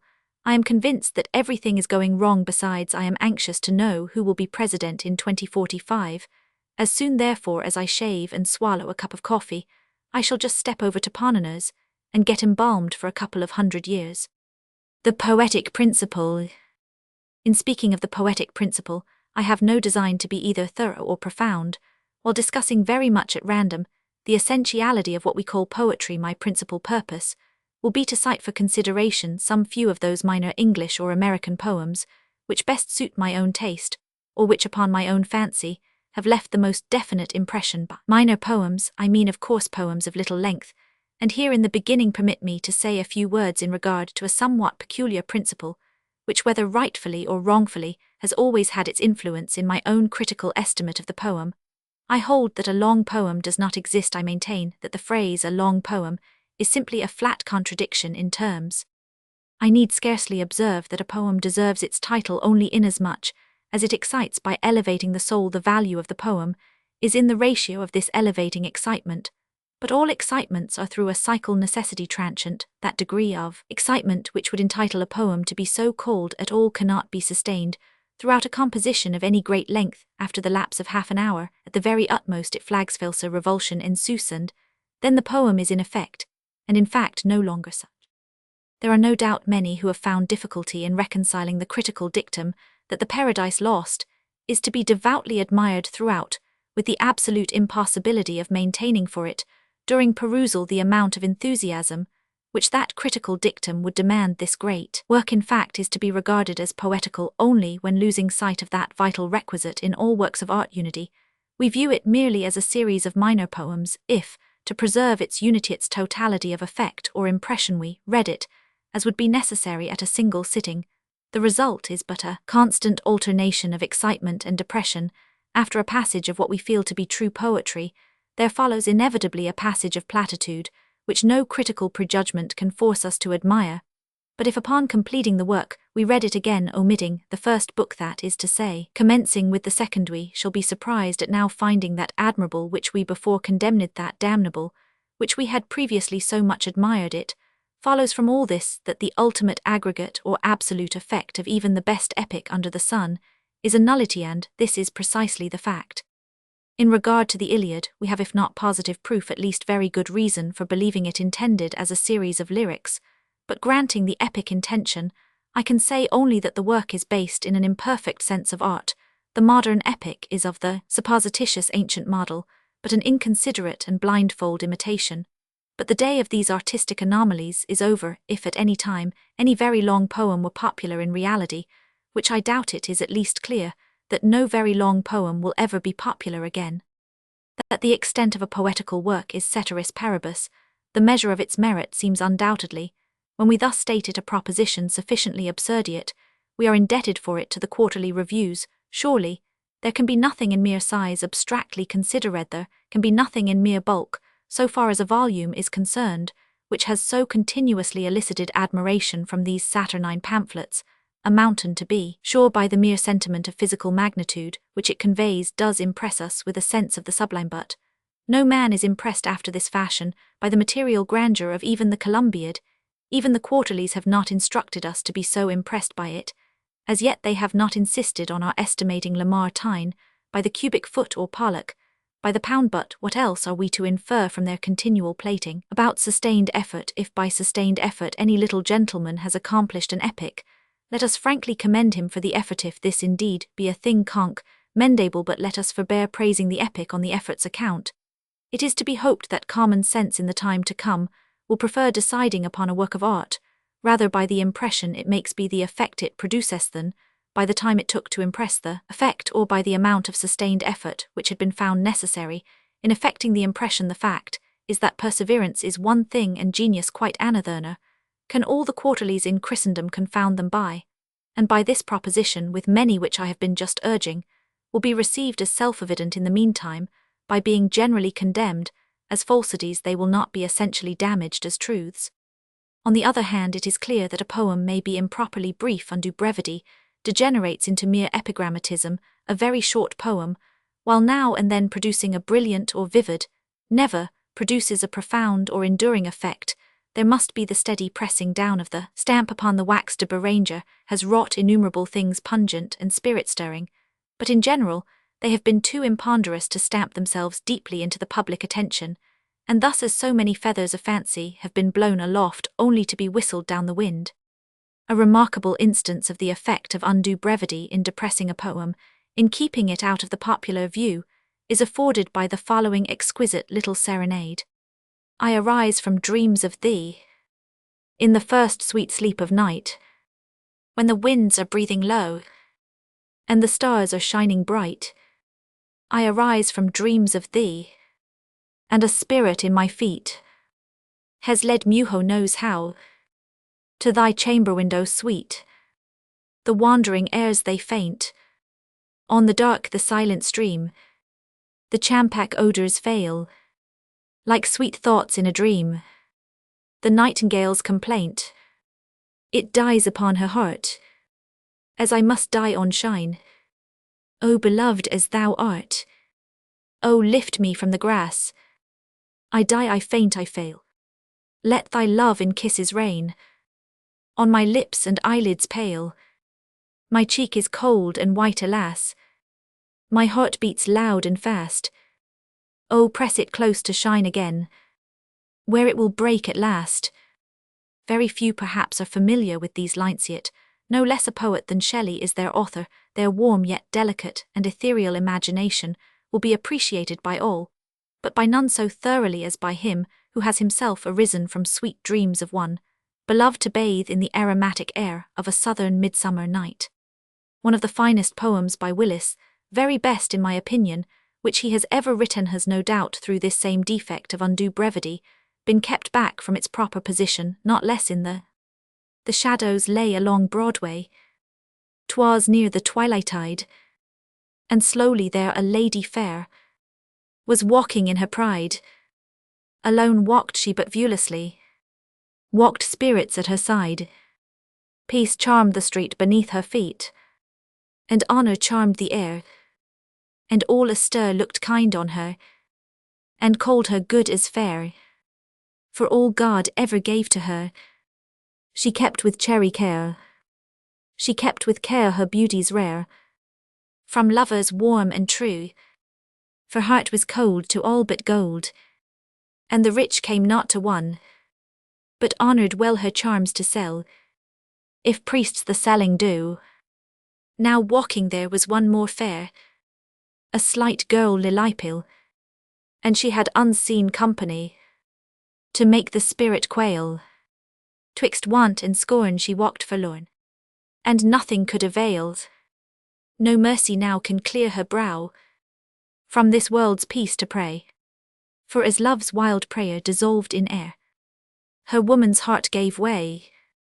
But the sin forgiven by Christ in heaven, by man is cursed alway. In this composition, we find it difficult to recognize the Willis who has written so many mere verses of society.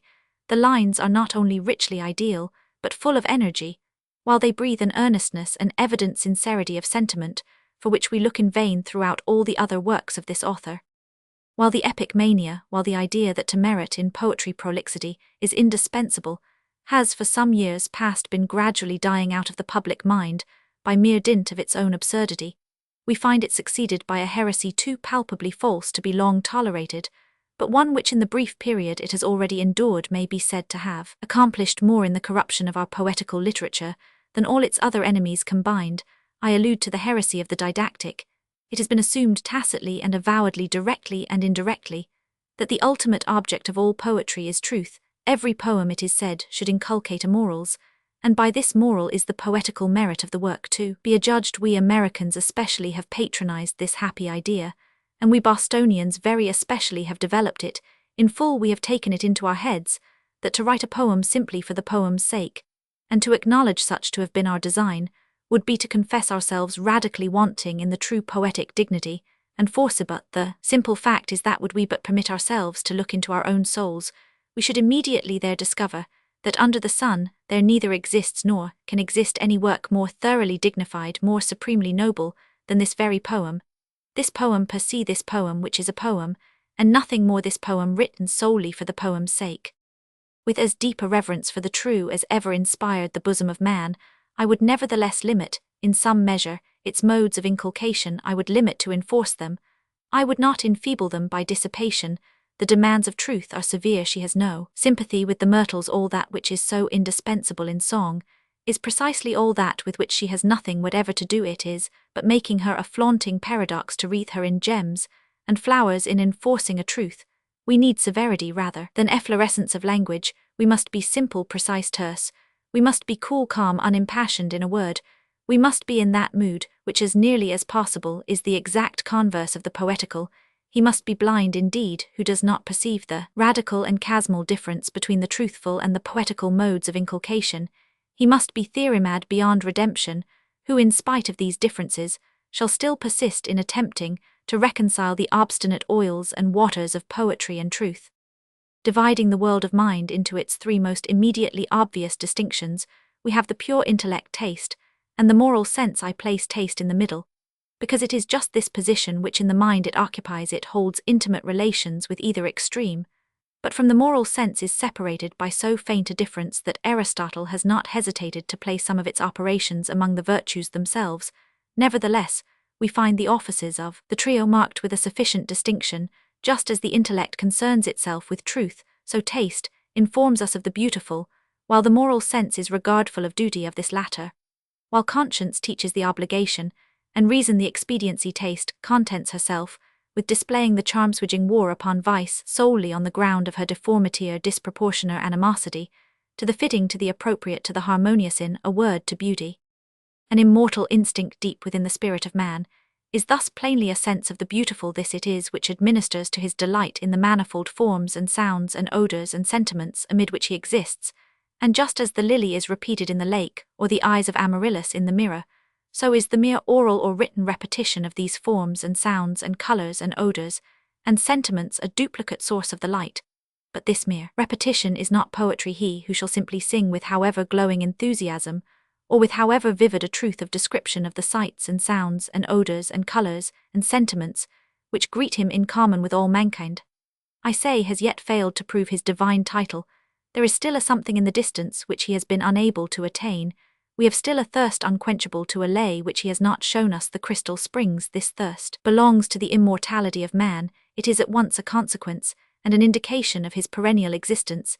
It is the desire of the moth for the star. It is no mere appreciation of the beauty before us, but a wild effort to reach the beauty above. Inspired by an ecstatic prescience of the glories beyond the grave, we struggle by multiform combinations among the things and thoughts of time to attain a portion of that loveliness whose very elements perhaps appertain to eternity alone. And thus when by poetry, or when by music, the most entrancing of the poetic moods, we find ourselves melted into tears, we weep then not as the Abbate Gravina supposes through excess of pleasure, but through a certain petulant impatient sorrow at our inability to grasp now wholly here on earth at once, and for ever those divine and rapturous joys of which through the poem or through the music we attain to but brief and indeterminate glimpses. The struggle to apprehend the supernal loveliness, this struggle on the part of souls, fittingly constituted has given to the world all that which the world has ever been enabled at once to understand and to feel as poetic.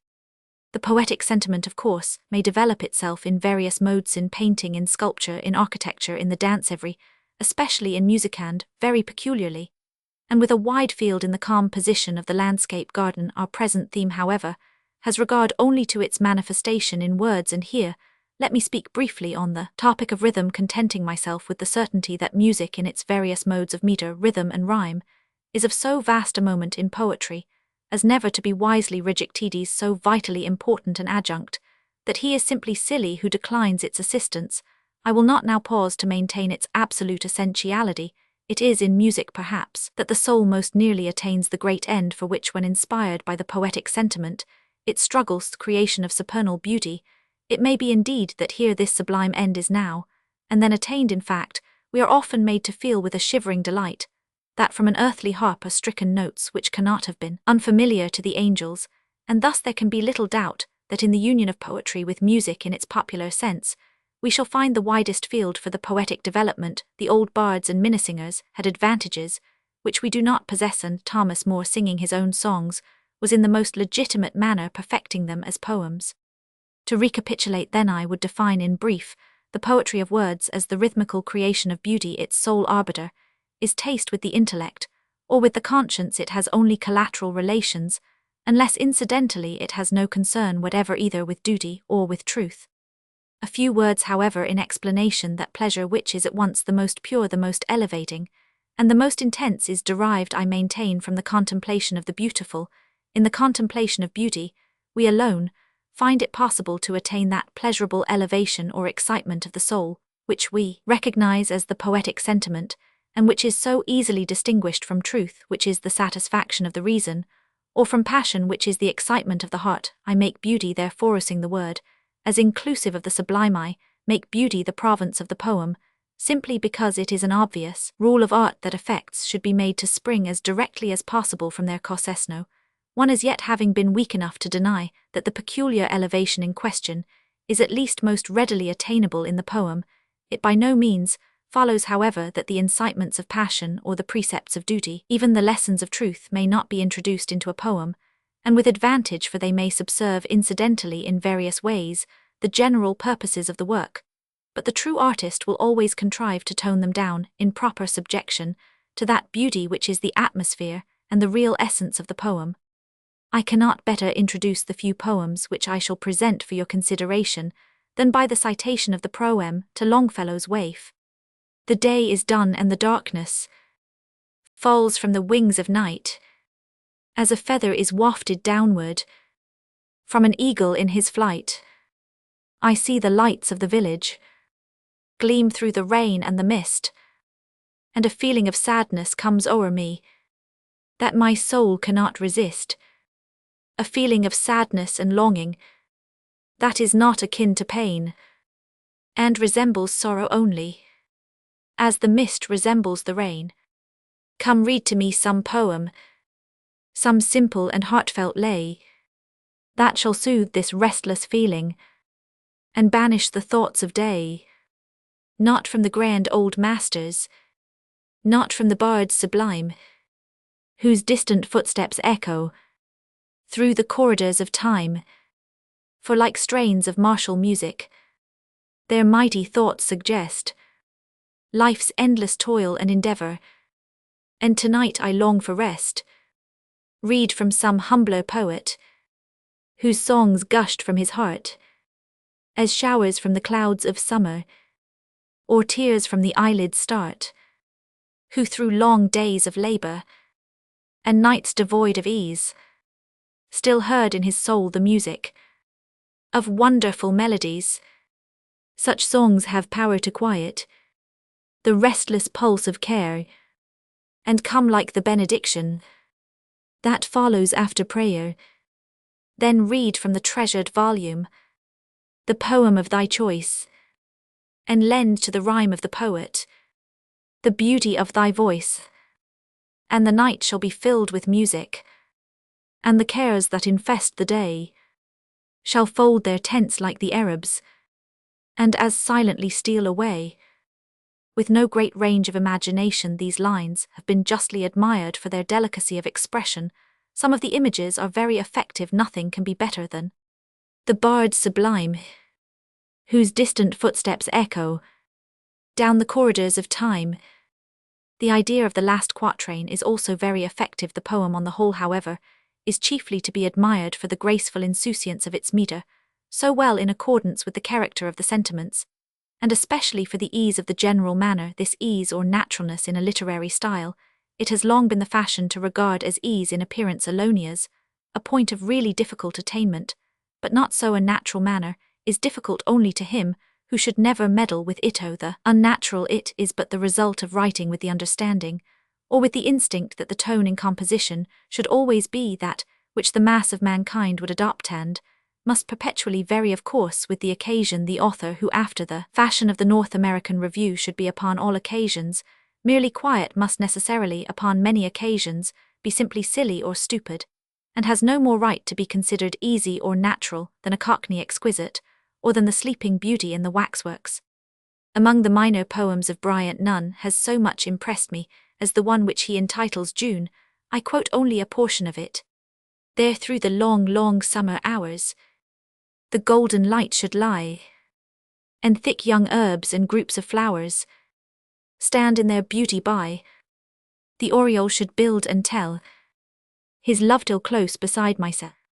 The idle butterfly should rest him there and there be heard, the housewife bee and humming bird. And what if cheerful shouts at noon come from the village scent, or songs of maids beneath the moon, with fairy laughter blent? And what if in the evening light betrothed lovers walk in sight of my low monument? I would the lovely scene around might know no sadder sight nor sound. I know I should not see the season's glorious show, nor would its brightness shine for me, nor its wild music flow. But if around my place of sleep the friends I love should come to weep, they might not haste to go. Soft airs and song and the light and bloom should keep them lingering by my tomb. These to their softened hearts should bear the thoughts of what has been, and speak of one who cannot share the gladness of the scene, whose part in all the pomp that fills the circuit of the summer hills is that his grave is green.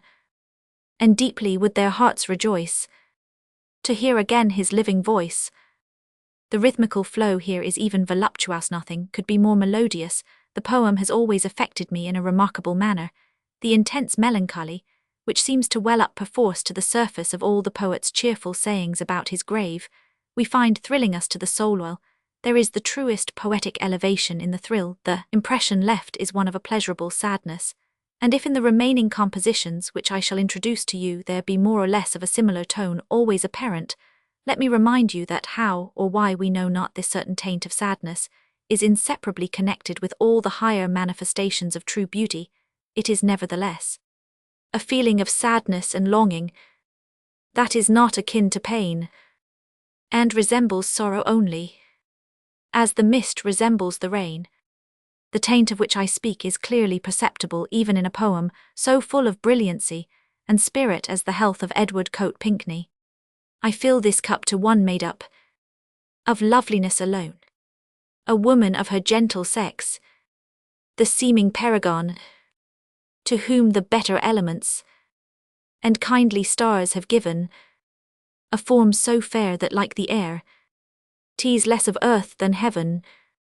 Her every tone is music's own, like those of morning birds, and something more than melody dwells ever in her words. The coinage of her heart are they, and from her lips each flows, as one may see the burdened bee forth issue from the rose. Affections are as thoughts to her, the measures of her hours. Her feelings have the flagrancy, the freshness of young flowers, and lovely passions changing oft, so fill her she appears, the image of themselves by turns, the idol of past years. Of her bright face one glance will trace a picture on the brain, and of her voice in echoing hearts a sound must long remain. But memory such as mine of her so very much endears, when death is nigh my latest sigh, will not be life's but hers. I filled this cup to one made up of loveliness alone, a woman of her gentle sex, the seeming paragon. Her health and would on earth there stood some more of such a frame, that life might be all poetry, and weariness a name. It was the misfortune of Mr. Pinkney to have been born too far south. Had he been a New Englander, it is probable that he would have been ranked as the first of American lyrists by that magnanimous cabal, which has so long controlled the destinies of American letters in conducting the thing called the North American Review. The poem just cited is especially beautiful, but the poetic elevation which it induces, we must refer chiefly to our sympathy in the poet's enthusiasm. We pardon his hyperboles for the evident earnestness with which they are uttered. It was by no means my design, however, to expatiate upon the merits of what I should read you. These will necessarily speak for themselves. Barcellini, in his advertisements from Parnassus, tells us that Zoilus once presented Apollo a very caustic criticism upon a very admirable book, whereupon the god asked him for the beauties of the work. He replied that he only busied himself about the errors. On hearing this, Apollo, handing him a sack of unwinnowed wheat, bade him pick out all the chaff for his reward. Now this fable answers very well as a hit at the critics, but I am by no means sure that the god was in the right. I am by no means certain that the true limits of the critical duty are not grossly misunderstood. Excellence in a poem, especially, may be considered in the light of an axiom, which need only be properly put to become self-evident. It is not excellence if it require to be demonstrated as such, and thus to point out too particularly the merits of a work of art is to admit that they are not merits altogether. Among the melodies of Thomas Moore is one whose distinguished character as a poem proper seems to have been singularly left out of view. I allude to his lines beginning "Come rest in this bosom." The intense energy of their expression is not surpassed by anything in Byron. There are two of the lines in which a sentiment is conveyed that embodies the all in all of the divine passion of love, a sentiment which perhaps has found its echo in more and in more passionate human hearts than any other single sentiment ever embodied in words. Come rest in this bosom, my own stricken dear.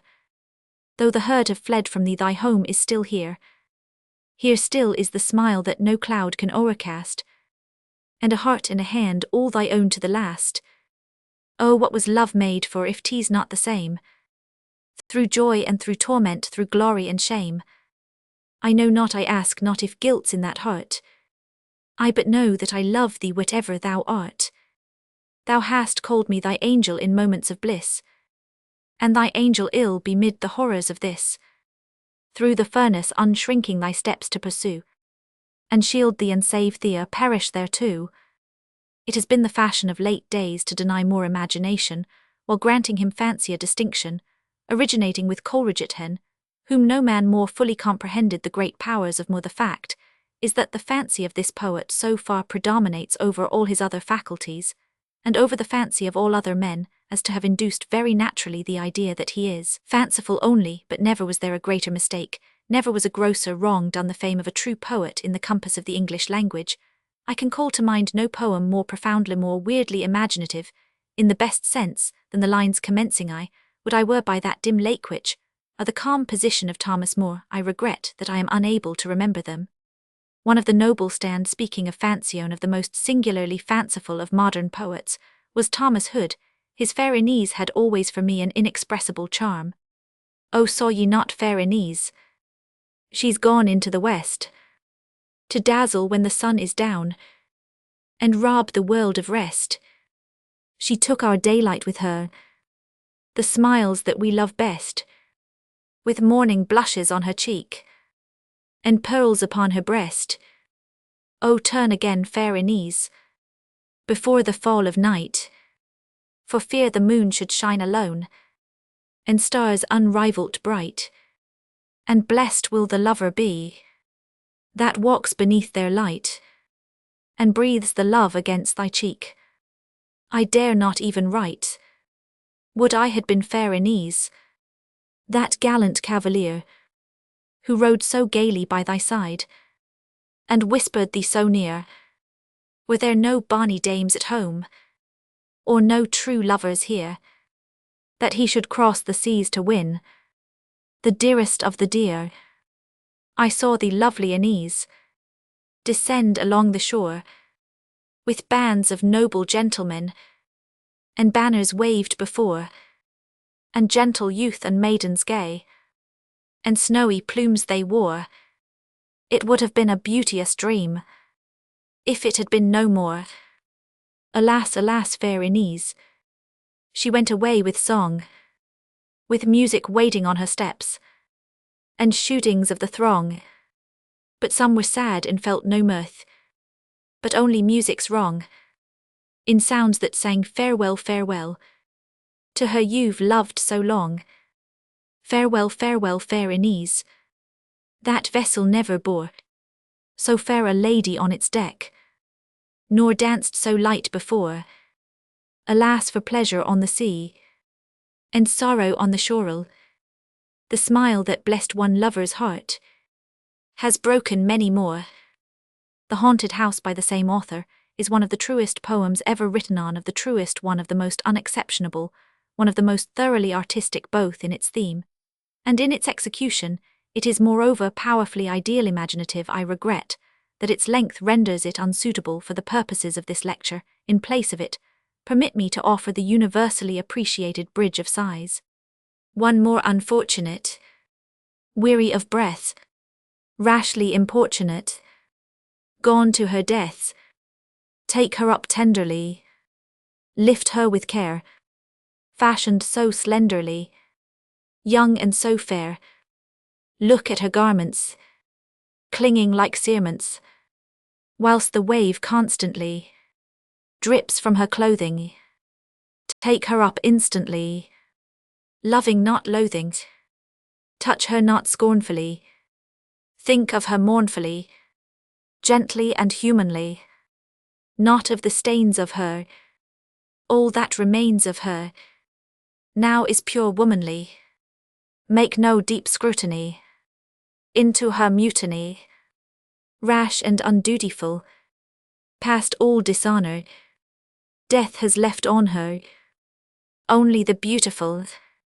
Where the lamps quiver so far in the river, with many a light, from window and casement, from garret to basement, she stood with amazement, houseless by night. The bleak wind of March made her tremble and shiver, but not the dark arch or the black flowing river, mad from life's history, glad to death's mystery, swift to be hurled, anywhere, anywhere, out of the world, in she plunged boldly, no matter how coldly, the rough river ran, over the brink of it, picture it, think of it, dissolute man, lave in it, drink of it, then if you can, still for all slips of hers, one of Eve's family, wipe those poor lips of hers, oozing so clammily, loop up her tresses, escaped from the comb, her fair auburn tresses, whilst wonderment guesses, where was her home, who was her father, who was her mother, had she a sister, had she a brother, or was there a dearer one, still and a nearer one, yet than all others, alas for the rarity of Christian charity, under the sun, oh it was pitiful, near a whole city full, home she had none, sisterly, brotherly, fatherly, motherly, feelings had changed, love by harsh evidence, thrown from its eminence, even God's providence, seeming estranged, take her up tenderly, lift her with care, fashioned so slenderly, young and so fair, ere her limbs frigidly, stiffened too rigidly, descently kindly, smooth and compose them, and her eyes close them, staring so blindly, dreadfully staring, through muddy impurity, as when with the daring, last look of despairing, fixed on futurity, perishing gloomily, spurred by contumely, cold inhumanity, burning insanity, into her rest, cross her hands humbly, as if praying dumbly, over her breast, owning her weakness, her evil behaviours, and leaving with meekness her sins to her Saviour. The vigour of this poem is no less remarkable than its pathos. The versification, although carrying the fanciful to the very verge of the fantastic, is nevertheless admirably adapted to the wild insanity, which is the thesis of the poem.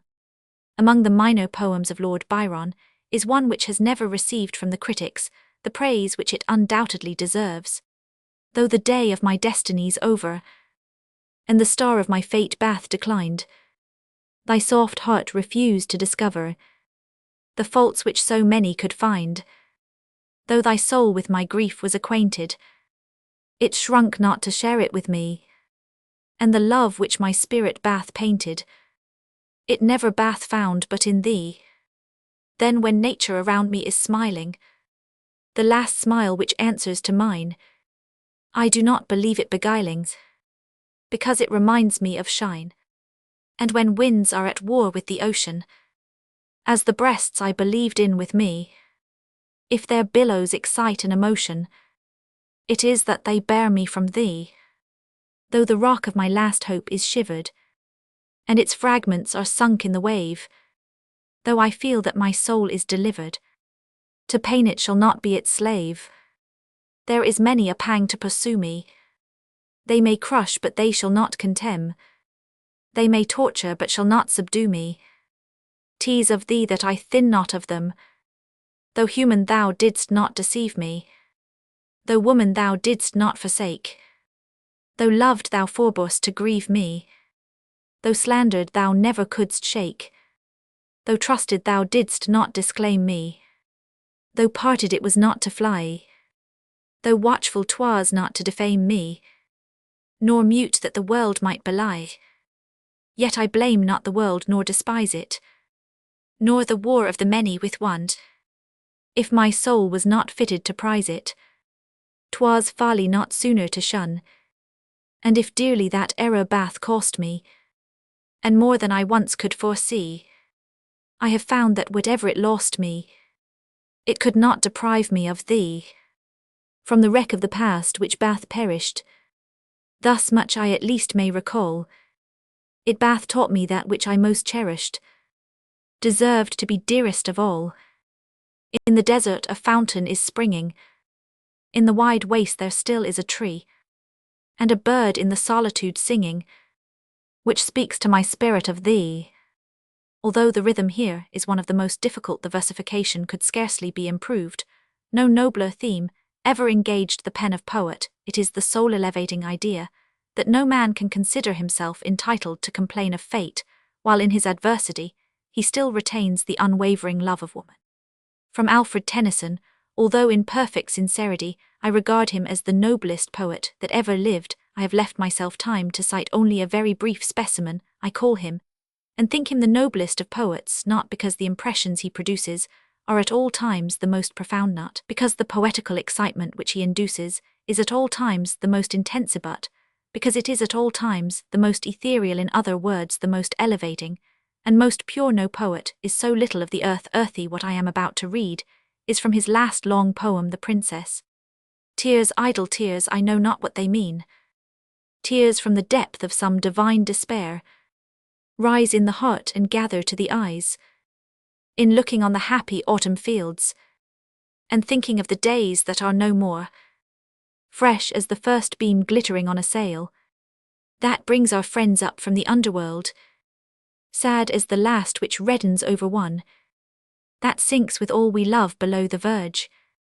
So sad, so fresh, the days that are no more, are sad and strange as in dark summer dawns, the earliest pipe of half-awakened birds, to dying ears when unto dying eyes the casement slowly grows a glimmering square. So sad, so strange, the days that are no more, dear as remembered kisses after death, and sweet as those by hopeless fancy feigned, on lips that are for others deep as love, deep as first love and wild with all regret. O death in life, the days that are no more. Thus, although in a very cursory and imperfect manner, I have endeavoured to convey to you my conception of the poetic principle, it has been my purpose to suggest that while this principle itself is strictly and simply the human aspiration for supernal beauty, the manifestation of the principle is always found in an elevating excitement of the soul quite independent of that passion, which is the intoxication of the heart, or of that truth which is the satisfaction of the reason, for in regard to passion, alas, its tendency is to degrade rather than to elevate the soul. Love, on the contrary, love the true, the divine eros, the Uranian, as distinguished from the Diona, and Venuses, unquestionably the purest and truest of all poetical themes. And in regard to truth, if to be sure through the attainment of a truth we are led to perceive a harmony where none was apparent before, we experience at once the true poetical effect, but this effect is referable to the harmony alone, and not in the least degree to the truth, which merely served to render the harmony manifest. We shall reach, however, more immediately a distinct conception of what the true poetry is by mere reference to a few of the simple elements which induce in the poet himself the poetical effect. He recognizes the ambrosia, which nourishes his soul, in the bright orbs that shine in heaven, in the volutes of the flowerin, the clustering of low shrubberiesin, the waving of the grainfieldsin, the slanting of tall eastern treesin, the blue distance of mountainsin, the grouping of cloudsin, the twinkling of half-hidden brooksin, the gleaming of silver riversin, the repose of sequestered lakesin, the star-mirroring depths of lonely wells. He perceives it in the songs of birdsin, the harp of balasin, the sighing of the night windin, the repining voice of the forestin, the surf that complains to the shoreen, the fresh breath of the woodsin, the scent of the violetin, the voluptuous perfume of the hyacinthin, the suggestive odour that comes to him at eventide from far distant undiscovered islands over dim oceans illimitable and unexplored. He owns it in all noble thoughtsin, all unworldly motivesin, all holy impulsin, all chivalrous, generous and self-sacrificing deeds. He feels it in the beauty of womanin, the grace of her step, in the lustre of her eyen, the melody of her voice, in her soft laughter, in her sighing, the harmony of the rustling of her robes. He deeply feels it in her winning endearments, in her burning enthusiasms, in her gentle charities, in her meek and devotional endurances. But above Allah, far above all, he kneels to Ith, worships it in the faith, in the purity, in the strength, in the altogether divine majesty of her love. Let me conclude by the recitation of yet another brief poem very different in character from any that I have before quoted. It is by Motherwell, and is called The Song of the Cavalier.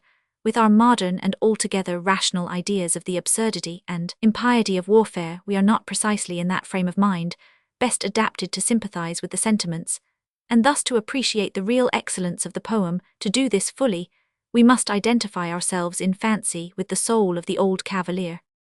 Then mount, brave gallants all, and don your helms amain. Death's couriers fame and honour call. No shrewish tears shall fill your eye, when the sword hilt's in our hand. Heart will well part and no wit sigh, for the fairest of the land. Let piping swain and craven wight thus weep and polling cry, our business is like men to fight. Old English poetry. It should not be doubted that at least 1/3 of the affection with which we regard the elder poets of Great Britain should be attributed to what is in itself a thing apart from poetry, mean to the simple love of the antiquine. That again, 1/3 of even the proper poetic sentiment inspired by their writings should be ascribed to a fact which, while it has strict connection with poetry, the abstract, and with the old British poems themselves, should not be looked upon as a merit appertaining to the authors of the poems. Almost every devout admirer of the old bards, if demanded his opinion of their productions, would mention vaguely yet with perfect sincerity a sense of dreamy wild indefinite, and he would perhaps say indefinable delight on being required to point out the source of this so shadowy pleasure. He would be apt to speak of the quaint in phraseology, and in general handling. This quaintness is in fact a very powerful adjunct to ideality, but in the case in question it arises independently of the author's will, and is altogether apart from his intention. Words and their rhythm have varied verses which affect us today with a vivid delight, and which delight in many instances may be traced to the one source. Quaintness must have worn in the days of their construction a very commonplace air. This is of course no argument against the poems, no, we mean it only as against the poets. Though there is a growing desire to overrate them, the old English muse was frank, guileless, sincere, and although very learned, still learned without art. No general error evinces more thorough confusion of ideas than the error of supposing Donne and Cowley metaphysical, in the sense wherein Wordsworth and Coleridge are so. With the two former ethics were the end, with the two latter the means. The poet of the creation wished by highly artificial verse to inculcate what he supposed to be moral truth. The poet of the ancient mariner to infuse the poetic sentiment through channels suggested by analysis. The one finished by complete failure what he commenced in the grossest misconception, the other by a path which could not possibly lead him astray arrived at a triumph which is not the less glorious because hidden from the profane eyes of the multitude. But in this view even the metaphysical verse of Cowley is but evidence of the simplicity and single-heartedness of the man, and he was in this but a type of his school. For we may as well designate in this way the entire class of writers whose poems are bound up in the volume before us, and throughout all of whom there runs a very perceptible general character. They used little art in composition, their writings sprang immediately from the soul and partook intensely of that soul's nature, nor is it difficult to perceive the tendency of this abandon to elevate immeasurably all the energies of mind, but again, so to mingle the greatest possible fire force, delicacy, and all good things with the lowest possible bathos, boldness and imbecility, as to render it not a matter of doubt that the average results of mind in such a school will be found inferior to those results in one ceteris paribus more artificial. We cannot bring ourselves to believe that the selections of the Book of Gems are such as will impart to a poetical reader the clearest possible idea of the beauty of the school, but if the intention had been merely to show the school's character, the attempt might have been considered successful in the highest degree. There are long passages now before us of the most despicable trash with no merit whatever beyond that of their antiquity. The criticisms of the editor do not particularly please us. His enthusiasm is too general and too vivid not to be false. His opinion, for example, of Sir Henry Wotton's verses on the Queen of Bohemia, that there are few finer things in our language, is untenable and absurd.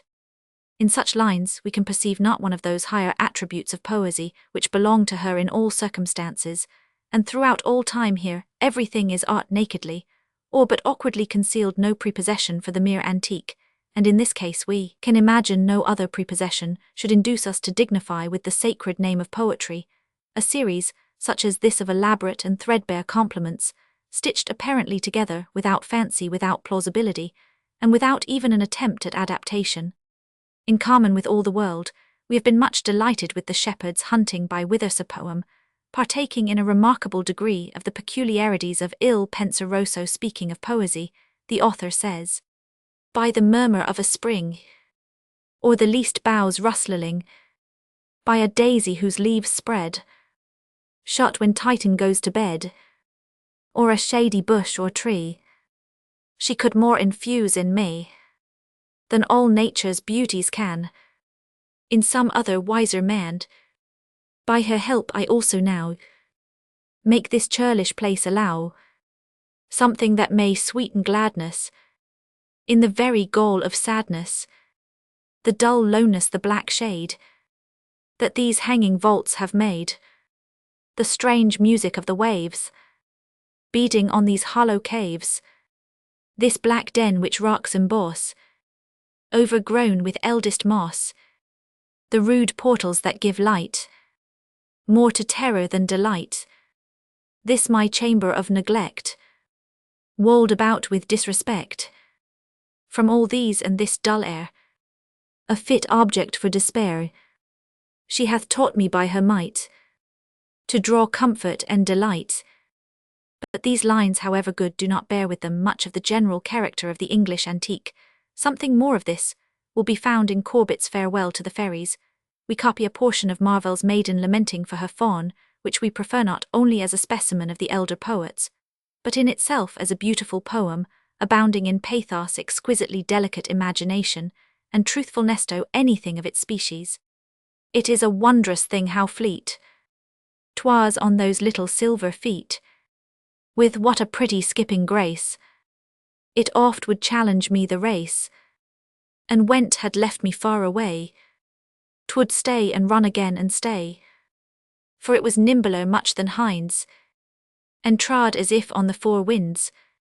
I have a garden of my own, but so with roses overgrown, and lilies that you would it guess to be a little wilderness, and all the springtime of the year it only loved to be there.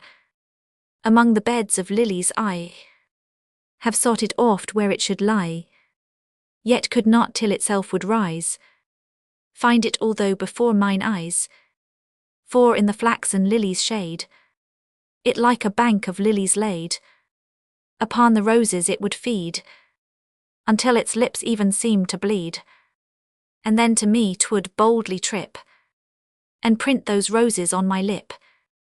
But all its chief delight was still with roses thus itself to fill, and its pure virgin limbs to fold in whitest sheets of lilies cold.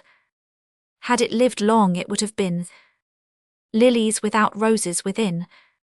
How truthful an air of lamentations hangs here upon every syllable! It pervades all, it comes over the sweet melody of the words, over the gentleness and grace which we fancy in the little maiden Herselfeven, over the half-playful, half-petulant air with which she lingers on the beauties and good qualities of her favourite, like the cool shadow of a summer cloud over a bed of lilies and violets, and all sweet flowers. The whole is redolent with poetry of a very lofty order. Every line is an idea conveying either the beauty and playfulness of the fawn, or the artlessness of the maiden, or her love, or her admiration, or her grief, or the fragrance and warmth and appropriateness of the little nest-like bed of lilies and roses which the fawn devoured as it lay upon them, and could scarcely be distinguished from them by the once happy little damsel, who went to seek her pet with an arch and rosy smile on her face. Consider the great variety of truthful and delicate thought in the few lines we have quoted. The wonder of the little maiden at the fleetness of her favourited little silver feet, the fawn challenging his mistress to a race with a pretty skipping grace, running on before, and then with head turned back awaiting her approach, only to fly from it. Again, can we not distinctly perceive all these things? How exceedingly vigorous too is the line, and trod as if on the four winds, a vigour apparent only when we keep in mind the artless character of the speaker, and the 4 feet of the favourite one for each wind. Then consider the garden of my own, so overgrown, entangled with roses and lilies, as to be a little wilderness, the fawn loving to be there, and their onlithe maiden seeking it, where it should lie, and not being able to distinguish it from the flowers, until itself would riseth lying among the lilies, like a bank of lilies, loving to fill itself with roses, and its pure virgin limbs to fold in whitest sheets of lilies cold. and these things being its chief delights, and then the preeminent beauty and naturalness of the concluding lines, whose very hyperbole only renders them more true to nature, when we consider the innocence, the artlessness, the enthusiasm, the passionate girl, and more passionate admiration of the bereaved child.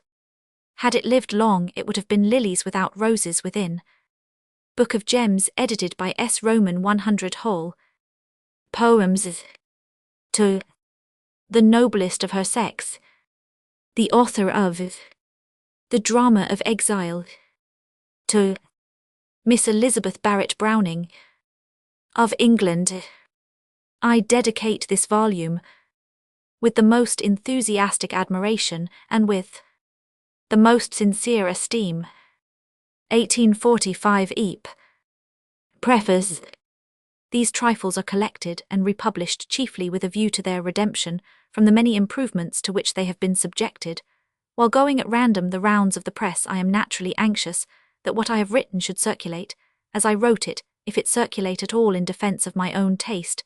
Nevertheless, it is incumbent upon me to say that I think nothing in this volume of much value to the public or very creditable to myself. Events, not to be controlled, have prevented me from making at any time any serious effort in what under happier circumstances would have been the field of my choice. With me poetry has been not a purpose, but a passion, and the passions should be held in reverence. They must not, they cannot at will be excited with an eye to the paltry compensations, or the more paltry commendations of mankind. E.A.P. Poems of later life. The Raven.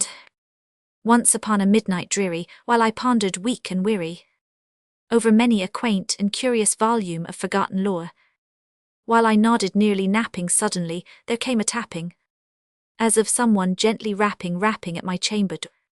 "'Tis some visitor," I muttered, tapping at my chamber door. Only this and nothing more. Ah, distinctly I remember it was in the bleak December, and each separate dying ember wrought its ghost upon the floor. Eagerly I wished the morrow, vainly I had sought to borrow from my book surcease of sorrow for the lost Lenore, for the rare and radiant maiden whom the angels name Lenore, nameless here for evermore. And the silken, sad, uncertain rustling of each purple curtain muffled me with fantastic terrors never felt before, so that now, to still the beating of my heart, I stood repeating, "'Tis some visitor entreating entrance at my chamber door. Some late visitor entreating entrance at my chamber door. This it is and nothing more." Presently my soul grew stronger, hesitating, then no longer. "Sir," said I, "or madam, truly your forgiveness I implore. But the fact is I was napping, and so gently you came rapping, and so faintly you came tapping at my chamber door, that I scarce was sure I heard Yowher." I opened wide the door. Darkness there and nothing more. Deep into that darkness peering long, I stood there wondering, fearing, doubting, dreaming dreams no mortal ever dared to dream before. But the silence was unbroken, and the darkness gave no token, and the only word there spoken was the whispered word Lenore. This I whispered, and an echo murmured back the word Lenore. Merely this and nothing more. Back into the chamber, turning all my soul within me burning. Soon I heard again a tapping somewhat louder than before. "Surely," said I, "surely that is something at my window lattice. Let me see then what thereat is, and this mystery explore. Let my heart be still a moment, and this mystery explore. 'Tis the wind and nothing more." Open here I flung the shutter, when with many a flirt and flutter, in there stepped a stately raven of the saintly days of yore. Not the least obeisance made he, not an instant stopped or stayed he, but with mien of lord or lady, perched above my chamber door. Perched upon a bust of Pallas just above my chamber door. Perched and sat and nothing more. Then this ebony bird beguiling my sad fancy into smiling, by the grave and stern decorum of the countenance it wore. "Though thy crest be shorn and shaven, thou," I said, "art sure no craven, ghastly, grim, and ancient raven wandering from the nightly shore. Tell me what thy lordly name is on the night's Plutonian shore." Quoth the raven, "Nevermore." Much I marvelled this ungainly fowl to hear discourse so plainly, though its answer little meaning, little relevancy bore. For we cannot help agreeing that no living human being ever yet was blessed with seeing bird above his chamber door. Bird or beast upon the sculptured bust above his chamber door, with such name as nevermore. But the raven sitting lonely on the placid bust spoke only that one word, as if his soul in that one word he did outpour. Nothing farther then he uttered, not a feather then he fluttered, till I scarcely more than muttered, other friends have flown before. On the morrow he will leave me, as my hopes have flown before. Then the bird said nevermore, startled at the stillness broken by reply so aptly spoken. Doubtless, said I, what it utters is its only stock and store, caught from some unhappy master, whom unmerciful disaster followed fast and followed faster, till his songs one burden bore, till the dirges of his hope that melancholy burden bore, of never nevermore. But the raven still beguiling all my sad soul into smiling, straight I wheeled a cushioned seat in front of bird and bust and door. Then upon the velvet sinking, I betook myself to linking fancy unto fancy, thinking what this ominous bird of yore, what this grim, ungainly, ghastly, gaunt, and ominous bird of yore meant in croaking nevermore. This I sat engaged in guessing, but no syllable expressing, to the fowl whose fiery eyes now burned into my bosom's core. This and more I sat divining, with my head at ease reclining on the cushion's velvet lining that the lamplight gloated, but whose velvet violet lining with the lamplight gloating she shall press nevermore. Then methought the air grew denser, perfumed from an unseen censer, swung by angels whose faint footfalls tinkled on the tufted floor. Wretch, I cried, thy God hath lent Thebe these angels he hath sent thee respite, respite, and nepenthe from thy memories of Lenore. Quaff, O quaff this kind nepenthe, and forget this lost Lenore. Quoth the raven nevermore. Prophet, said I, thing of evil, prophet still, if bird or devil, whether tempter sent, or whether tempest tossed thee here ashore, desolate yet all undaunted on this desert land enchanted, on this home by horror haunted, tell me truly, I implore, is there balm in Gilead, tell me, I implore. Quoth the raven nevermore. Prophet, said I, thing of evil, prophet still, if bird or devil, by that heaven that bends above us be, that God we both adore, tell this soul with sorrow laden, if within the distant Aidenn it shall clasp a sainted maiden, whom the angels name Lenore, clasp a rare and radiant maiden, whom the angels name Lenore. Quoth the raven nevermore. Be that word our sign of parting, bird or fiend, I shrieked upstarting, get thee back into the tempest and the night's Plutonian shore. Leave no black plume as a token of that lie thy soul hath spoken. Leave my loneliness unbroken, quit the bust above my door. Take thy beak from out my heart, and take thy form from off my door. Quoth the raven nevermore. And the raven, never flitting, still is sitting on the pallid bust of Pallas just above my chamber door. And his eyes have all the seeming of a demon's that is dreaming, and the lamplight o'er him streaming throws his shadow on the floor. And my soul from out that shadow that lies floating on the floor shall be lifted nevermore. Published 1845. The bells. Roman 1. Hear the sledges with the bells. Silver bells. What a world of merriment their melody foretells. How they tinkle, tinkle, tinkle in the icy air of night, while the stars that oversprinkle all the heavens seem to twinkle with a crystalline delight, keeping time, in a sort of runic rhyme, to the tintinnabulation that so musically wells from the bells, bells, bells, bells, bells, bells, bells, from the jingling and the tinkling of the bells. Roman 2. Hear the mellow wedding bells, golden bells. What a world of happiness their harmony foretells, through the balmy air of night. How they ring out their delight from the molten golden notes, and all in tune.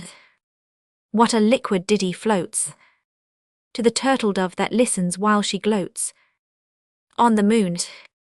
Oh, from out the sounding cells, what a gush of euphony voluminously wells.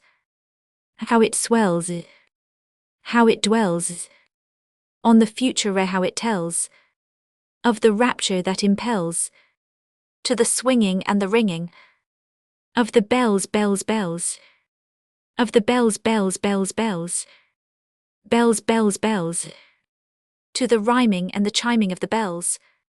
Roman 3 Hear the loud alarum bells, brazen bells. What a tale of terror now their turbulency tells, in the startled ear of night. How they scream out their affright, too much horrified to speak. They can only shriek, shriek, out of tune, in a clamorous appealing to the mercy of the fire, in a mad expostulation with the deaf and frantic fire, leaping higher, higher, highers, with a desperate desire, and a resolute endeavour, no, no, to sit or never, by the side of the pale-faced moon. Oh, the bells, bells, bells, what a tale their terror tells, of despair, how they clang and clash and roar, what a horror they outpour, on the bosom of the palpitating air. Yet the ear it fully knows, by the twanging and the clanging, how the danger ebbs and flows. Yet the ear distinctly tells, in the jangling and the wrangling, how the danger sinks and swells, by the sinking or the swelling in the anger of the bells, of the bells, of the bells, bells, bells, bells, bells, bells, bells, in the clamour and the clangour of the bells. Roman 4 Hear the tolling of the bells, iron bells. What a world of solemn thought their monody compels, in the silence of the night. How we shiver with affright, at the melancholy meaning of their tone, for every sound that floats from the rust within their throats is a groan. And the peoply, the peoples, they that dwell up in the steeple, all alone, and who tolling, tolling, tolling, in that muffled monotone, feel a glory in so rolling on the human heart a stone.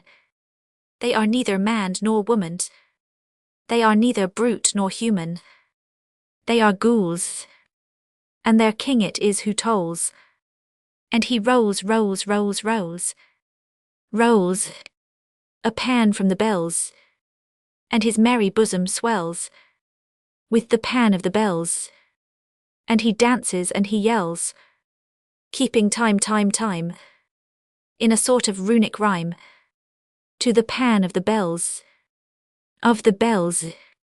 keeping time, time, time, in a sort of runic rhyme, to the throbbing of the bells, bells, bells, to the sobbing of the bells, keeping time, time, time, as he knells, knells, knells, in a happy runic rhyme, to the rolling of the bells, bells, bells, to the tolling of the bells, bells, bells, bells, bells, bells, bells, bells, to the moaning and the groaning of the bells.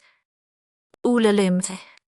The skies they were ashen and sober, the leaves they were crisped and sere, the leaves they were withering and sere. It was night in the lonesome October of my most immemorial year. It was hard by the dim lake of Auber, in the misty mid-region of Weir. It was down by the dank tarn of Auber, in the ghoul-haunted woodland of Weir. Here once through an alley titanic, of Cyprus I roamed with my soul, of Cyprus with Psyche my soul.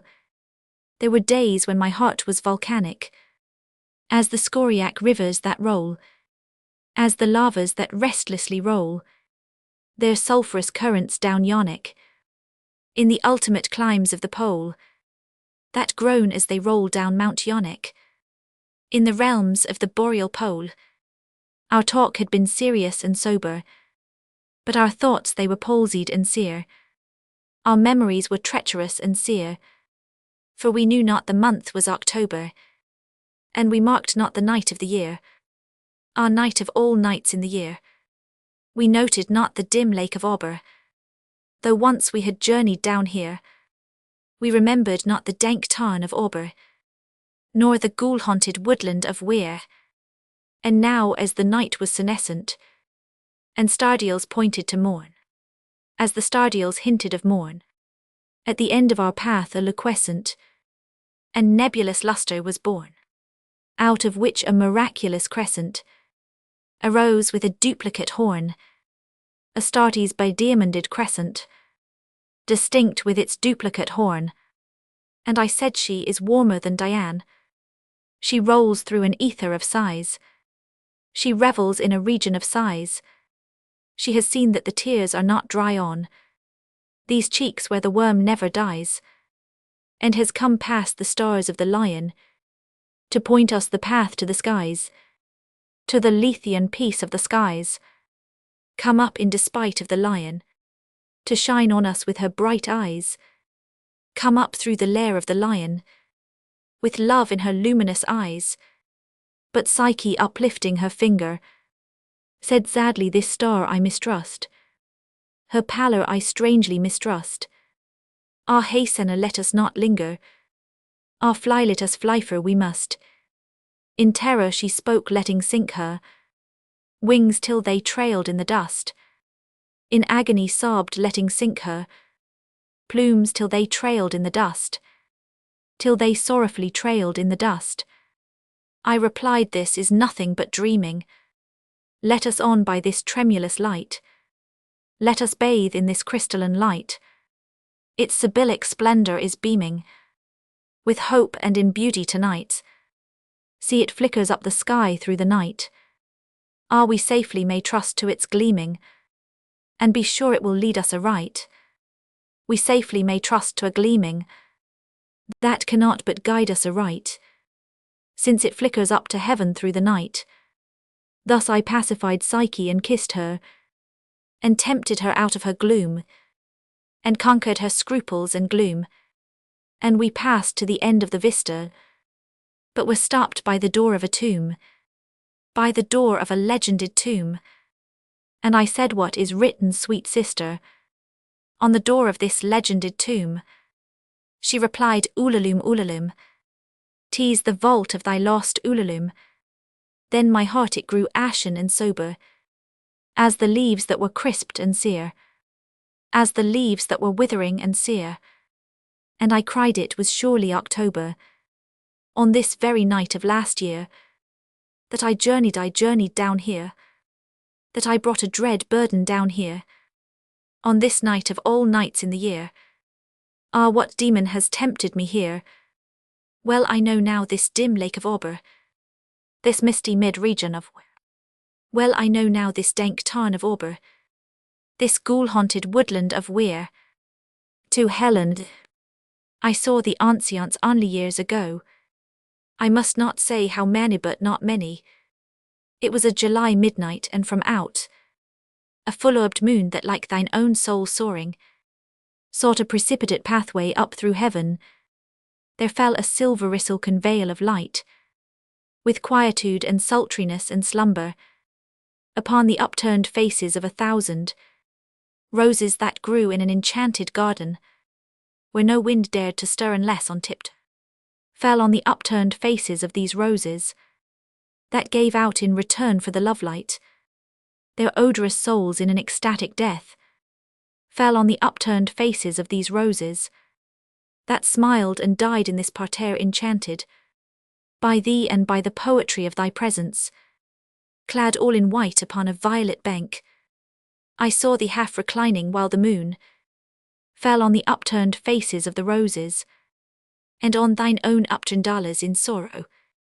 Was it not fate that on this July midnight, was it not fate whose name is also sorrow, that bade me pause before that garden gate, to breathe the incense of those slumbering roses?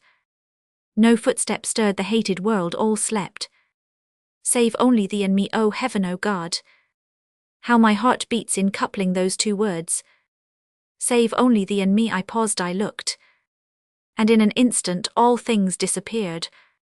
Ah, bear in mind this garden was enchanted. The pearly lustre of the moon went out. The mossy banks and the meandering paths, the happy flowers and the repining trees, Were seen no more the very roses' odours, died in the arms of the adoring airs. All expired save thee, save less than thou, save only the divine light in thine eyes, save but the soul in thine uplifted eyes. I saw but them thy were the world to me. I saw but them, saw only them for hours, saw only them until the moon went down. What wild hearthstories seemed to lie enwritten upon those crystalline celestial spheres. How dark a woe, yet how sublime a hope. How silently serene a sea of pride. How daring an ambition, yet how deep. How fathomless a capacity for love. But now at length, dear Diane, sank from sight into a western couch of thundercloud, and thou, a ghost amid the entombing trees, didst glide away, only thine eyes remained. They would not, Gothy, never yet have gone, lighting my lonely pathway home that night. They have not left me as my hopes have since. They follow Methy, lead me through the years. They are my ministers, yet I their slave. Their office is to illumine and enkindle, my duty to be saved by their bright light, and purified in their electric fire, and sanctified in their Elysian fire. They fill my soul with beauty which is hope, and are far up in heaven stars I kneel to, in the sad silent watches of my night, while even in the meridian glare of day, I see them still woe sweetly scintillant. Venus is unextinguished by the sun. Annabel Lee. It was many and many a year ago, in a kingdom by the sea, that a maiden lived whom you may know by the name of Annabel Lee. And this maiden, she lived with no other thought than to love and be loved by me. I was a child and she was a child, in this kingdom by the sea. But we loved with a love that was more than love, I and my Annabel Lee, with a love that the winged seraphs of heaven coveted her and me. And this was the reason that long ago, in this kingdom by the sea, a wind blew out of a cloud by night, chilling my Annabel Lee, so that her highborn kinsmen came and bore her away from me, to shut her up in a sepulchre, in this kingdom by the sea. The angels, not half so happy in heaven, went envying her and me.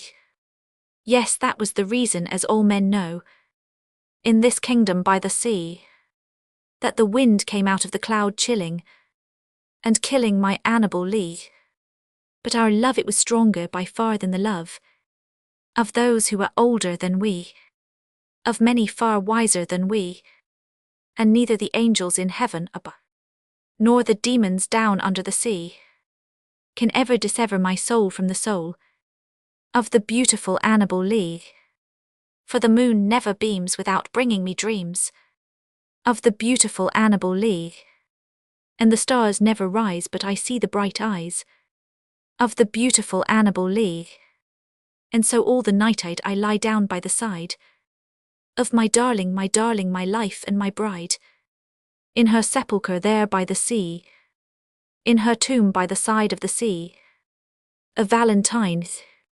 For her this rhyme is penned, whose luminous eyes, brightly expressive as the twins of Leda, shall find her own sweet name that nestling lies upon the page enwrapped from every reader.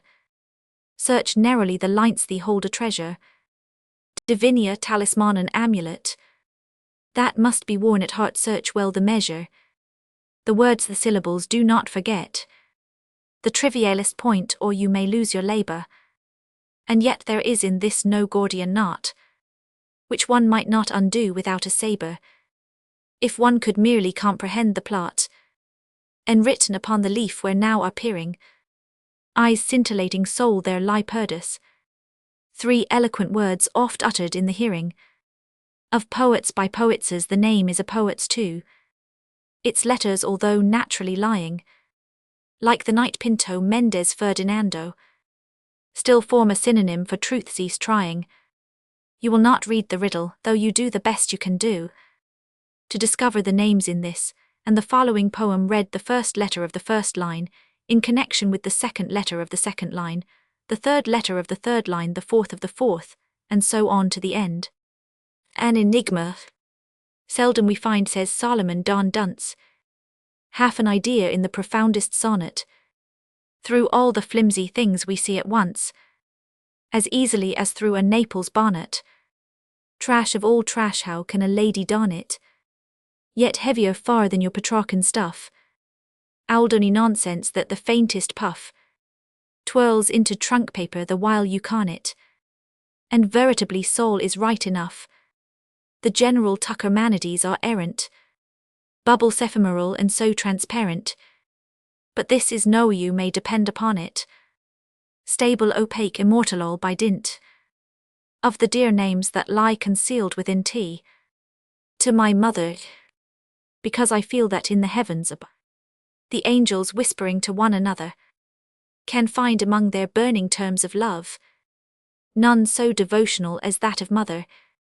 Therefore by that dear name I long have called you, you who are more than mother unto me, and fill my heart of hearts where death installed you, in setting my Virginia's spirit free.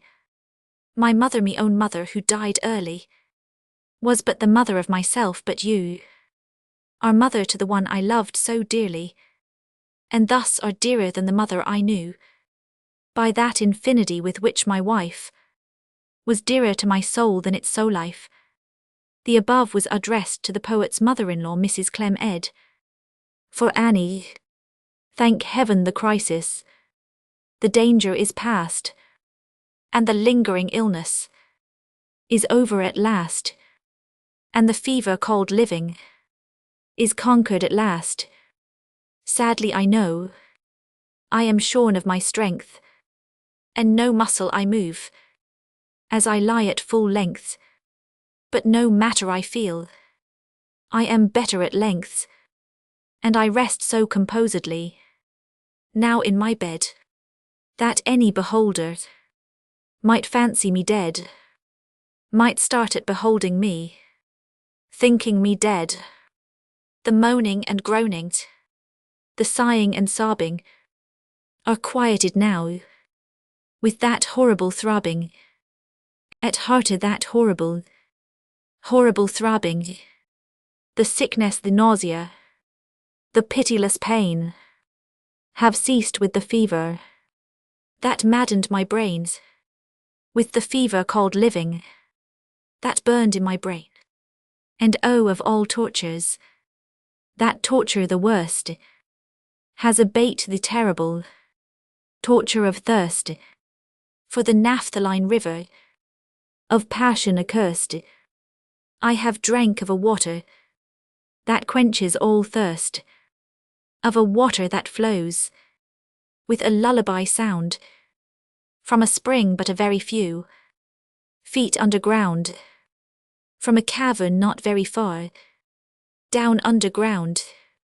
And let it never be foolishly said that my room it is gloomy and narrow my bed, for man never slept in a different bed, and to sleep you must slumber in just such a bed. My tantalized spirit here blandly reposes, forgetting or never regretting its roses, its old agitations of myrtles and roses.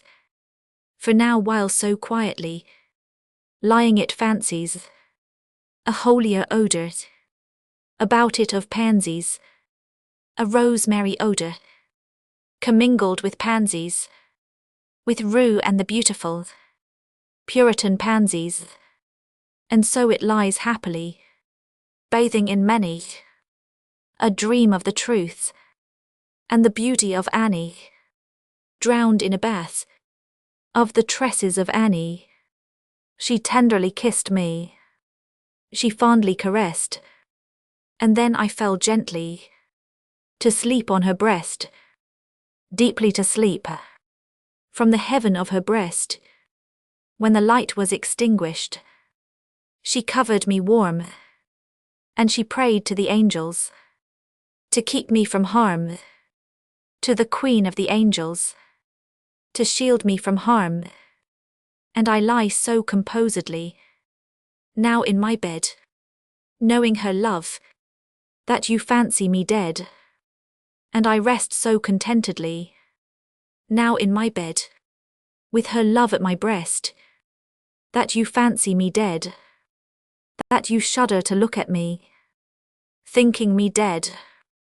But my heart it is brighter than all of the many stars in the sky, for it sparkles with Annie, it glows with the light of the love of my Annie, with the thought of the light of the eyes of my Annie. To F, beloved amid the earnest woes that crowd around my earthly paths, drear path alas where grows not even one lonely rose, my soul at least a solace hath, in dreams of thee and therein knows an Eden of bland repose, and thus thy memory is to me like some enchanted far-off isle, in some tumultuous sea, some ocean throbbing far and free, with storms but where meanwhile serenest skies continually, just o'er that one bright island smile. To Francis S. Osgood, thou wouldst be loved then let thy heart from its present pathway part not, being everything which now thou art, be nothing which thou art not. So with the world thy gentle ways, thy grace thy more than beauty, shall be an endless theme of praise, and lover's simple duty. El Dorado, gaily bedight, a gallant knight, in sunshine and in shadow, had journeyed long, singing a song, in search of El Dorado. But he grew old, this knight so bold, and o'er his heart a shadow fell as he found no spot of ground that looked like El Dorado, and as his strength failed him at length, he met a pilgrim shadow. Shadow, said he, where can it be, this land of El Dorado? Over the mountains of the moon, down the valley of the shadow, ride boldly ride.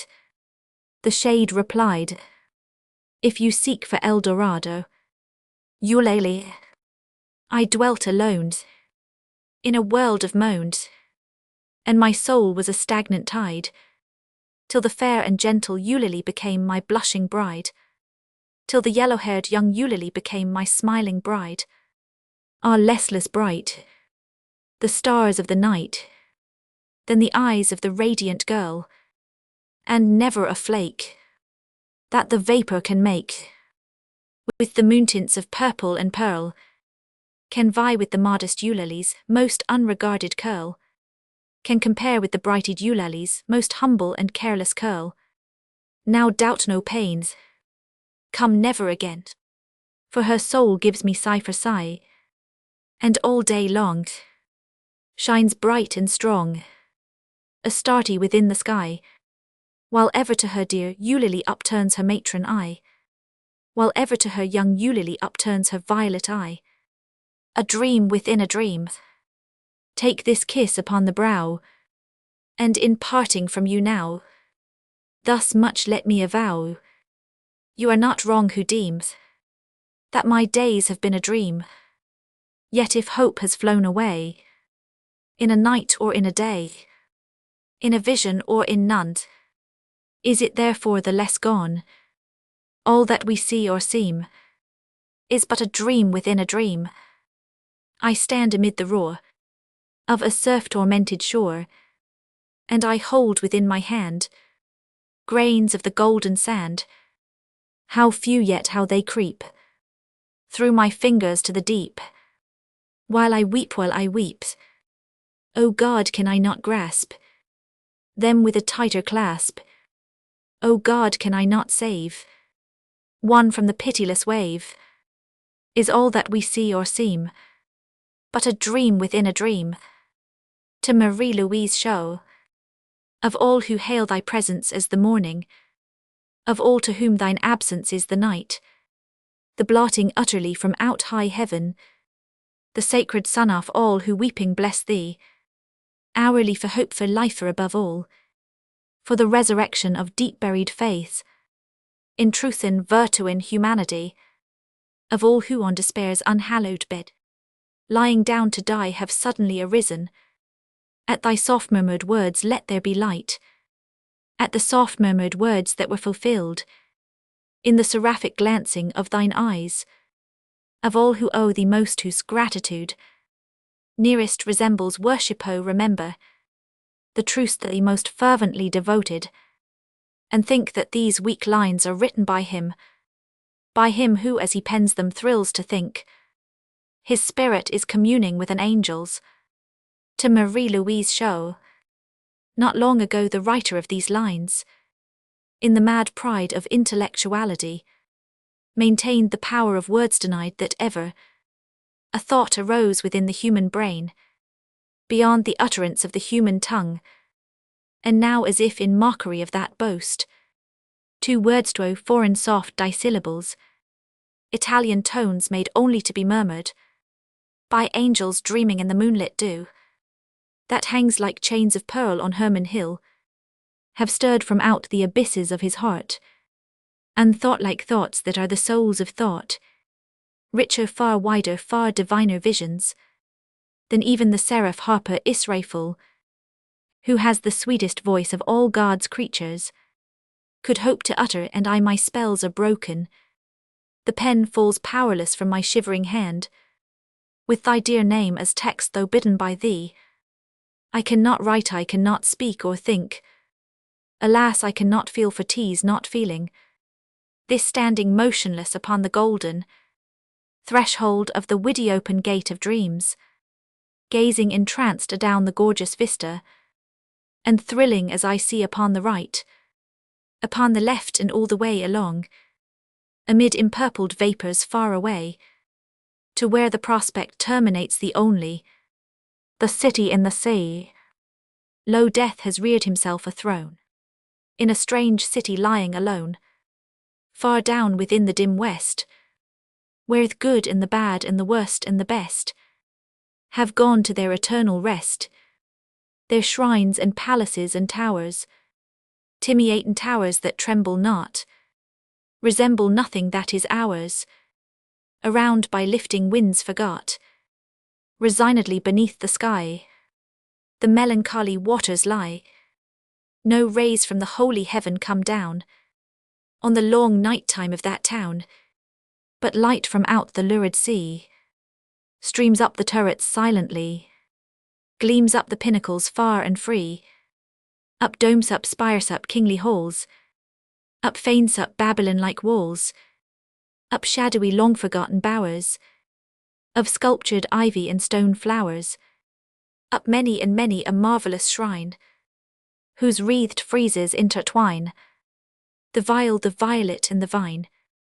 Resignedly beneath the sky, the melancholy waters lie, so blend the turrets and shadows there, that all seem pendulous in air, while from a proud tower in the town, death looks gigantically down, their open fanes and gaping graves, yawn level with the luminous waves, but not the riches there that lie in each idol's diamond eye, not the gay-jewelled dead tempt the waters from their bed, for no ripples curl, alas, along that wilderness of glass, no swellings tell that winds may be upon some far-off happier sea, no heavings hint that winds have been on seas less hideously serene, but lo, a stir is in the air, the wave there is a movement there, as if the towers had thrown aside, in slightly sinking the dull tide,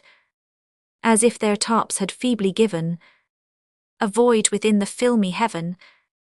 The waves have now a redder glow, the hours are breathing faint and low, and when amid no earthly moans, down that town shall settle hence, hell rising from 1,000 thrones, shall do it reverence. The sleeper. At midnight in the month of June, I stand beneath the mystic moon, an opiate vapour dewy dim, exhales from out her golden rim, and softly dripping drop by drop, upon the quiet mountain top, steals drowsily and musically into the universal valley. The rosemary nods upon the grave, the lily lolls upon the wave, wrapping the fog about its breast. The ruin moulders into rest, looking like Lethe see the lake. A conscious slumber seems to take, and would not for the world awake. All beauty sleeps, and lo, where lies her casement open to the skies, Irene with her destinies. O lady bright, can it be right, this window open to the night? The wanton airs from the treetop laughingly through the lattice drop. The bodiless airs a wizard rout flit through thy chamber in and out, and wave the curtain canopy, so fitfully, so fearfully, above the closed and fringed lid, neath which thy slumbering soul lies hid, that o'er the floor and down the wall, like ghosts the shadows rise and fall. O lady dear, hast thou no fear? Why and what art thou dreaming here? Sure thou art come o'er far-off seas, a wonder to these garden trees. Strange is thy pallor, strange thy dress, strange above all thy length of tress, and this all solemn silentness. The lady sleeps, oh may her sleep, which is enduring, so be deep. Heaven have her in its sacred keep. This chamber changed for one more holy, this bed for one more melancholy. I pray to God that she may lie forever with unopened eye, while the dim-sheeted ghosts go by. My love, she sleeps, oh may her sleep, as it is lasting, so be deep. Soft may the worms about her creep, far in the forest dim and old. For her may some tall vault unfold, some vault that oft hath flung its black and winged panels fluttering back, triumphant o'er the crested palls of her grand family funerals. Some sepulchre remote alone, against whose portal she hath thrown in childhood many an idle stone. Some tomb from out whose sounding door she ne'er shall force an echo more. Thrilling to think, poor child of sin, it was the dead who groaned within. Bridal ballad. The ring is on my hand, and the wreath is on my brow. Satins and jewels grand are all at my command, and I am happy now. And my lord, he loves me well, but when first he breathed his vow, I felt my bosom swell, for the words rang as a knell, and the voice seemed his who fell in the battle down the dells. And who is happy now? But he spoke to reassure me, and he kissed my pallid brow, while a reverie came o'er me, and to the churchyard bore me. And I sighed to him before me, thinking him dead dear lore me. Oh, I am happy now. And thus the words were spoken, and thus the plighted vow. And though my faith be broken, and though my heart be broken, behold the golden token that proves me happy now. Would to God I could awaken, for I dream I know not how, and my soul is sorely shaken, lest an evil step be taken, lest the dead who is forsaken may not be happy now. Notes: The Raven was first published on the 29th January 1845 in the New York Evening Mirror paper. Its author was then assistant editor of it, was prefaced by the following words understood to have been written by N.P. Willis. We are permitted to copy in advance of publication from the second number of the American Review the following remarkable poem by Edgar Poe. In our opinion, it is the most effective single example of fugitive poetry ever published in this country and unsurpassed in English poetry for subtle conception, masterly ingenuity of versification, and consistent sustaining of imaginative lift and pokerishness. It is one of those dainties bred in a book which we feed on. It will stick to the memory of everybody who reads it. In the February number of the American Review, the poem was published as by Quarles. and it was introduced by the following note, evidently suggested, if not written by Poe himself.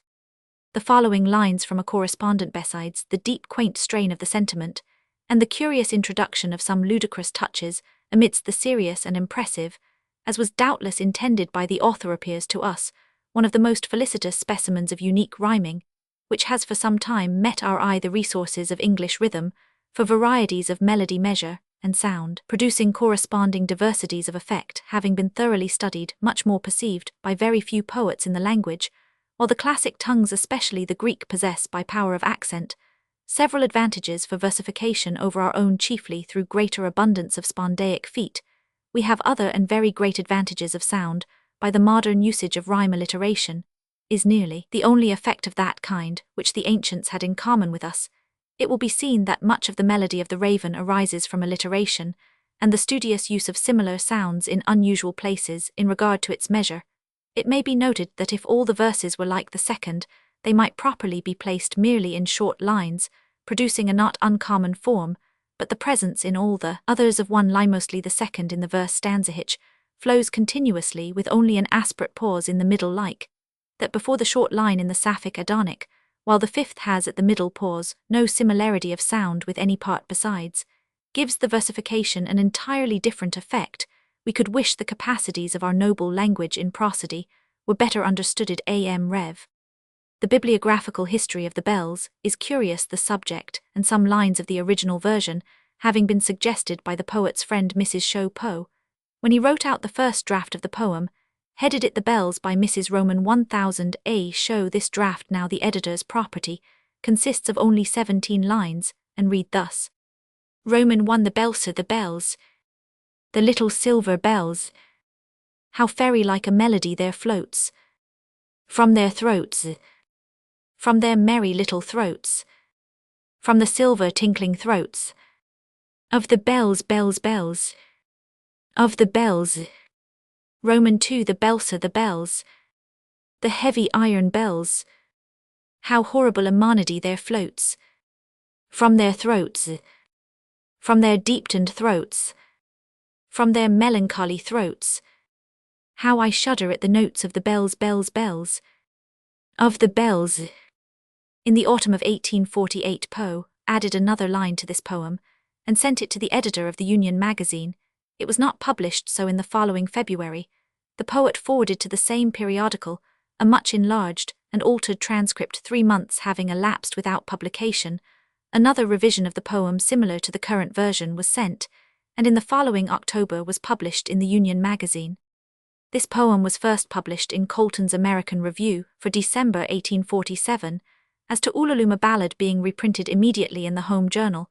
It was copied into various publications, with the name of the editor N.P. Willis appended, and was ascribed to him.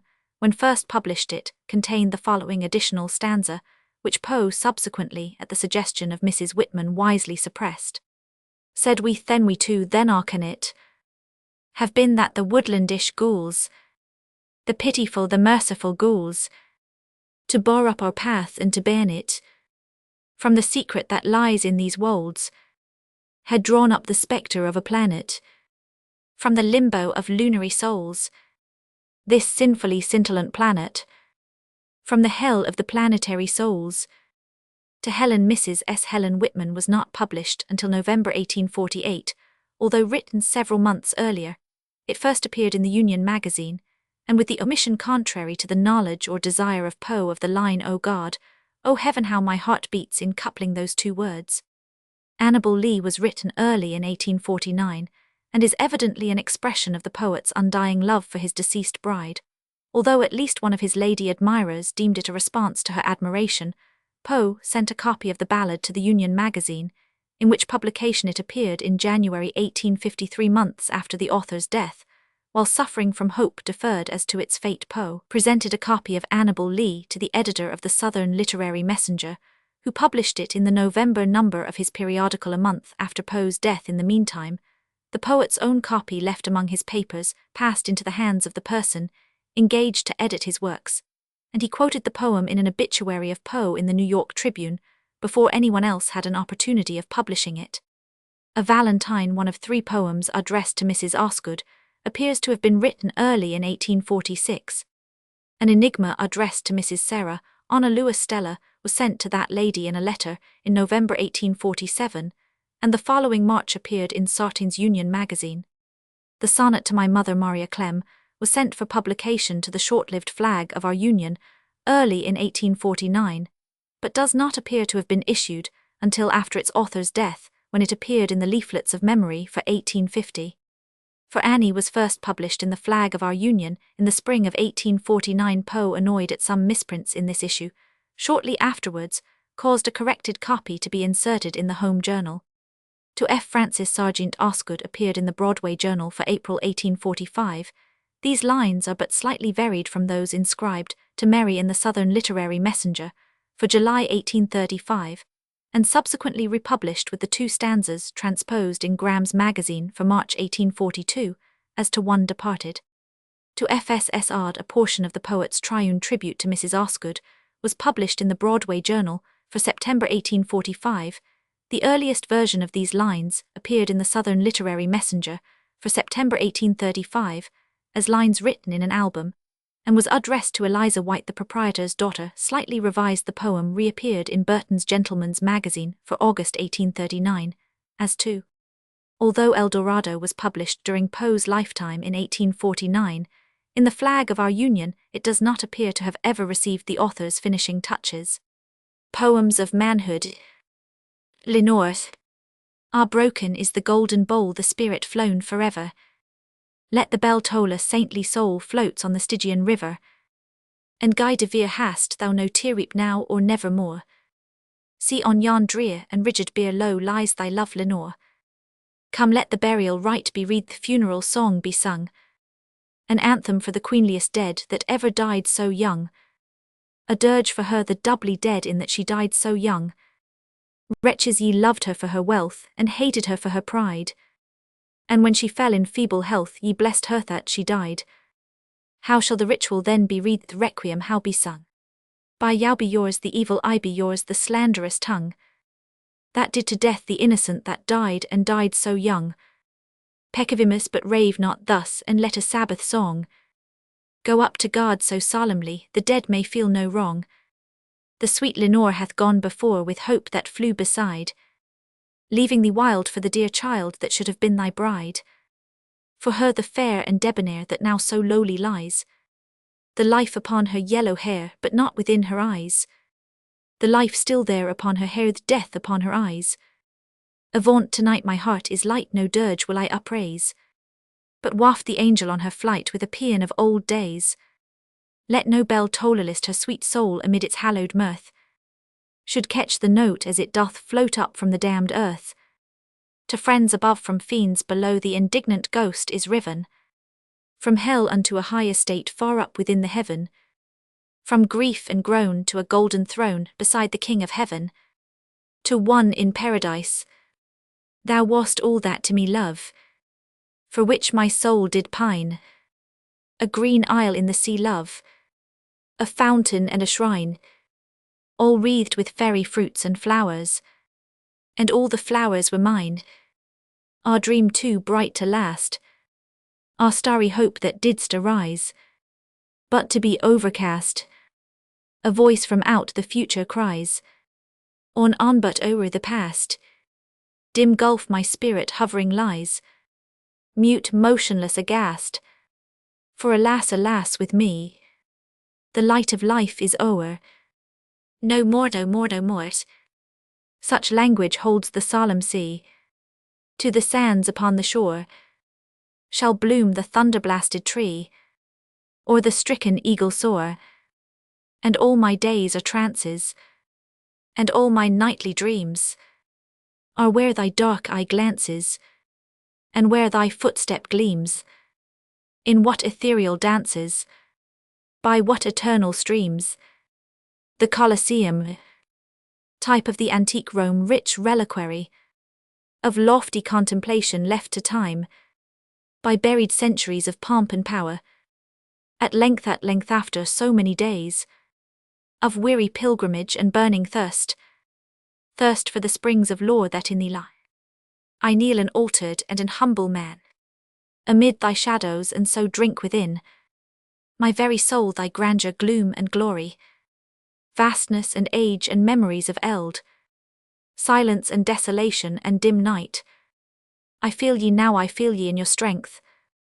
O spells more sure than ere Judan king taught in the gardens of Gethsemane. O charms more potent than the rapt Chaldee ever drew down from out the quiet stars. Here where a hero fell a column falls, here where the mimic eagle glared in gold, a midnight vigil holds the swarthy bat, here where the dames of Rome their gilded hair wave to the wind, now wave the reed and thistle, here where on golden throne the monarch lulled glides spectre-like unto his marble home, lit by the wan light when light of the horned moon, the swift and silent lizard of the stones. But stay, these waltz, these ivy-clad arcades, these mouldering plinths, these sad and blackened shafts, these vague entablature rest, this crumbling frieze, these shattered cornices, this recthigh's ruin, these stone salas, these grey stones, ere they all of the famed and the colossal left by the corrosive hours to fate and me. Not all the echoes answer men, not all prophetic sounds and loud arise forever from us and from all ruin unto the wise, as melody from Memnon to the sun. We rule the hearts of mightiest men, we rule with a despotic sway all giant minds. We are not impotent, we pallid stones. Not all our power is gone, and not all our fame, not all the magic of our high renown, not all the wonder that encircles us, not all the mysteries that in us lie, not all the memories that hang upon and cling around about us as a garment, clothing us in a robe of more than glory. The haunted palace, in the greenest of our valleys, by good angels tenanted, once a fair and stately palace, radiant palace reared its head. In the monarch thought's dominion, it stood there. Never seraph spread opinion over fabric half so fair. Banners yellow, glorious golden, on its roof did float and flow. This was in the olden time long ago, and every gentle air that dallied in that sweet day along the ramparts plumed and pallid, a winged odour went away. Wanderers in that happy valley through two luminous windows saw spirits moving musically to a lute's well-tuned law, round about a throne where sitting poor Pharogen, in state his glory well befitting, the ruler of the realm was seen, and all with pearl and ruby glowing was the fair palace door, through which came flowing, and sparkling evermore, a troop of echoes whose sweet duty was but to sing, in voices of surpassing beauty, the wit and wisdom of their king. But evil things in robes of sorrow assailed the monarch's high estate. Ah, let us mourn, for never morrow shall dawn upon him desolate, and round about his home the glory that blushed and bloomed is but a dim remembered story of the old time entombed, and travellers now within that valley through the red-lit windows see vast forms that move fantastically to a discordant melody, while like a ghastly rapid river through the pale door a hideous throng rush out forever and laugh but smile no more. The conqueror worms low tease a gala night within the lonesome latter years, an angel throng bewinged bedight in veils and drowned in tears sit in a theatre to see a play of hopes and fears, while the orchestra breathes fitfully the music of the spheres. Mimes in the form of God on high mutter and mumble low, and hither and thither fly. Mere puppets they who come and go at bidding of vast formless things that shift the scenery to and fro, flapping from out their condor wings invisible woe. That motley drama, be sure, it shall not be forgot, with its phantom chased for evermore, by a crowd that sees it not, through a circle that ever returneth in, to the selfsame spot, and much of madness and more of sin, and horror the soul of the plot. But see amid the mimic rout, a crawling shape intrude, a blood-red thing that writhes from out the scenic solitude. It writheth with mortal pangs, the mimes become its food, and the angels sob at vermin fangs, in human gore imbued. Out are the lights out all, and over each quivering form, the curtain of funeral pall comes down with the rush of a storm, and the angels all pallid and wan, uprising unveiling affirm that the play is the tragedy man, and its hero the conqueror worm. Silence. There are some some incorporate things that have a double life which thus is made, a type of that twin entity which springs from matter and light evinced in solid and shade. There is a twofold silence essere and sure, body and soul one dwells in lonely places, newly with grass o'ergrown some solemn graces, some human memories and tearful lore render him terrorless, his name's no more. He is the corporate silence, dread him not. No power hath he of evil in himself, but should some urgent fate untimely lot bring thee to meet his shadow, nameless elf, that haunteth the lone regions where hath trod no foot of man, commend thyself to God. Dreamland, by a route obscure and lonely, haunted by ill angels only, where an eidolon named Night on a black throne reigns upright.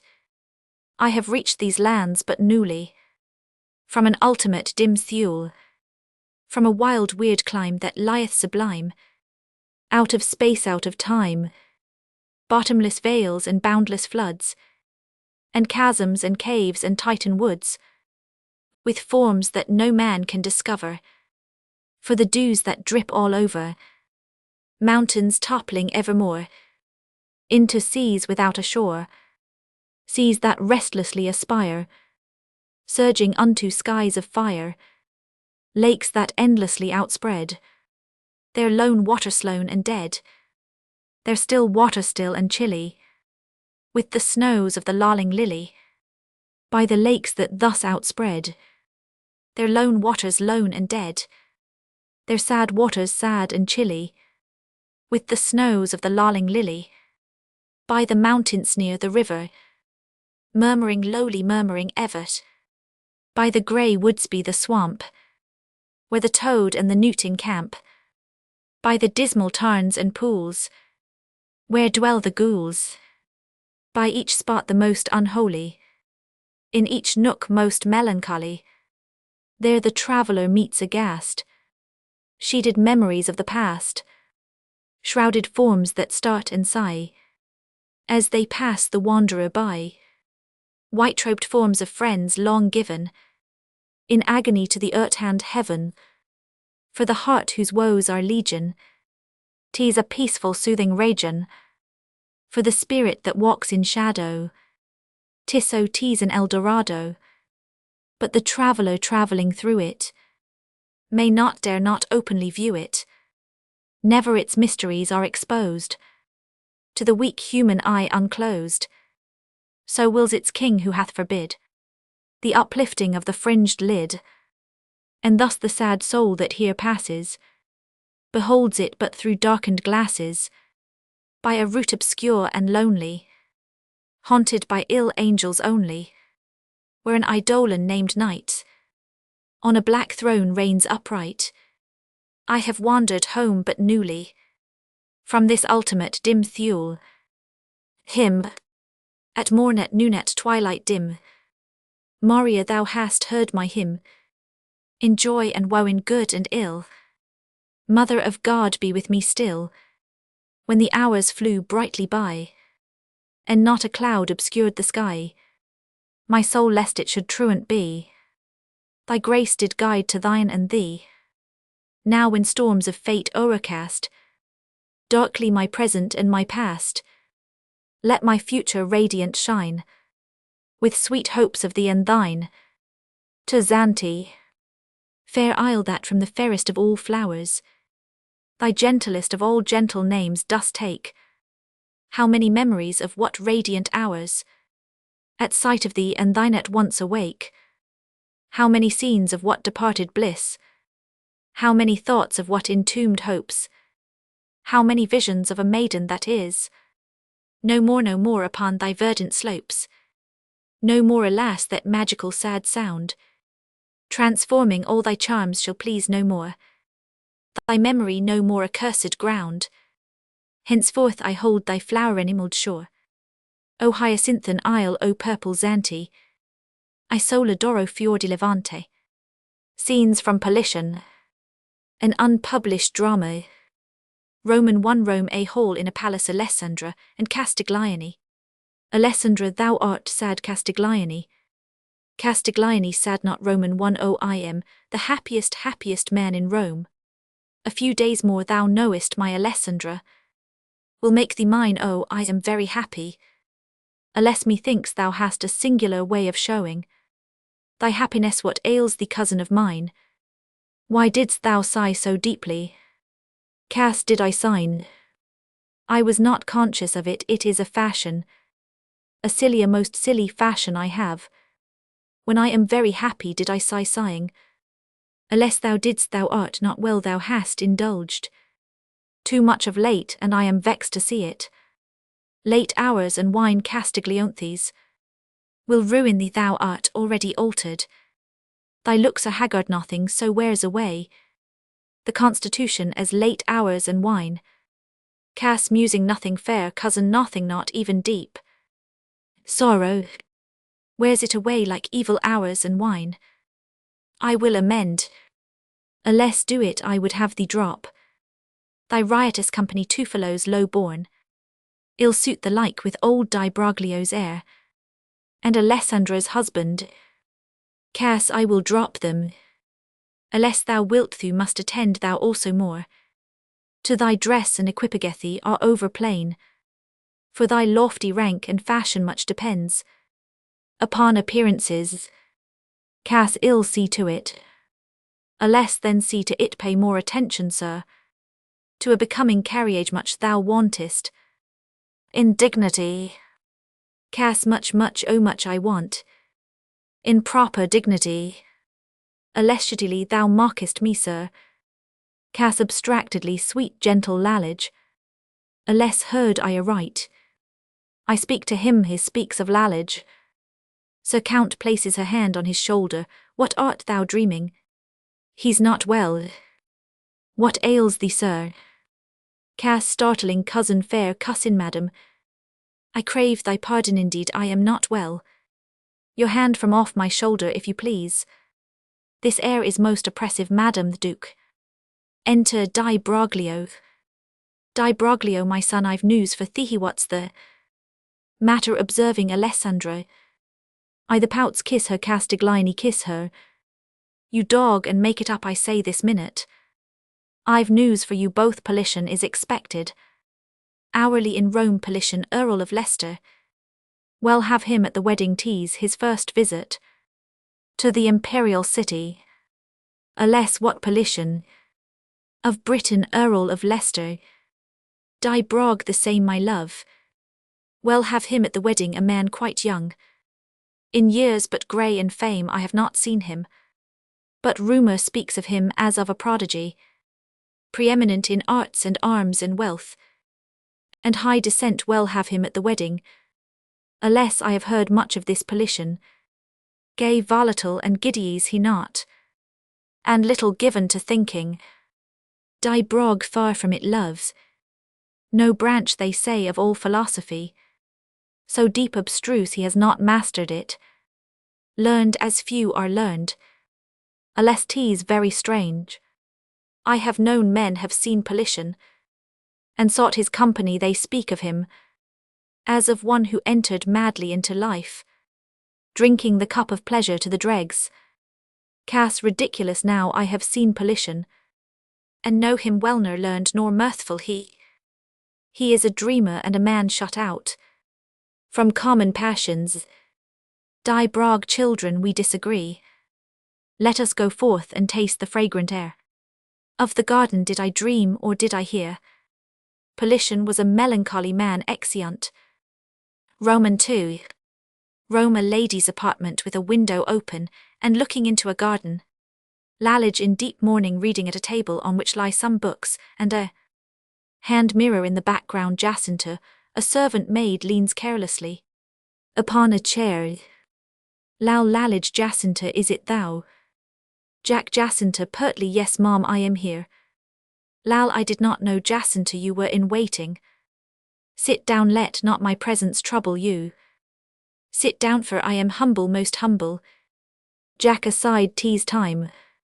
Jacinta seats herself in a sidelong manner upon the chair, resting her elbows upon the back and regarding her mistress with a contemptuous look.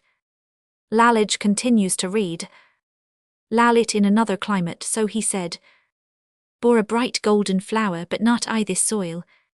Pauses turns over some leaves and resumes. No lingering winters there, nor snow nor shower, but ocean ever to refresh mankind. Breathes the shrill spirit of the western wind. O beautiful, most beautiful, how like to what my fevered soul doth dream of heaven. O happy land, pauses she did, the maiden died.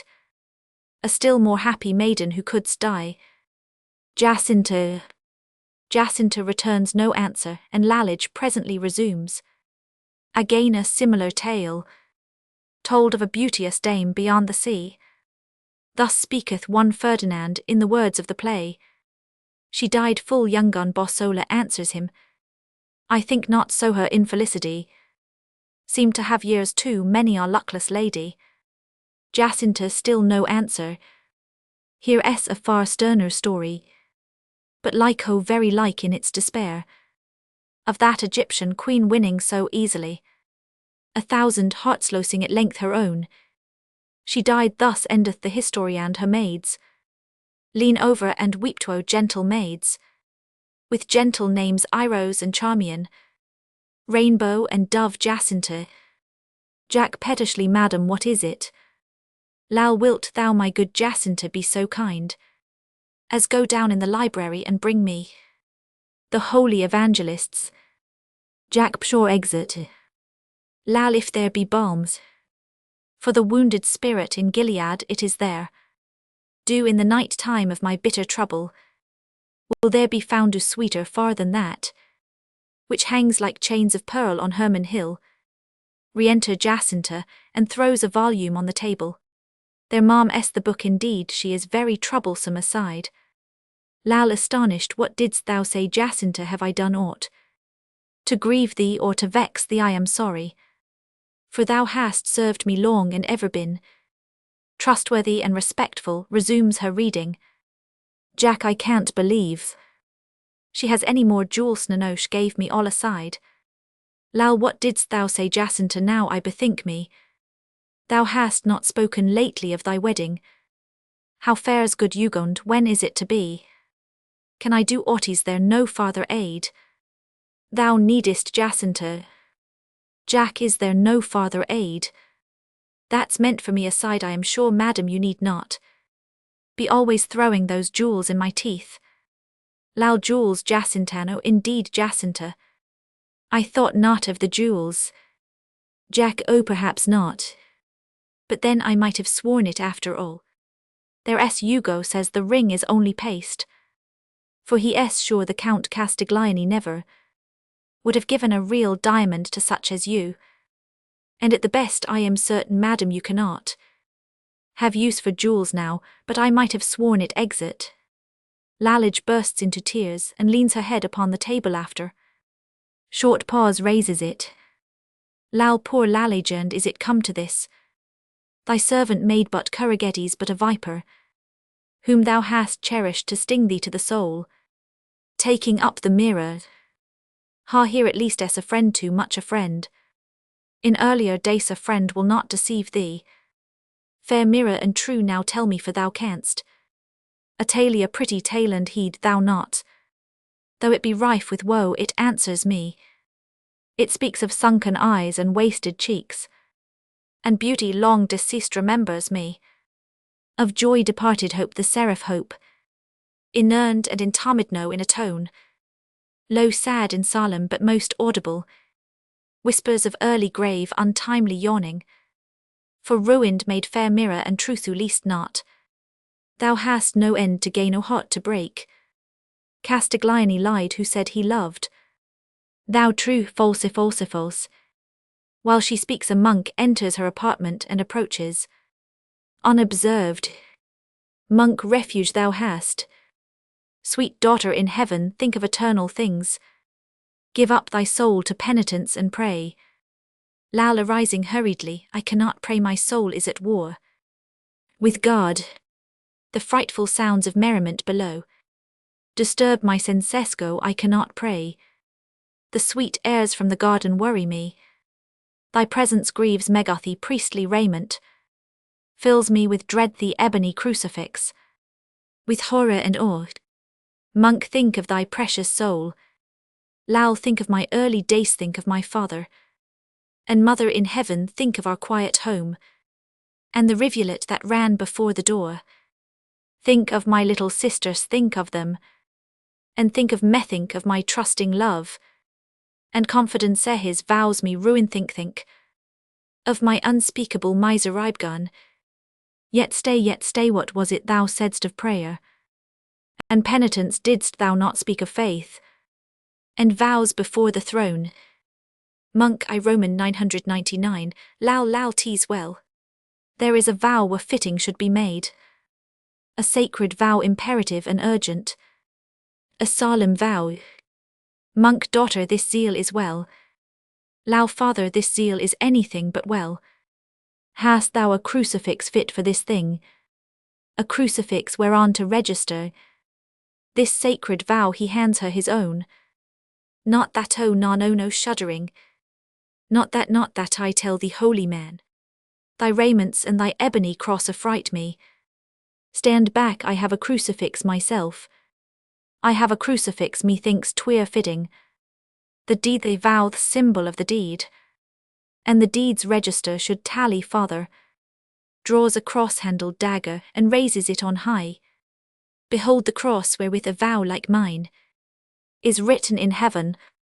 Monk, thy words are madness, daughter, and speak a purpose unholy. Thy lips are livid, thine eyes are wild, tempt not the wrath divine. Pause ere too late, oh, be not rash. Swear not the oath, oh, swear it not. Lal, 'tis sworn. Roman 3, an apartment in a palace. Politian and Baldassar. Baldassar, arouse thee now, Politian. Thou must not, nay, indeed shalt not. Give away unto these humours, be thyself. Shake off the idle fancies that beset thee, and live for now thou deest. Politian, not so, Baldassar, surely I live. Bal, Politian, it doth grieve me to see thee thus. Pal, Baldassar, it doth grieve me to give thee cause for grief, my honoured friend. Command me, sir, what wouldst thou have me do?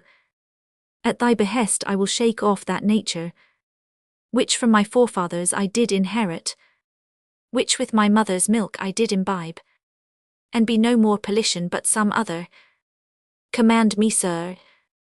Bow to the field, Thento, the field, to the Senate or the field. Paul, alas, there is an imp would follow me even there. There is an imp hath followed me even there. There is, what voice was that? Bal, I heard it not. I heard not any voice except thine own, and the echo of thine own's. Paul, then I but dreamed. Bal, give not thy soul to dreams, the campth court. Befit thee fame awaits thee, glory calls, and her the trumpet, and thou wilt not hear. In hearkening to imaginary sounds and phantom voices. Paul, it is a phantom voice. Didst thou not hear it then? Bal, I heard it not. Paul, thou heardst it not. Baldassar, speak no more to me, Politian, of thy camps and courts. Oh, I am sick, even unto death. Of the hollow and high-sounding vanities of the populous earth bear with me yet a while. We have been boys told their schoolfellows, and now our frenzy it shall not be so long, for in the eternal city thou shalt do me a kind and gentle office, and a power august, benignant, and supreme, shall then absolve thee of all further duties. Unto thy friend Paul thou speakest a fearful riddle, I will not understand. Paul, yet now as fate approaches and the hours are breathing low, the sands of time are changed to golden grains, and dazzle me, Baldassar, alas, alas, I cannot die having within my heart so keen a relish for the beautiful, as hath been kindled within it. Methinks the air is balmier now than it was wont to be. Rich melodies are floating in the winds, a rarer loveliness bedecks the earth, and with a holier lustre the quiet moon sitteth in heaven. Hist, thou canst not say, thou hearest not now, Baldassar. Paul, indeed I hear not. Paul, not hear it, listen, no listen, the faintest sound, and yet the sweetest that ear ever heard, a lady's voice and sorrow in the tone. Baldassar, it oppresses me like a spell. Again, how solemnly it falls into my heart of hearts, that eloquent voice. Surely I never heard yet, it were well had I but heard it with its thrilling tones in earlier days. Paul, I myself hear it now. Be still, the voice, if I mistake not greatly, proceeds from yonder lattice which you may see very plainly through the window. It belongs, does it not, unto this palace of the Duke? The singer is undoubtedly beneath the roof of his Excellency, and perhaps is even that Alessandro of whom he spoke, as the betrothed of Castiglione, his son and heir. Paul, be still, it comes again. Voice, and is thy heart so strong, very faintly, as for to leave me thus, who hath loved thee so long, in wealth and woe among?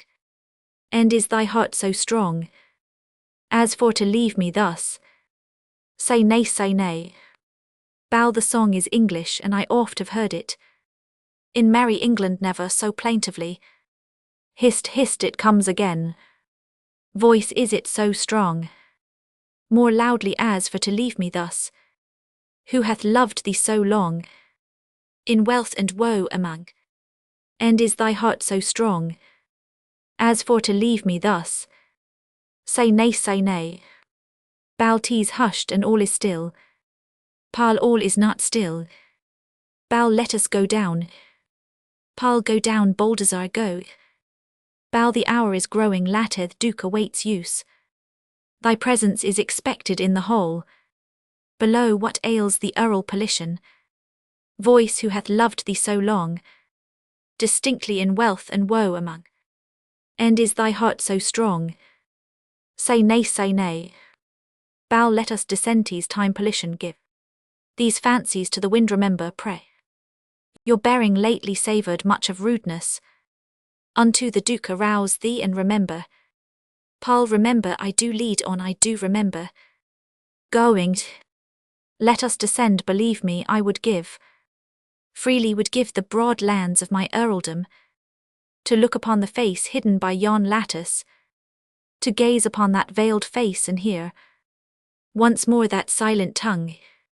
Paul, let me beg you, sir, descend with me, Duke may be offended. Let us go down, I pray you. Voice, loudly, say nay, say nay. Paul, aside, 'tis strange, 'tis very strange, methought the voice chimed in with my desires and bade me stay. Approaching the window, sweet voice, I heed thee and will surely stay. Now be this fancy by heaven, or be it fate, still will I not descend. Baldassar, make apology unto the Duke for me. I go not down tonight. Paul, your lordship's pleasure shall be attended to. Good night, pollution. Paul, good night, my friend, good night. Roman 4. The gardens of a palace, moonlight, lalage and pollution. Lalge and dust, thou speak of love. To me, Polician, dost thou speak of love? To lalage a woe is me. This mockery is most cruel indeed. Pollution, weep not, O sob not thus, the bitter tears will madden me, O mourn not, lalage. Be comforted, I know it all. And still I speak of love, look at me brightest and beautiful Lalagetta, and hear thine eyes. Thou askest me if I could speak of love, knowing what I know and seeing what I have seen. Thou askest me that, and thus I answer thee. Thus on my bended knee I answer thee kneeling. Sweet Lalage, I love thee. Through good and ill, through weal and woe, I love thee. Not mother with her firstborn on her knee thrills with intenser love than I for thee. Not on God's altar in any time or clime burned there a holier fire than burneth now within my spirit for thee, and do I love arising. Even for thy woes I love thee, even for thy woes, thy beauty and thy woes.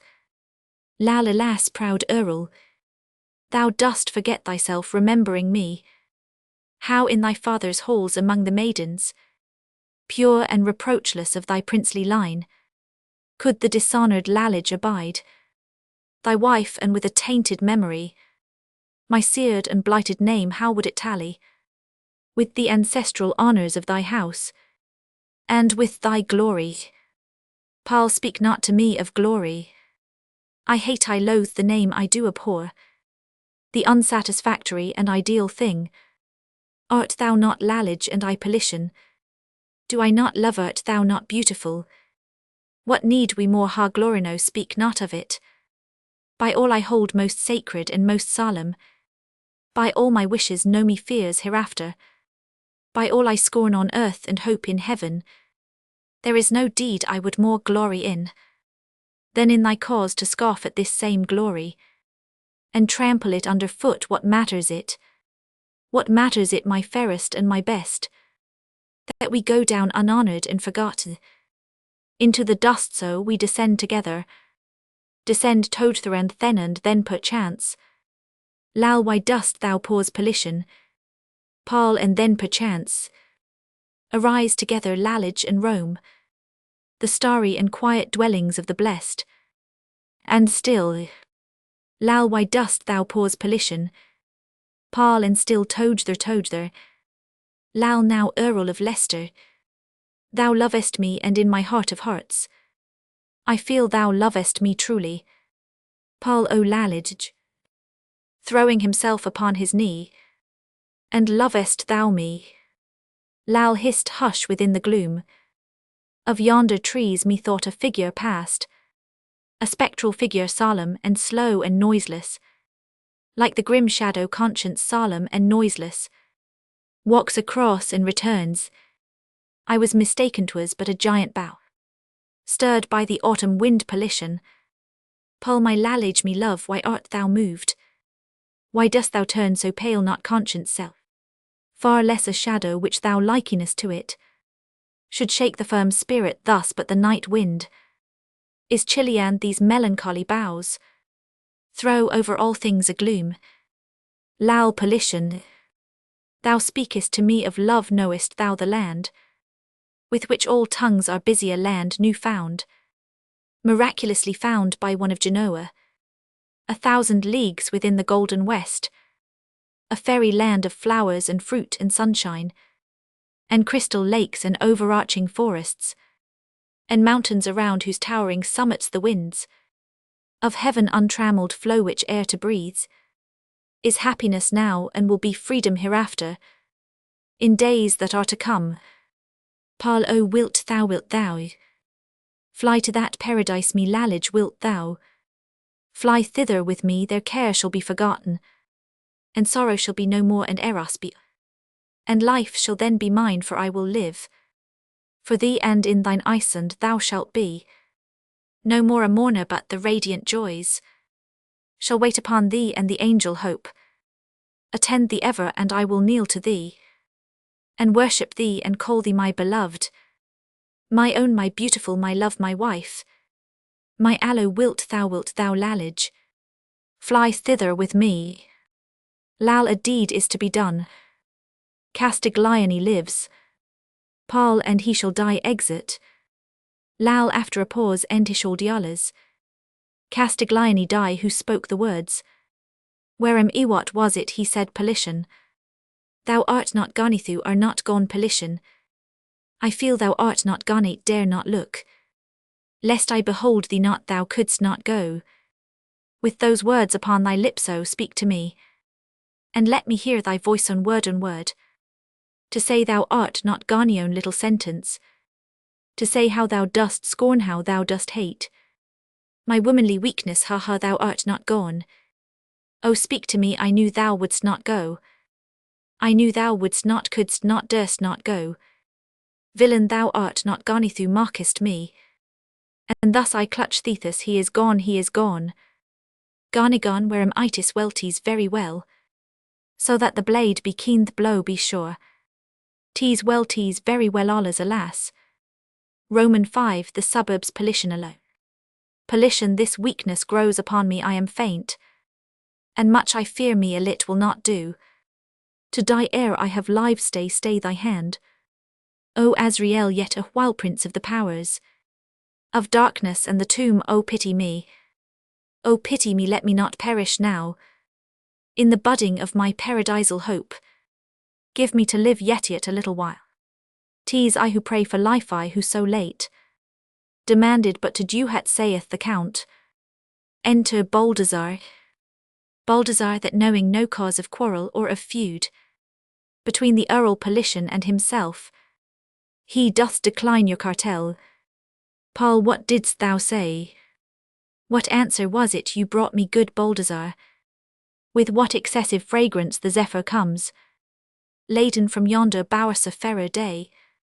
Or one more worthy Italy methinks. No mortal eyes have seen what said the Count. Bal that he Castiglione not being aware of any feud existing or any cause of quarrel between your lordship and himself, cannot accept the challenge. Paul it is most true.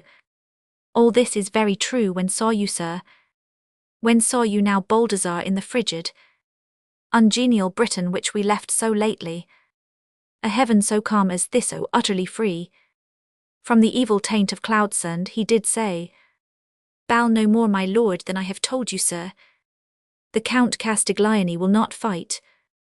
Having no cause for quarrel. Paul now this is true. All very true thou art my friend Baldassar. And I have not forgotten it thought do me. A piece of service wilt thou go back and say. Unto this man that I the Earl of Leicester.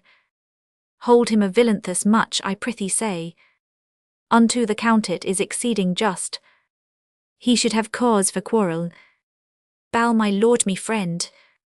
Paul aside tease he comes himself aloud thou reasonest. Well, I know what thou wouldst say not send the message. Well I will think of it I will not send it.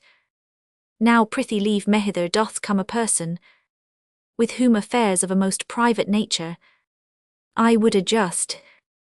Bal I got tomorrow we meet. Do we note at the Vatican? Paul at the Vatican exit. Bal enter Castiglione. Cast the Earl of Leicester here. Paul I am the Earl of Leicester and thou seest. Dost thou not that I am here? Cast my lord some strange, some singular mistake misunderstanding, hath without doubt arisen thou hast been urged, thereby in heat of anger to address, some words most unaccountable in writing, to me Castiglione the bearer being, Baldassar Duke of Surrey I am aware, of nothing which might warrant thee in this thing, having given thee no offence harm I write. 'Twas a mistake undoubtedly all. Do err at times. Paul draw villain and prate no more. Cas Hadraway and villain have at thee then at once. Proud Earl draws. Paul drawing thus to the expiatory tomb. Untimely sepulchre I do devote thee. In the name of Lalage. Cas letting fall his sword and recoiling to the extremity of the stage of Lalage. Hold off the sacred hand avaunt I say. Avaunt I will not fight thee indeed I dare not. Paul, thou wilt not fight with me, didst say, Sir Count? Shall I be baffled thus? No, this is well. Didst say thou darest not, ha? Cass, I dare not, dare not. Hold off thy hand with that beloved name. So fresh upon thy lips I will not fight thee. I can it, dare not. Paul, now by my harleydams, I do believe theequard, I do believe thee. Cass, ha coward this may not be. Clutches his sword and staggers towards Politian, but his purpose is changed before reaching him, and he falls upon his knee at the feet of the earls. Alas, my lord, it is most true in such a cause. I am the veriest coward, oh pity me. Paul, greatly softened, alas, I did I pity thee. Cass and lalage. Paul, scoundrel, arise and die. Cass, it needeth not Bethus thus, oh let me die. Thus on my bended knee it were most fitting that in this deep humiliation I perish. For in the fight I will not raise a hand. Against the Earl of Leicester strike thou home, bearing his bosom. Here is no let or hindrance to thy weapon. Strike home, I will not fight thee. Paul, now es death and hell. Am I not sorely grievously tempted to take thee at thy word, but mark me, sir. Think not to fly me, thus do thou prepare for public insult in the streets before the eyes of the citizens. Ill follow thee, like an avenging spirit, ill follow thee, even unto death before those whom thou lovest. Before all Rome ill taunt thee, villain, ill taunt thee. Dost hear with cowardice thou wilt not fight me, thou least thou shalt exit. Cass, now this indeed is just, most righteous and most just, avenging heaven. In the book there is a gap in numbering the notes between 12 and 29. Ed. Note. Such portions of Politian as are known to the public first saw the light of publicity in the Southern Literary Messenger for December 1835 and January 1836, being styled Scenes from Politian, an unpublished drama. These scenes were included unaltered in the 1845 collection of poems by Poe. The larger portion of the original draft subsequently became the property of the present editor, but it is not considered just to the poet's memory to publish it. The work is a hasty and unrevised production of its author's earlier days of literary labor, and beyond the scenes already known scarcely calculated to enhance his reputation.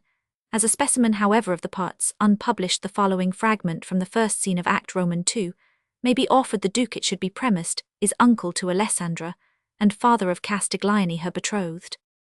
Duke, why do you laugh? Castiglione, indeed. I hardly know myself. Stay, was it not on yesterday we were speaking of the Earl?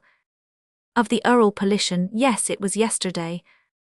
Alessandra, you, and one you must remember. We were walking in the gardens. Duke, perfectly. I do remember it. What of it? What then? Cass, oh, nothing at all. Duke, nothing at all. It is most singular that you should laugh at nothing at all. Cass, most singular.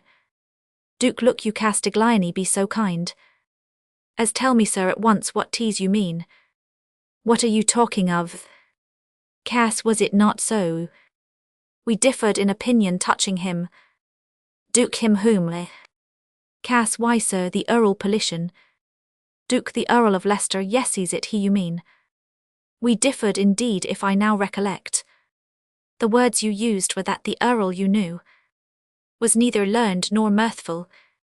Cass, ha Hanno, did I? Duke, that did you, sir, and well I knew at the time. You were wrong, it being not the character of the Earl whom all the world allows to be a most hilarious man, be not my son. Too positive again. Cass, 'tis singular. Most singular, I could not think it possible. So little time could so much alter one. To say the truth, about an hour ago, as I was walking with the Count Saint Oz, all arm in arm we met this very man, the Earl with his friend Baldassar. Having just arrived in Rome, how he is altered. Such an account he gave me of his journey, 'twould have made you die with laughter. Such tales he told of his caprices and his merry freaks. Along the road such oddity, such humour, such wit, such whim, such flashes of wild merriment, set off too in such full relief by the grave demeanour of his friend who, to speak the truth, was gravity itself. Duke, did I not tell you? Cass, you didn't, yet 'tis strange but true as strain. How much I was mistaken, I always thought the Earl a gloomy man. Duke, so you see, be not too positive. Whom have we here? It cannot be the Earl. Cass, the Earl, oh no, 'tis not the Earl, but yet it is, and leaning upon his friend Baldassar, and welcome, sir. Enter Politian and Baldassar. My lord, a second welcome let me give you. To Rome his grace the Duke of Broglio. Father, this is the Earl Politian, Earl of Leicester in Great Britain. Politian bows haughtily. That his friend Baldassar, Duke of Surrey, the Earl has letters. So please you for your grace. Duke Hal ha, most welcome to Rome and to our palace, Earl Politian. And you, most noble Duke, I am glad to see you. I knew your father well, my lord Politian. Castiglione, call your cousin hither, and let me make the noble Earl acquainted with your betrothed. You come, sir, at a time most seasonable, the wedding. Politian, touching those letters, sir, your son made mention of. Your son, is he not? Touching those letters, sir, I wot not of them. If such there be, my friend Baldassar here, Baldassar, army friend Baldassar here, will hand them to your grace. I would retire. Duke, retire so soon? Came what, ho, Benito, Rupert? His lordship's chambers, show his lordship to them. His lordship is unwell, enter Benito. Bend this way, my lord, exit, followed by Politian. Duke, retire, unwell. Bow, so please you, sir, I fear me. 'Tis as you say, his lordship is unwell. The damp air of the evening's fatigue of a long journey, indeed I had better follow his lordship, he must be unwell. I will return anon. Duke, return anon. Now this is very strange, Castiglione. This way, my son, I wish to speak with thee. You surely were mistaken in what you said of the Earl. Mirthful indeed, which of us said? Politian was a melancholy man. Exeunt. Poems of Youth. Introduction to Poems 1831. Letter to Mr. B. West Point 1831. Dear B, believing only a portion of my former volume to be worthy a second edition, that small portion, I thought it as well to include in the present book, as to republish by itself. I have therefore herein combined Al-Araf and Tamerlane with other poems hitherto unprinted, nor have I hesitated to insert from the minor poems, now omitted, whole lines, and even passages to the end, that being placed in a fairer light, and the trash shaken from them in which they were embedded, they may have some chance of being seen by posterity.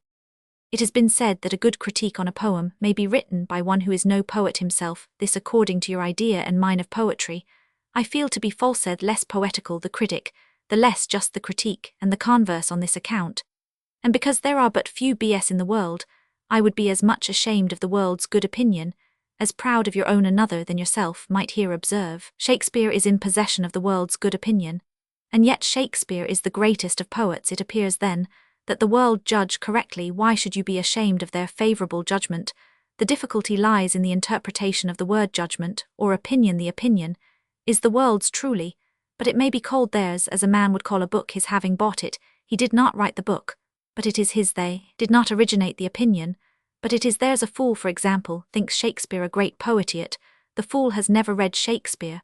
But the fool's neighbour, who is a step higher on the Andes of the mind, whose head, that is to say his more exalted thought, is too far above the fool to be seen or understood, but whose feet, by which I mean his everyday actions, are sufficiently near to be discerned, and by means of which that superiority is ascertained, which but for them would never have been discovered. His neighbour asserts that Shakespeare is a great poet. The fool believes him, and it is henceforward his opinion. This neighbour's own opinion has in like manner been adopted from one above him, and so ascendingly, to a few gifted individuals who kneel around the summit beholding face to face the master spirit, who stands upon the pinnacle. You are aware of the great barrier in the path of an American writer. He is read, if at all, in preference to the combined and established wit of the world. I say established, for it is with literature, as with law or empire. An established name is an estate in tenure, or a throne in possession. Besides, one might suppose that books like their authors improve by travel there, having crossed the sea, is with us so great a distinction our antiquaries abandon time, for distance our very fops glance, from the binding to the bottom of the title page, where the mystic characters which spell London, Paris, or Genoa, are precisely so many letters of recommendation. I mentioned just now a vulgar error as regards criticism. I think the notion that no poet can form a correct estimate of his own writings is another. I remarked before that in proportion to the poetical talent would be the justice of a critique upon poetry. Therefore a bad poet would, I grant, make a false critique, and his self-love would infallibly bias his little judgment in his favour. But a poet who is indeed a poet could not, I think, fail of making a just critique.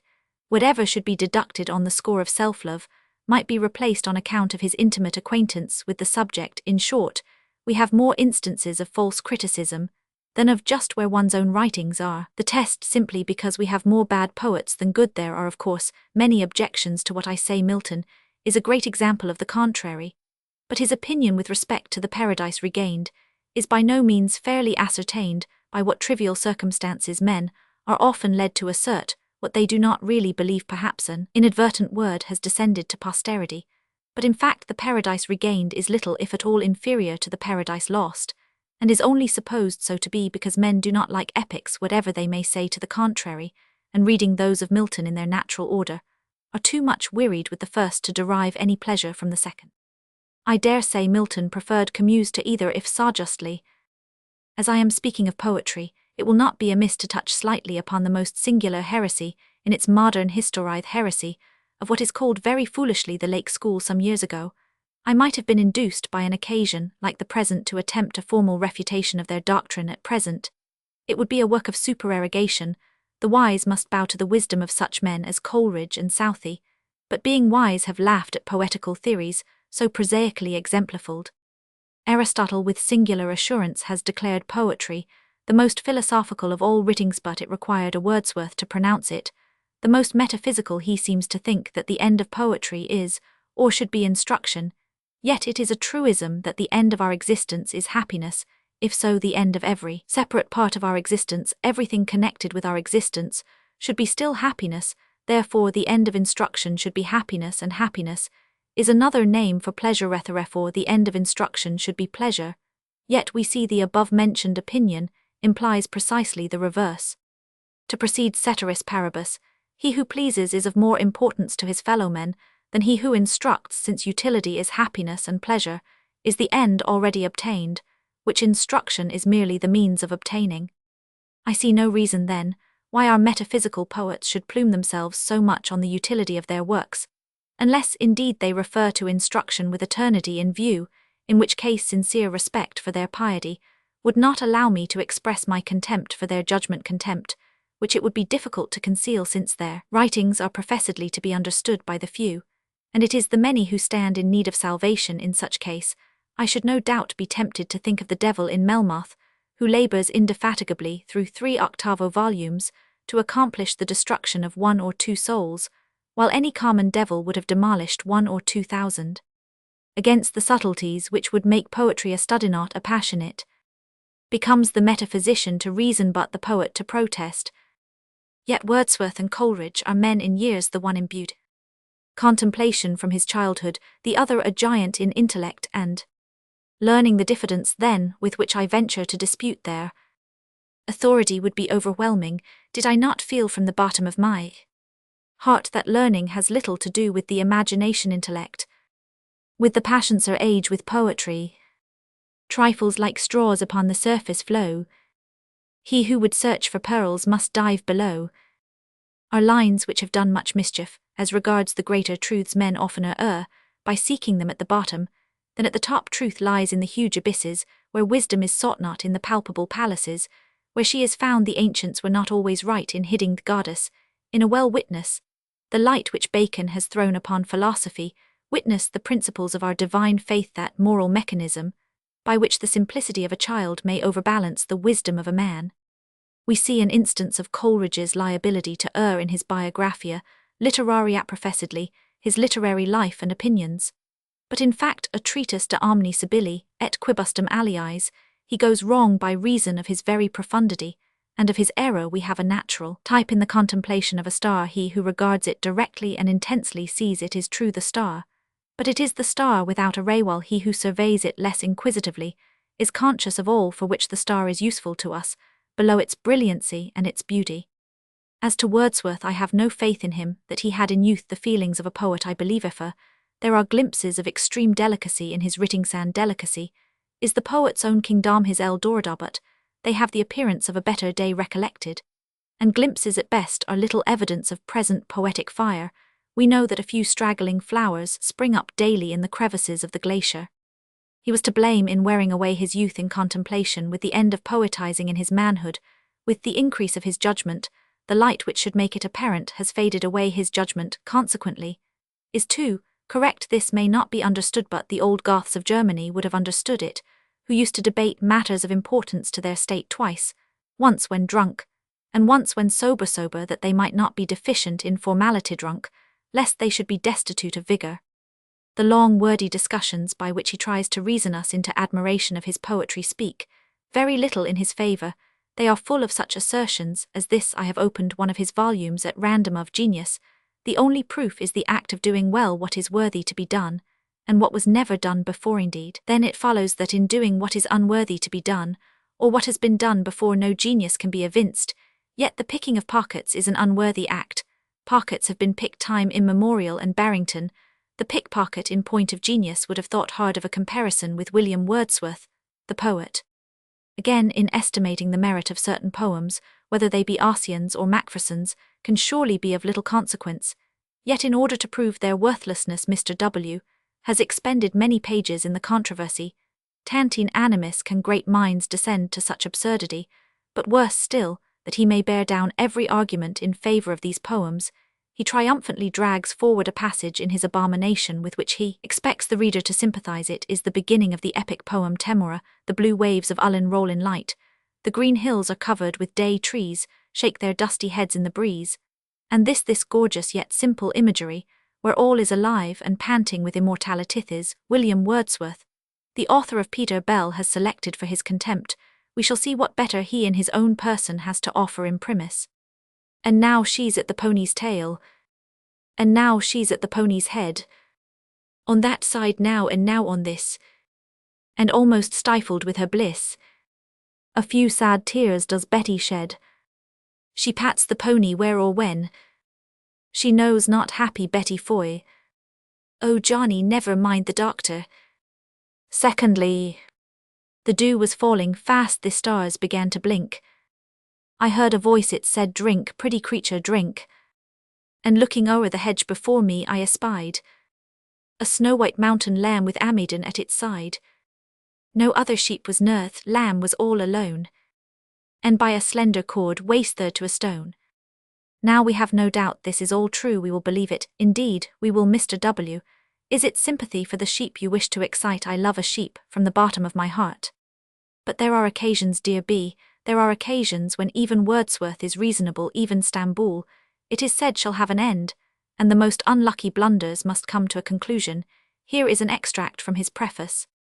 Those who have been accustomed to the phraseology of modern writers, if they persist in reading this book to a conclusion impossible, will no doubt have to struggle with feelings of awkwardness. Ha ha ha. They will look round for poetry. Ha ha ha ha. And will be induced to inquire by what species of courtesy these attempts have been permitted to assume that title. Ha ha ha ha ha. Yet let not Mr. W. despair. He has given immortality to a wagon, and the bee Sophocles has transmitted to eternity a sorto, and dignified a tragedy with a chorus of turkeys. Of Coleridge I cannot speak, but with reverence his towering intellect, his gigantic power, to use an author quoted by himself, "Ti trouve souvent que la plupart des sectes ont raison, dans une bonne partie de sequels, avancent mais non par en sequels nint," and to employ his own language, he has imprisoned his own conceptions by the barrier he has erected against those of others. It is lamentable to think that such a mind should be buried in metaphysics, and like the Nyctans waste its perfume upon the night alone. In reading that man's poetry I tremble like one who stands upon a volcano conscious from the very darkness bursting from the crater of the fire, and the light that are weltering below. What is poetry? Poetry, that Proteus-like idea with as many appellations, as the nine-titled Coursera give me. I demanded of a scholar some time ago, give me a definition of poetry tres volontiers, and he proceeded to his library, brought me a Dr. Johnson, and overwhelmed me with a definition shade of the immortal Shakespeare. I imagined to myself the scowl of your spiritual eye upon the profanity of that scurrilous Ursa Major. Think of poetry, dear B, think of poetry, and then think of Dr. Samuel Johnson, think of all that is airy and fairy-like, and then of all that is hideous and unwieldy, think of his huge bulk, the elephant and Thenand, then think of the tempest, the Midsummer Night's Dream. Prospero Obernan Titania. A poem, in my opinion, is opposed to a work of science, by having for its immediate object pleasure, not truth to romance, by having for its object an indefinite, instead of a definite pleasure being a poem, only so far as this object is attained. Romance, presenting perceptible images with definite poetry with indefinite sensations, to which end music is an essential, since the comprehension of sweet sound is our most indefinite conception. Music, when combined with a pleasurable idea, is poetry. Music, without the idea, is simply music. The idea without the music is prose from its very definitiveness. What was meant by the invective against him who had no music in his soul? To sum up this long rigmarole, I have, dear B, what you no doubt perceive for the metaphysical poets. As poets, the most sovereign contempt that they have followers proves nothing. No Indian prince has to his palace more followers than a thief to the gallows. Sonedo science. Science, true daughter of old time thou art, who alterest all things with thy peering eyes. Why preyest thou thus upon the poet's heart? Vulture whose wings are dull realities. How should he love thee, or how deem thee wise, who wouldst not leave him in his wandering, to seek for treasure in the jewelled skies? Albeit he soared with an undaunted wing, hast thou not dragged Diana from her car, and driven the Hamadryad from the wood, to seek a shelter in some happier star? Hast thou not torn the Naiad from her flood, the elfin from the green grass, and from me, the summer dream beneath the tamarind tree? Al-Aroth, Part Roman 1. Oh, nothing earthly save the thrown back from flowers of beauty's eye, as in those gardens where the day springs from the gems of Circassy. Oh, nothing earthly save the thrill of melody in woodland rill, or music of the passion-hearted, joy's voice so peacefully departed, that like the murmur in the shell, its echo dwelleth and will dwell. Oh, nothing of the dross of hours, yet all the beauty, all the flowers, that list our love and deck our bowers, adorn yon world afar afar. The wandering star. A star was discovered by Tycho Brahe, which appeared suddenly in the heavens, attained in a few days a brilliancy surpassing that of Jupiter, then as suddenly disappeared and has never been seen since. 'Twas a sweet time for Nessus further. Her world lay lolling on the golden air, near 4 bright suns, a temporary rest, an oasis in desert of the blessed, away mid seas of rays that roll, empyrean splendor o'er th unchained soul. The soul that scarce the billows are so dense can struggle to its destined eminence. To distant spheres from time to time she rode, and late to hours the favoured one of God, but now the ruler of an anchored realm. She throws aside the sceptre, leaves the helm, and amid incense and high spiritual hymns, laves in quadruple light her angel limbs, now happiest, loveliest in yon lovely earth, whence sprang the idea of beauty into birth. Falling in wreaths throw many a startled star, like woman's hair mid pearls, until afar it lit on hills a Chaean, and there dwelt. She looked into infinity and knelt. Rich clouds for canopies about her curled, fit emblems of the model of her world, seen but in beauty not impeding sight, of other beauty glittering through the light, a wreath that twined each starry form around, and all the opaled air in colour bound. All hurriedly she knelt upon a bed, of flowers of lilies such as reared the head on the fair capo ducato and sprang so eagerly around about to hang upon the flying footsteps of deep pride of her who loved immortal and so died. The cephalica budding with young bees upreared its purple stem around her knees on Santa Morialim Ducadia, and gemmy flower of Trebizond misnamed, inmate of highest stars where erst it shammed all other loveliness its honeyed dew, the fabled nectar that the heathen knew.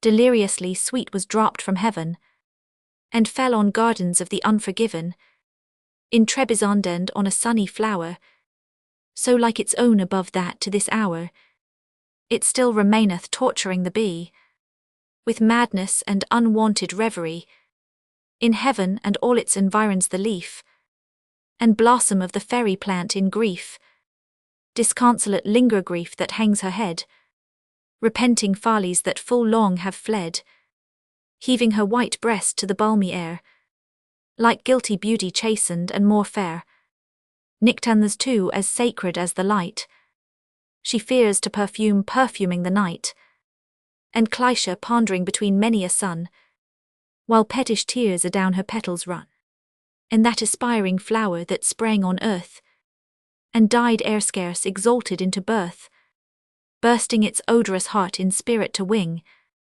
its way to heaven from garden of a king. This flower is much noticed by Leeuwenhoek and Tournefort. The bee feeding upon its blossom becomes intoxicated. Clytia the chrysanthemum peruvianum, or to employ a better known term the turnsel which continually turns towards the sun covers itself like Peru the country from which it comes with dewy clouds which cool and refresh its flowers during the most violent heat of the day. Be descent. Pierre. There is cultivated in the king's garden at Paris a species of serpentine aloes without prickles whose large and beautiful flower exhales a strong odor of the vanilla. During the time of its expansion, which is very short, it does not blow till towards the month of July. You then perceive it gradually open its petals, expand them, fade, and die. St. Pierre and Vallisnerian lotus thither flown, from struggling with the waters of the Rhone, and thy most lovely purple perfume Zante, Isola d'oro fior di Levante, and the Nelumbo bud that floats forever, with Indian Cupid down the holy river, fair flowers and fairy to whose care is given to bear the goddess song in odors up to heaven, spirit that dwellest where in the deep sky, the terrible and fair, in beauty vie, beyond the line of blue, the boundary of the star, which turneth at the view of thy barrier and thy bars, of the barrier overgone by the comets who were cast from their pride and from their throne, to be drudges till the last, to be carriers of fire, the red fire of their heart, with speed that may not tire, and with pain that shall not part. There is found in the Rhone a beautiful lily of the Vallisnerian kind. Its stem will stretch to the length of 3 or 4 feet, thus preserving its head above water. In the swellings of the river, the hyacinth, it is a fiction of the Indians that Cupid was first seen floating in one of these down the river Gangesand, that he still loves the cradle of his childhood, and golden vials full of odors which are the prayers of the saints. Rev. St. John, who lives that we know in eternity feel, but the shadow of whose brow what spirit shall reveal, though the beings whom thine essays, thy messenger hath known, have dreamed for thy infinity a model of their own. Thy will is done, O God. The star hath ridden high through many a tempest, but she rode beneath thy burning eye, and here in thought to thee, in thought that can alone ascend thy empire and so be a partner of thy throne. The humanitarians held that God was to be understood as having a really human form vidi Clark's Sermons Val. 1 page 26 Val edit. The drift of Milton's argument leads him to employ language which would appear at first sight to verge upon their doctrine, but it will be seen immediately that he guards himself against the charge of having adopted one of the most ignorant errors of the dark ages of the church doctor. Sumner's notes on Milton's Christian doctrine. This opinion, in spite of many testimonies to the contrary, could never have been very general. Andius, a Syrian of Mesopotamia, was condemned for the opinion as heretical. He lived in the beginning of the 4th century. His disciples were called anthropomorphites vide Dupin. Among Milton's poems are these lines: Dicite sacrorum piarsides nemorum de Roman 100 quis ille, primus cujus ex imagine. Natura solars finxit humanum genus. Eternus incorruptus quivus pola. Anusc et universis exemplar Dei, and afterwards. Non cui profundum cecitas lumen dedit. Durcus augur vidit hunc alto sinu Roman 100 by winged fantasy. My embassy is given, till secrecy shall knowledge be. In the environs of heaven, she ceased and buried then her burning cheek, abashed amid the lilies there to seek a shelter from the fervour of his eye, for the stars trembled at the deity. She stirred not, breathed not, for a voice was there, how solemnly pervading the calm air, a sound of silence on the startled ear, which dreamy poets name the music of the sphere. Ours is a world of words quiet we call, silence which is the merest word of all. All nature speaks, and even ideal things flap shadowy sounds from visionary wings, but are not so when thus in realms on high the eternal voice of God is passing by, and the red winds are withering in the sky. What though in worlds which sightless cycles run, linked to a little system and one sun, where all my love is folly and the crowd still think my terrors but the thunder cloud, the storm, the earthquake, and the ocean wrath. Ah, will they cross me in my angrier path? What though in worlds which own a single sun, the sands of time grow dimmer as they run?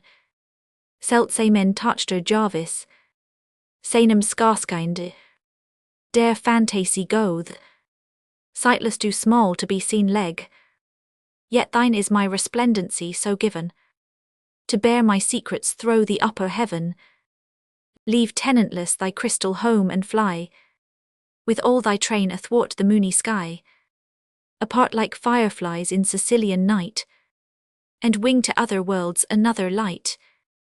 Divulge the secrets of thy embassy to the proud orbs that twinklinged so be, to every heart a barrier and a ban, lest the stars totter in the guilt of man. Up rose the maiden in the yellow night, the single-mooned eve on earth we plight, our faith to one love and one moon adore. The birthplace of young beauty had no more, as sprang that yellow star from downy hours.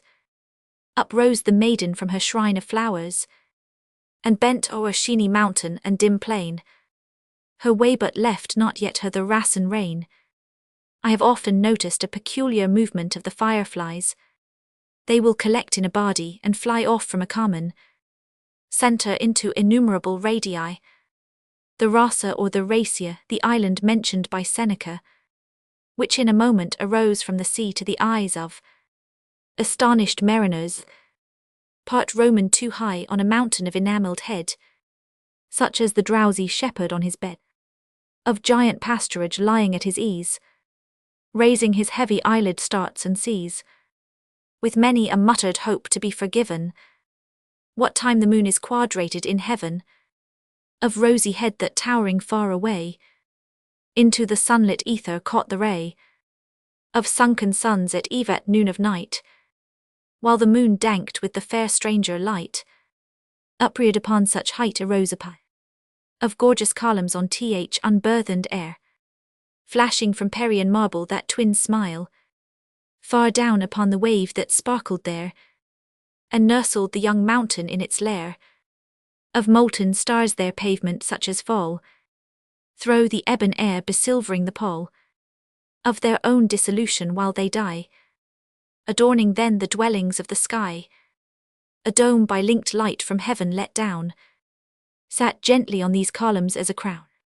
A window of one circular diamond there looked out above into the purple air, some star which from the ruined roof of shacked Olympus by mischance did fall Milton, and rays from God shot down that meteor chain, and hallowed all the beauty twice again, save when between Empyrean and that ring some eager spirit flapped his dusky wing. But on the pillars seraph eyes have seen the dimness of this world, that greyish green, that nature loves the best for beauty's grave, lurked in each cornice round each architrave, and every sculptured cherub thereabout, that from his marble dwelling peered out, seemed earthly in the shadow of his niche, Achaean statues in a world so rich, friezes from Tadmor and Persepolis, from Baalbek and the stilly clear abyss of beautiful Gomorrah. Oh, the waves is now upon thee, but too late to save. Sound loves to revel in a summer night, witness the murmur of the grey twilight. Voltaire in speaking of Persepolis says G. Canois, by en l'admiration, quinspirant ces ruinsmais un palais, erigopide d'une chaîne des roches, sterile spute ill, itre un chef d'oeuvre des arts, voilà les arguments de Roman 1000. Voltaire. Oh, the wave Ula de Gusi is the Turkish appellation, but on its own shores it is called Bahar Lath or Olmatana. There were undoubtedly more than two cities. Engulfed in the Dead Sea in the valley of Siddim were 5 Adra Zebin Zor Sodom and Gomorrah. Stephen of Byzantium mentions 8 and Strabo 30 and engulfed, but the last is out of all reason. It is said Tacitus, Strabo, Josephus, Daniel of St. Saba now, Mondrel Troilo di Arvia, that after an excessive drought the vestiges of Carlem's walls Roman are seen above the surface at any season. Such remains may be discovered by looking down into the transparent lake, and at such distances as would argue the existence of many settlements in the space now usurped by the asphaltites that stole upon the ear in Irako of many a wild stargazer long ago, that stealeth ever on the ear of him who musing gazeth on the distance. Roman 1499, and sees the darkness coming as a cloud. Is not its form, its voice most palpable and loud? But what is this it comet hand it brings? A music with it is the rush of wings, a passing then a sweeping falling strain, and Nessace is in her holes again, from the wild energy of wanton haste. Her cheeks were flushing and her lips apart, and zone that clung around her gentle waist had burst beneath the heaving of her heart. Within the centre of that hole to breathe, she paused and panted Zan the all beneath the fairy light that kissed her golden hair, and longed to rest yet could but sparkle there. Young flowers were whispering in melody to happy flowers that nighten tree to tree. Fountains were gushing music as they fell in many a starlit grove or moonlit dell. Yet silence came upon material things, fair flowers, bright waterfalls, and angel wings, and sound alone that from the spirit sprang bore burthen to the charm the maiden sang. Irako Chaldea, I have often thought I could distinctly hear the sound of the darkness as it stole over the horizon. Fairies use flowers for their charactery merry wives. Of Windsor, William Shakespeare, neath bluebell or streamer, or tufted wild spray, that keeps from the dreamer the moonbeam away. Bright beings that ponder, with half-closing eyes, on the stars which your wonder hath drawn from the skies, till they glance through the shade and come down to your brow.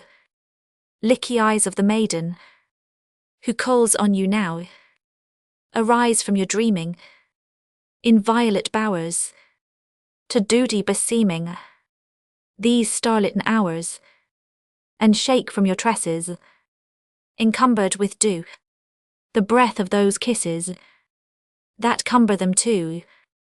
Oh, how without you, love, could angels be blessed? Those kisses of true love, that lulled ye to rest. Upshake from your wing each hindering thing, the dew of the night, it would weigh down your flight. And true love caresses, oh, leave them apart.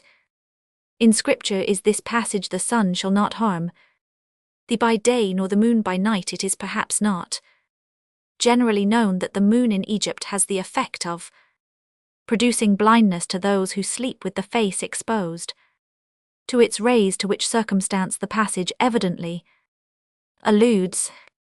They are light on the tresses, but lead on the heart.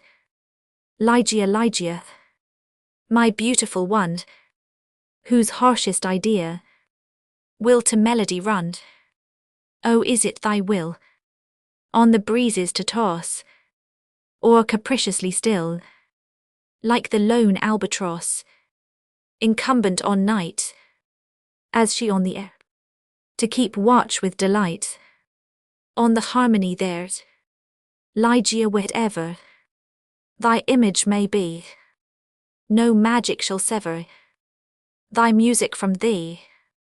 Thou hast bound many eyes in a dreamy sleep, but the strains still arise which thy vigilance keep. The sound of the rain, which leaps down to the flower and dances again in the rhythm of the shower, the murmur that springs from the growing of grass. The albatross is said to sleep on the wing. I met with this idea in an old English tale which I am now unable to obtain and quote from memory the very essence and as it were springy head and origin of all music is the very pleasant sound which the trees of the forest do make when they grow, are the music of things, but are modelled, alas. Away then, my dearest, oh, hie thee away to springs that lie clearest beneath the moonray, to lone lake that smiles in its dream of deep rest at the many starrels that enjewel its breast, where wild flowers creeping have mingled their shade.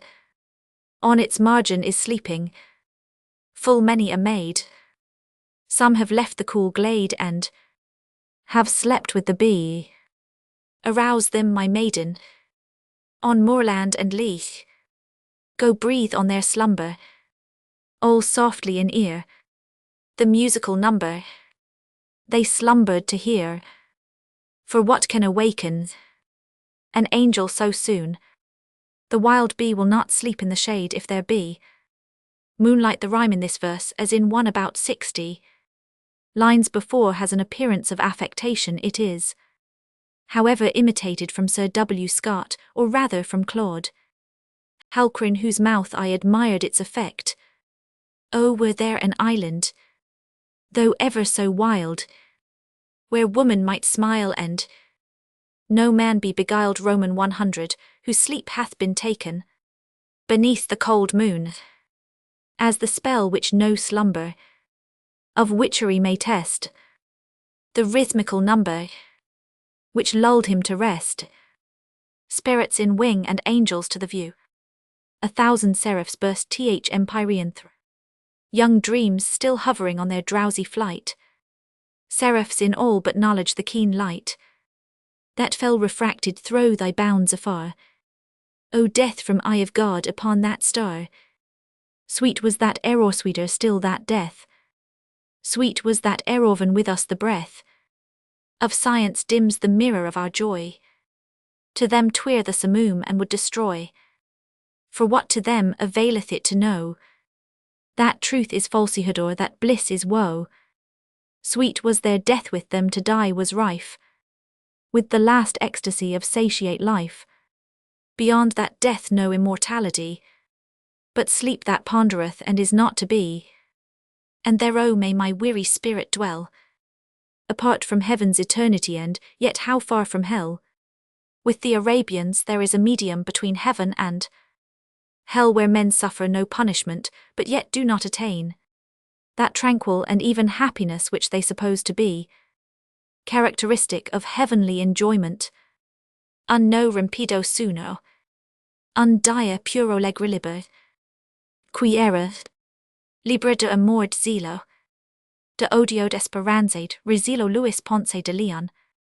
Sorrow is not excluded from al-araf, but it is that sorrow which the living love to cherish for the dead, and which in some minds resembles the delirium of opium, the passionate excitement of love and the buoyancy of spirit, attendant upon intoxication, are its less holy pleasures, the price of which to those souls who make choice of al-araf as their residence after life is final death and annihilation. What guilty spirit in what shrubbery dim heard not the stirring summons of that hymn? But too they fell for heaven no grace imparts to those who hear not for their beating hearts. A maiden angel and her seraph lover, oh where and ye may seek the wide skies over, was love the blind near sober duty known? Unguided love hath fallen mid tears of perfect moan. He was a goodly spirith who fell, a wanderer by moss-cemented way, a gazer on the lights that shine above, a dreamer in the moonbeam by his love. What wonder for each star is eye like there, and looks so sweetly down on beauty's hair. And they and every mossy spring were holy to his love-haunted heart and melancholy. The night had found to him a night of woe. Upon a mountain crag young Angela, beetling it bends athwart the solemn sky, and scowls on starry worlds that down beneath it lie. Here sate he with his love-high's dark eye bent, with eagle gaze along the firmament. Now turned it upon her, but ever then it trembled to the orb of earth again. E'en dearest, see how dim that ray, how lovely 'tis to look so far away. There be tears of perfect moan, wept for thee in Helicon Milton. She seemed not thus upon that autumn eve. I left her gorgeous Holsner mourn to leave. That eve I should remember well. The sun-ray dropped in Lemnos with a spell, on th arabesque carving of a gilded hall, wherein I sate, and on the draperied wall, and on my eyelids the heavy light, how drowsily it weighed them into night. On flowers before and mist and love they ran, with Persian Sadi in his Gulistan. But oh, that light eye slumbered death the while, stole o'er my senses in that lovely isle, so softly that no single silken hair awoke that slept or knew that it was there. The last spot of earth's orb I trod upon was a proud temple called the Parthenon. More beauty clung around her columned wall than even thy glowing bosom beats withal. And when old time my wing did disenthrall, thence sprang I as the eagle from his tower, and years I left behind me in an hour. What time upon her airy bounds I hung, one half the garden of her globe was flung, unrolling as a chart unto my view, tenantless cities of the desert too. E'en's beauty crowded on me then, and half I wished to be again of men, my Angelo, and why of them to be a brighter dwelling place is here for thee. It was entire in 1687, the most elevated spot in Athens, shadowing more beauty in their airy brows than have the white breasts of the Queen of Love Marlowe, and greener fields than in yon world above, and women's loveliness and passionate love. But list e'en when the air so soft failed as my pennoned spirit leapt aloft, perhaps my brain grew dizzy, but the world I left so late was into chaos hurled, sprang from her station on the winds apart, and rolled aflame the fiery heaven athwart. Methought my sweet one then I ceased to soar, and fell not swiftly as I rose before, but with a downward tremulous motion throw, light brazen raised this golden star unto, nor long the measure of my falling hours, for nearest of all stars was thine to ours, dread star that came amid a night of mirth, a red daedalion on the timid earth. We came into thy earth but not to us, be given Our Lady's bidding to discuss. We came, my love, around above below.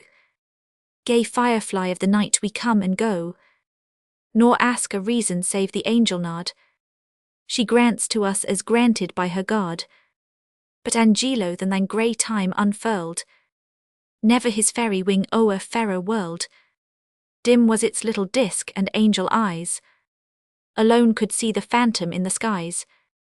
When first Al-Araf knew her course to be headlong thitherward o'er the starry sea. But when its glory swelled upon the sky, as glowing beauty's bust beneath man's eye, Penampher, Pinion, Milton, we paused before the heritage of men, and thy star trembled as doth beauty then. Thus in discourse the lovers whiled away the night that waned and brought no day. They fell, for heaven to them no hope imparts, who hear not for the beating of their hearts. Tamerlane, kind solace in a dying hour, such father is not now my theme. I will not madly deem that power of earth may shrive me of the sin unearthly pride hath revelled in. I have no time to dote or dream. You call it hope's that fire of fire, it is but agony of desire. If I can hope, O God, I can. Its fount is holier, more divine. I would not call thee fool, old man, but such is not a gift of thine. Know thou the secret of a spirit bowed from its wild pride into shame.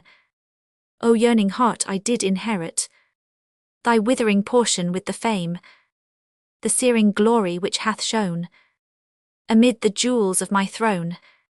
Halo of hell, and with a pain not hell shall make me fear again.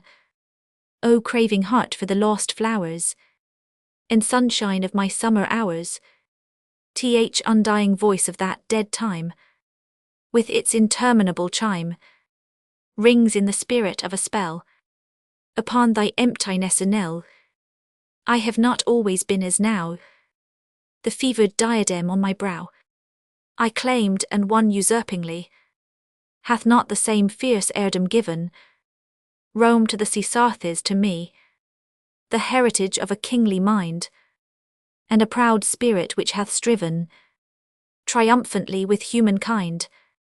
On mountain soil I first drew life, the mists of the Taglay have shed nightly their dews upon my head, and I believe the winged strife and tumult of the headlong air have nestled in my very hair, so late from heaven that dew it fell, mid dreams of an unholy night, upon meweth the touch of hell, while the red flashing of the light from clouds that hung like banners o'er appeared to my half-closing eye the pageantry of monarchy, and the deep trumpet thunder's roar came hurriedly upon me, telling of human battle where my voice, my own voice, silly child, was swelling.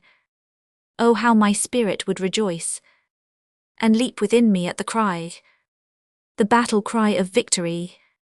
The rain came down upon my head, unsheltered, and the heavy wind was giant-like, so thou my mind, it was but man I thought who shed laurels upon me, and the rush, the torrent of the chilly air, gurgled within my ear the crush of empires with the captive's prayer, the hum of Sudors and the tone of flattery round a sovereign's throne. My passions from that hapless hour usurped a tyranny which men have deemed since I have reached to power. My innate nature rabbit so. But father, there lived one who then in my boyhood, when their fire burned with a still intenser glow, for passion must with youth expire, e'en then who knew this iron heart in woman's weakness had a part. I have no word Celasto tell the loveliness of loving well, nor would I now attempt to trace the more than beauty of a face, whose lineaments upon my mind are shadows on unstable wind. Thus I remember having dwelt some page of early lore upon, with loitering eye, till I have felt the letters with their meaning melt, to fantasies with none. Oh, she was worthy of all love. Lovers in infancy was mine. 'Twas such as angel minds above might envy her young heart the shrine, on which my every hope and thought were incisive a goodly gift, for they were childish and upright, pure as her young example taught. Why did I leave it and adrift? Trust to the fire within for light. We grew in aging love together, roaming the forest and the wild, my breast her shield in wintry weather, and when the friendly sunshine smiled, and she would mark the opening skies, I saw no heaven but in her eyes. Young love's first lesson is the heart, for mid that sunshine and those smiles, when from our little cares apart, and laughing at her girlish wiles, I'd throw me on her throbbing breast, and pour my spirit out in tears.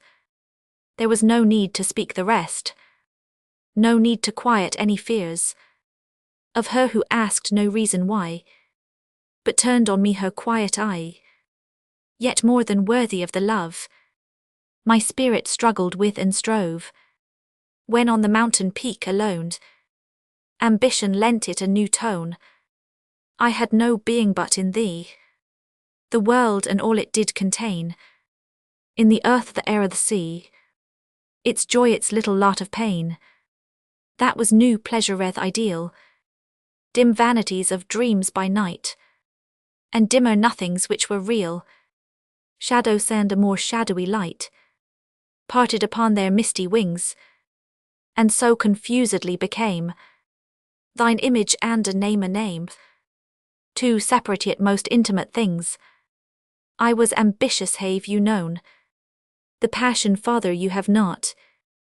A cottager I marked a throne, of half the world is all my own, and murmured at such lowly lot, but just like any other dream, upon the vapour of the dew, my own had passed, did not the beam of beauty which did while it throw the minuteth hour the day oppress my mind with double loveliness.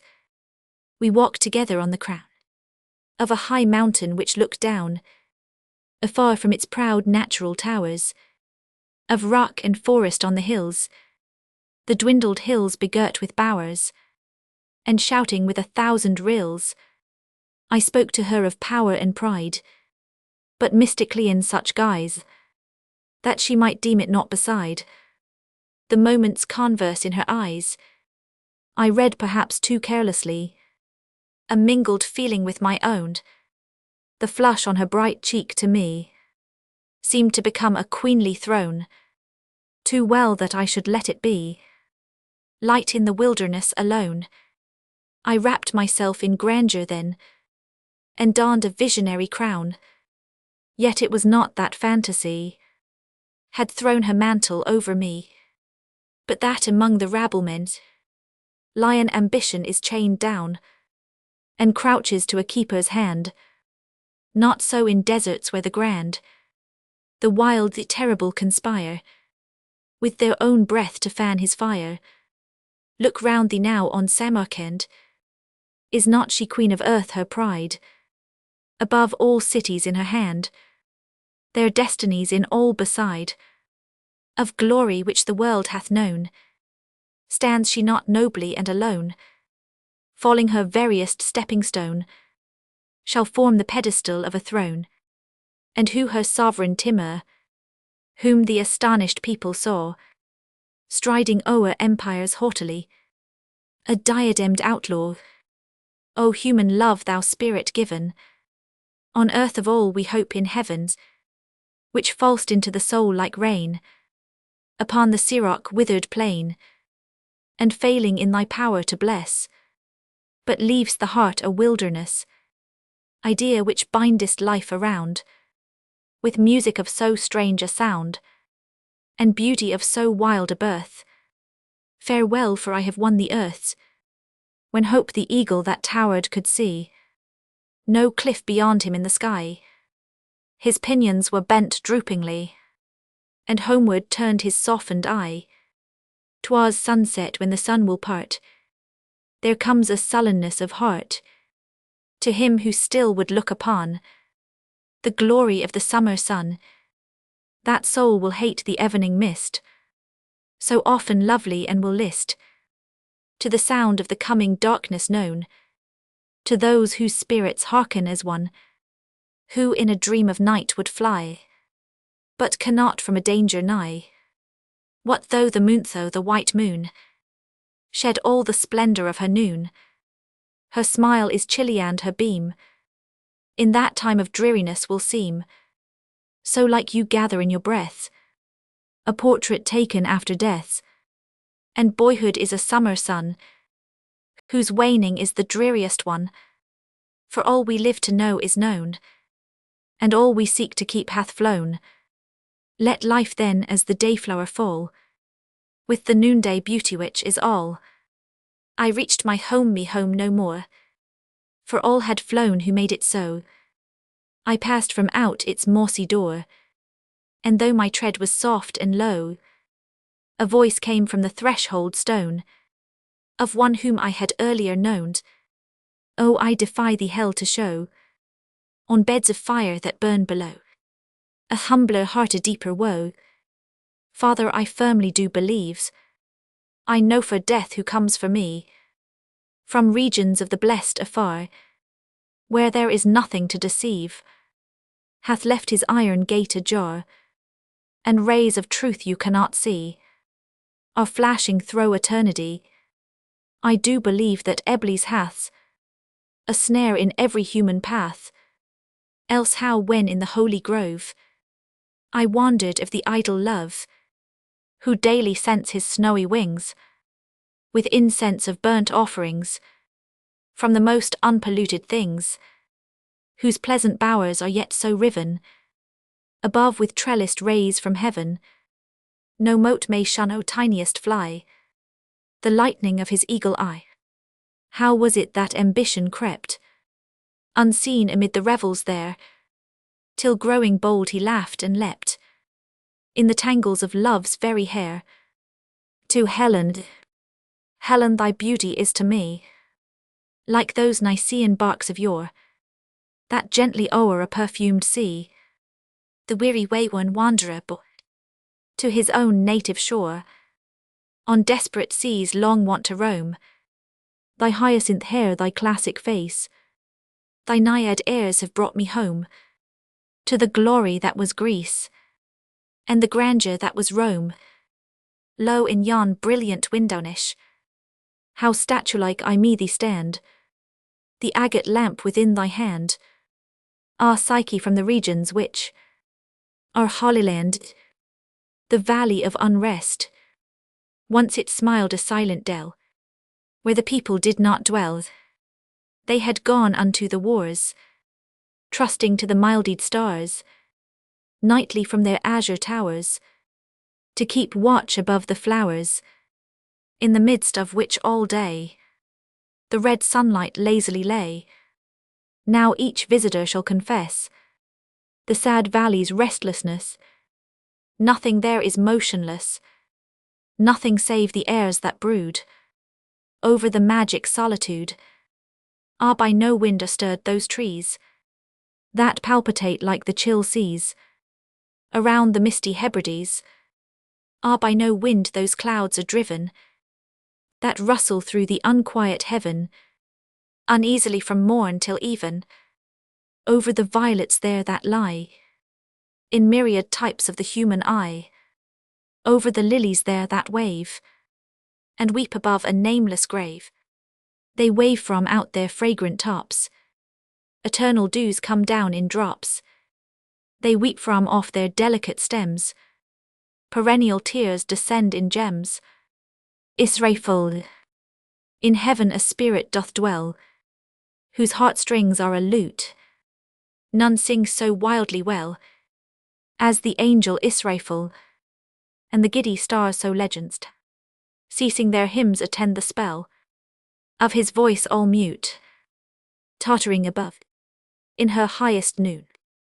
The enamoured moon blushes with love, while to listen the red levin with the rapid Pleiads even, which were 7 pauses in heaven, and they say the starry choir, and all the listening things, that Israfeli's fire is owing to that lyre, by which he sits and sings, the trembling living wire of those unusual strings, and the angel Israfel whose heartstrings are a lut and who has the sweetest voice of all God's creaturesque, but the skies that angel trod, where deep thoughts are a duty, where love's a grown-up God, where the houri glances are imbued with all the beauty, which we worship in a star. Therefore thou art not wrong, Israfeli, who despisest an unimpassioned song. To thee the laurels belong, best bard because the wisest merrily live and longed the ecstasies above. With thy burning measures suit thy grief, thy joy, thy hate, thy love, with the fervour of thy lute. Well may the stars be mute. Yes, heaven is thine, but this is a world of sweets and sours. Our flowers are merrily flowers, and the shadow of thy perfect bliss is the sunshine of ours. If I could dwell where Israfel hath dwelt, and he where I, he might not sing so wildly well a mortal melody, while a bolder note than this might swell from my lyre within the sky. To the bowers whereat in dreams I see the wantonest singing birds, our lips and all thy melody of lip-begotten words, thine eyes in heaven of heart enshrined, then desolately fall, O God, on my funereal mind, like starlight on a pole. Thy heart, the heart, I wake and sigh, and sleep to dream till day, of truth that gold can never buy, of the trifles that it may. To I heed not that my earthly lot hath little of earth in it, that years of love have been forgot in the hatred of a minute. I mourn not that the desolate are happier sweet than I, but that you sorrow for my fate, who am a passer-by. To the river, fair river, in thy bright clear flow of crystal wandering water, thou art an emblem of the glow of beauty, unhidden heart, the playful maziness of art in old Alberto's daughter. But when within thy wave she looks, which glistens then and trembles, why then the prettiest of brooks her worshipper resembles. For in my heart, as in thy stream, her image deeply lies, his heart which trembles at the beam of her soul-searching eyes. Song, I saw thee on thy bridal day, when a burning blush came o'er thee, though happiness around thee lay, the world all love before thee, and in thine eye a kindling light, whatever it might be, was all on earth my aching sight of loveliness could see.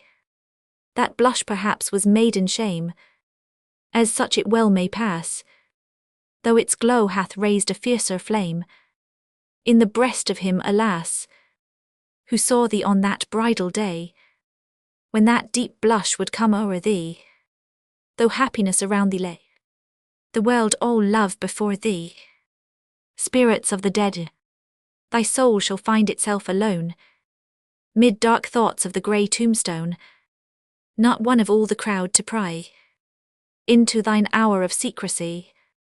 Be silent in that solitude, which is not loneliness, for then the spirits of the dead who stood in life before thee are again in death around thee, and their will shall then overshadow thee. Be still, for the night though clear shall frown, and the stars shall look not down from their high thrones in the heaven, with light like hope to mortals given, but their red orbs without beam to thy weariness shall seem as a burning and a fever, which would cling to thee forever.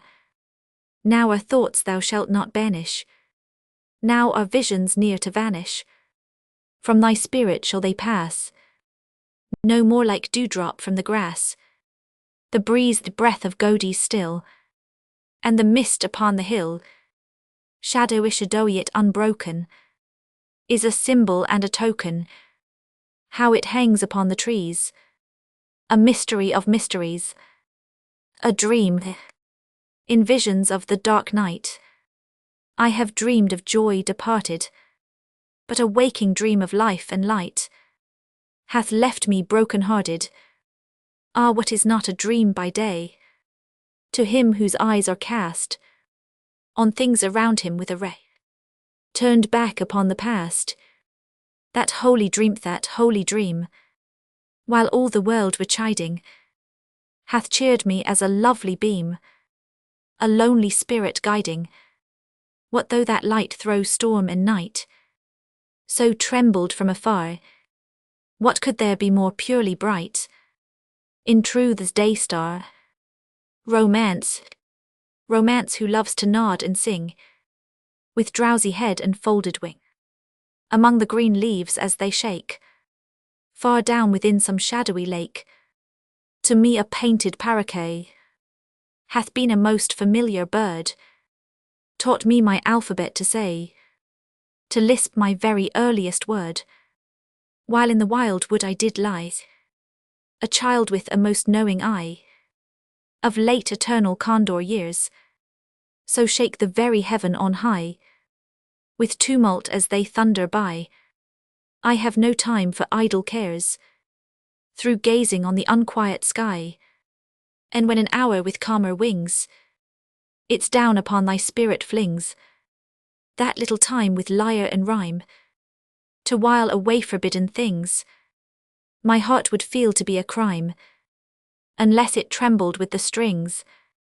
Fairyland, dim vales and shadowy floods, and cloudy-looking woods, whose forms we can't discover, for the tears that drip all over. Huge moons there wax and wane, agains, every moment of the night, forever changing places, and they put out the starlight, with the breath from their pale faces. About 12 by the moondial, one more filmy than the rest, a kind which upon trial they have found to be the best, comes down still down and down, with its centre on the crown of a mountain's eminence, while its wide circumference in easy drapery falls over hamlets, over halls, wherever they may be, o'er the strange woods or the sea, over spirits on the wing, over every drowsy thing, and buries them up quite in a labyrinth of light. And then how deep, oh deep, is the passion of their sleep.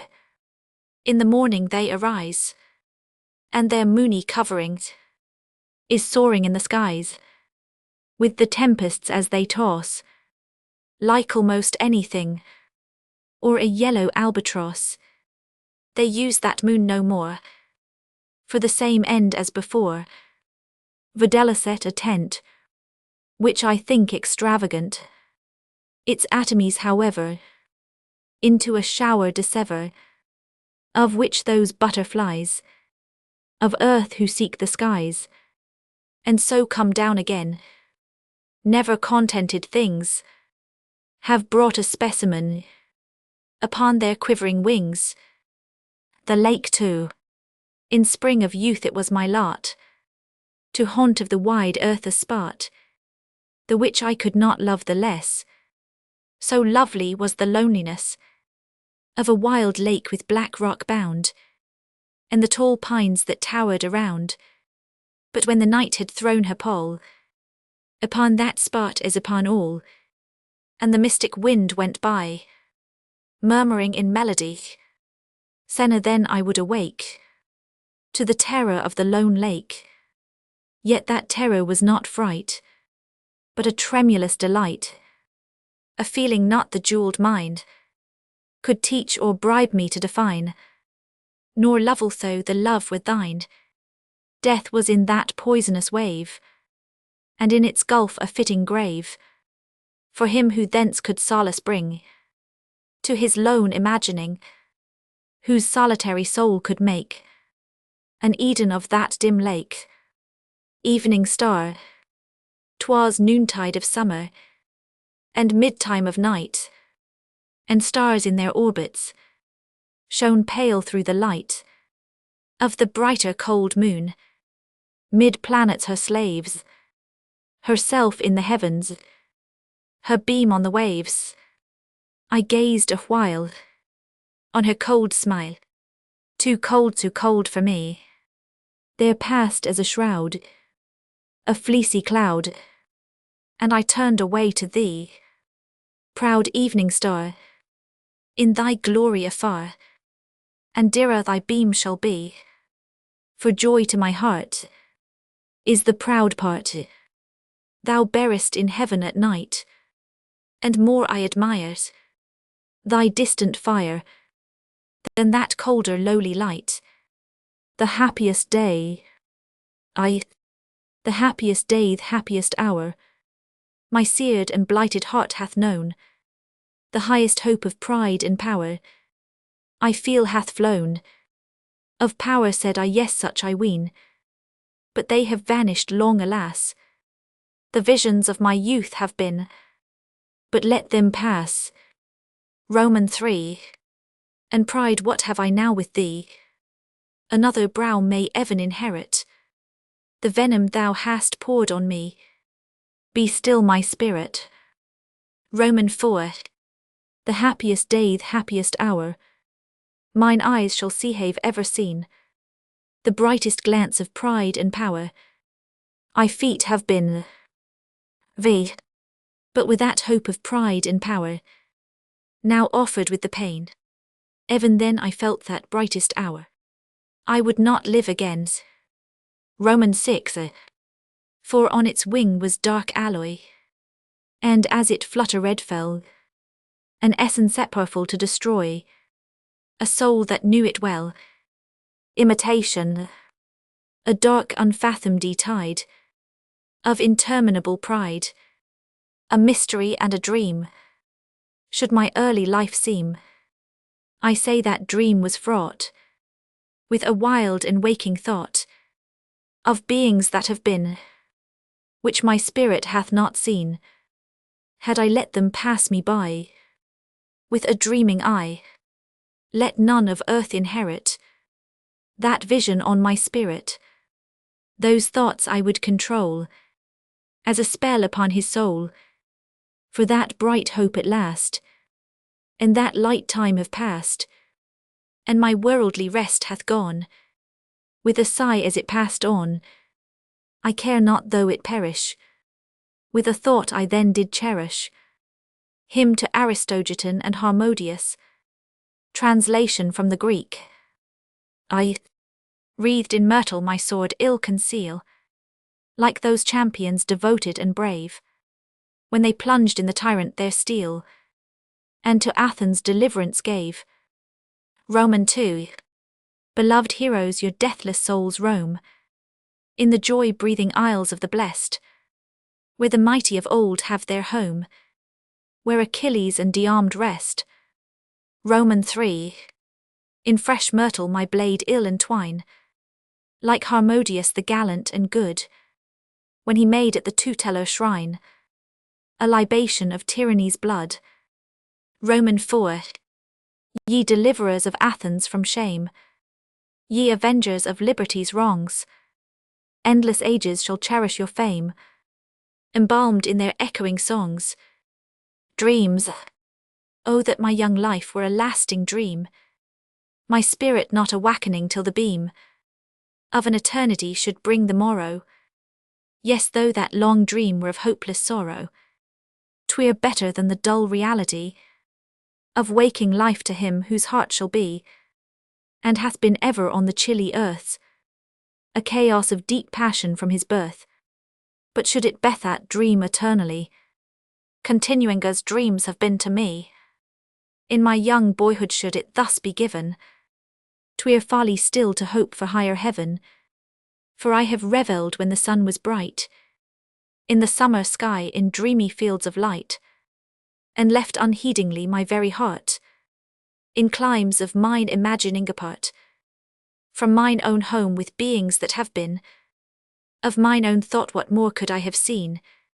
'Twas once only once the wild hour, from my remembrance shall not pass some power, or spell had bound met was the chilly wind, came o'er me in the night left behind, its image on my spirit or the moon, shone on my slumbers in her lofty noon, too coldlier the star-show ere it was, that dream was as that night wind let it pass, I have been happy so but in a dream, I have been happy I love the theme, dreams in their vivid colouring of life, as in that fleeting shadowy misty strife, of semblance with reality which brings, to the delirious eye more lovely things, of paradise love all our own, than young hope in his sunniest hour hath known, from an earlier ms than in the booked.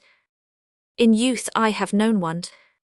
How often we forget all time when lone, admiring nature's universal throne, her woodshire wildshire mountains, intense reply of hers to our intelligence.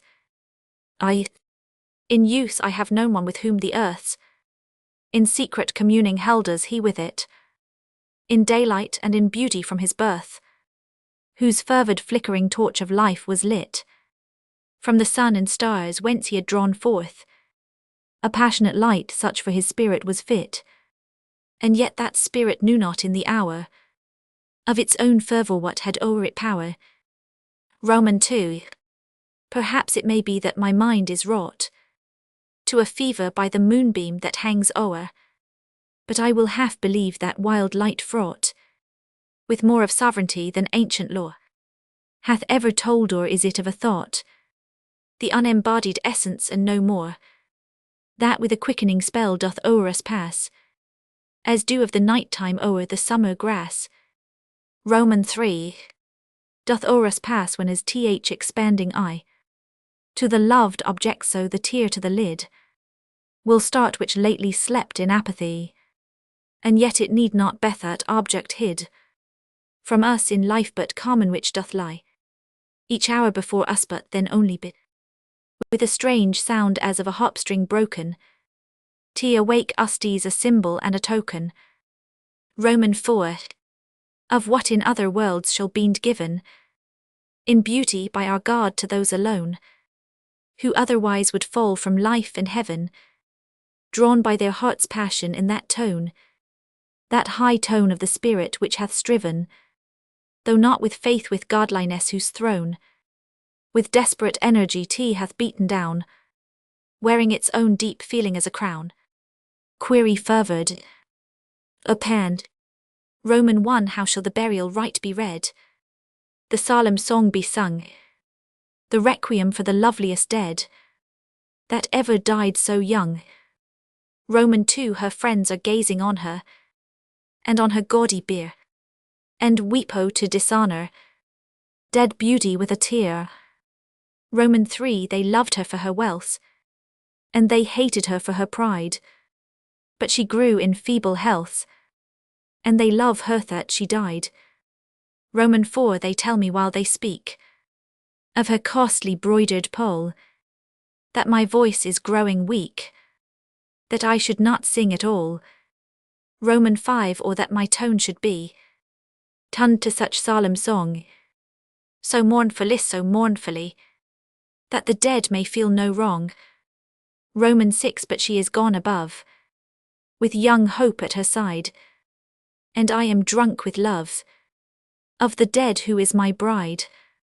Roman 7. Of the dead who lies, all perfumed there, with the death upon her eyes, and the life upon her hair. Roman 8. Thus on the coffin loud and long, I striketh murmur sent, through the grey chambers to my song, shall be the accompaniment. Roman 9. Thou didst in thy life's June, but thou didst not die too fair, thou didst not die too soon, nor with too calm an air. Roman 10 from more than friends on earth. Thy life and love are riven to join the untainted mirth of more than thrones in heaven. Roman 12 therefore to thee this night I will no requiem raise, but waft thee on thy flight with a pan of old days. Notes on the poems written in youth. Little comment is needed. This section includes the pieces printed for first volume of 1827, which was subsequently suppressed. Such poems from the first and second published volumes of 1829 and 1831, as have not already been given in their revised versions, and a few others, collected from various sources. Al-Araf first appeared with the sonnet to silence prefixed to it in 1829, and is substantially as originally issued in the edition for 1831. However, this poem, its author's longest, was introduced by the following 29 lines, which have been omitted in all subsequent collections. Al-Araf. Mysterious star, thou wert my dream all a long summer night. Be now my theme. By this clear stream of thee will I write. Meantime from afar, bathe me in light eye. Thy world has not the dross of ours, yet all the beauty, all the flowers that list our love or deck our bowers, in dreamy gardens where do lie dreamy maidens all the day, while the silver winds of Circassy on violet couches faint away. Little, oh little dwells in thee, like unto what on earth we see. Beauty's eye is here the bluest, in the falsest and untruest on the sweetest air doth float the most sad and solemn note. If with thee be broken hearts, joy so peacefully departs, that its echo still doth dwell, like the murmur in the shell. Thou thy truest type of grief is the gently falling leaf. Thy framing is so holy, sorrow is not melancholy. The earliest version of Tamerlane was included in the suppressed volume of 1827, but differs very considerably from the poem, as now published. The present draft, besides innumerable verbal alterations and improvements upon the original, is more carefully punctuated, and the lines being indented, presents a more pleasing appearance to the eye at least. To Helen first appeared in the 1831 volume, as did also the Valley of Unrest as the Valley Nis Israfel, and one or two others of the youthful pieces. The poem styled romance constituted the preface of the 1829 volume, but with the addition of the following lines. Succeeding years too wild for song, then rolled like tropic storms along, where through the garish lights that fly, dying along the troubled sky, lay bare through vistas thunder-riven, the blackness of the general heaven. That very blackness yet doth ring light on the lightning's silver wing. For being an idle boy lang syne, who read Anacreon and drank wine, I early found Anacreon rhymes were almost passionate sometimes, and by strange alchemy of brain, his pleasures always turned to pain, his naivete to wild desire, his wit to love-high's wine to fire. And so being young and dipped in folly, I fell in love with melancholy, and used to throw my earthly rest, and quiet all away in jest. I could not love except where death was mingling his with beauty's breath, or Hymen time and destiny were stalking between her and me. But now my soul hath too much room, gone are the glory and the glooms, the black hath mellowed into grey, and all the fires are fading away. My draught of passion hath been deep, I revelled and I now would sleep, and after drunkenness of soul succeeds the glories of the bowl, an idle longing night and day, to dream my very life away. But dream soft those who dream as I, aspiringly are damned and die. Yet should I swear I mean alone, by notes so very shrilly blown, to break upon time's monotone, while yet my vapid joy and grief are tintless of the yellow leaf.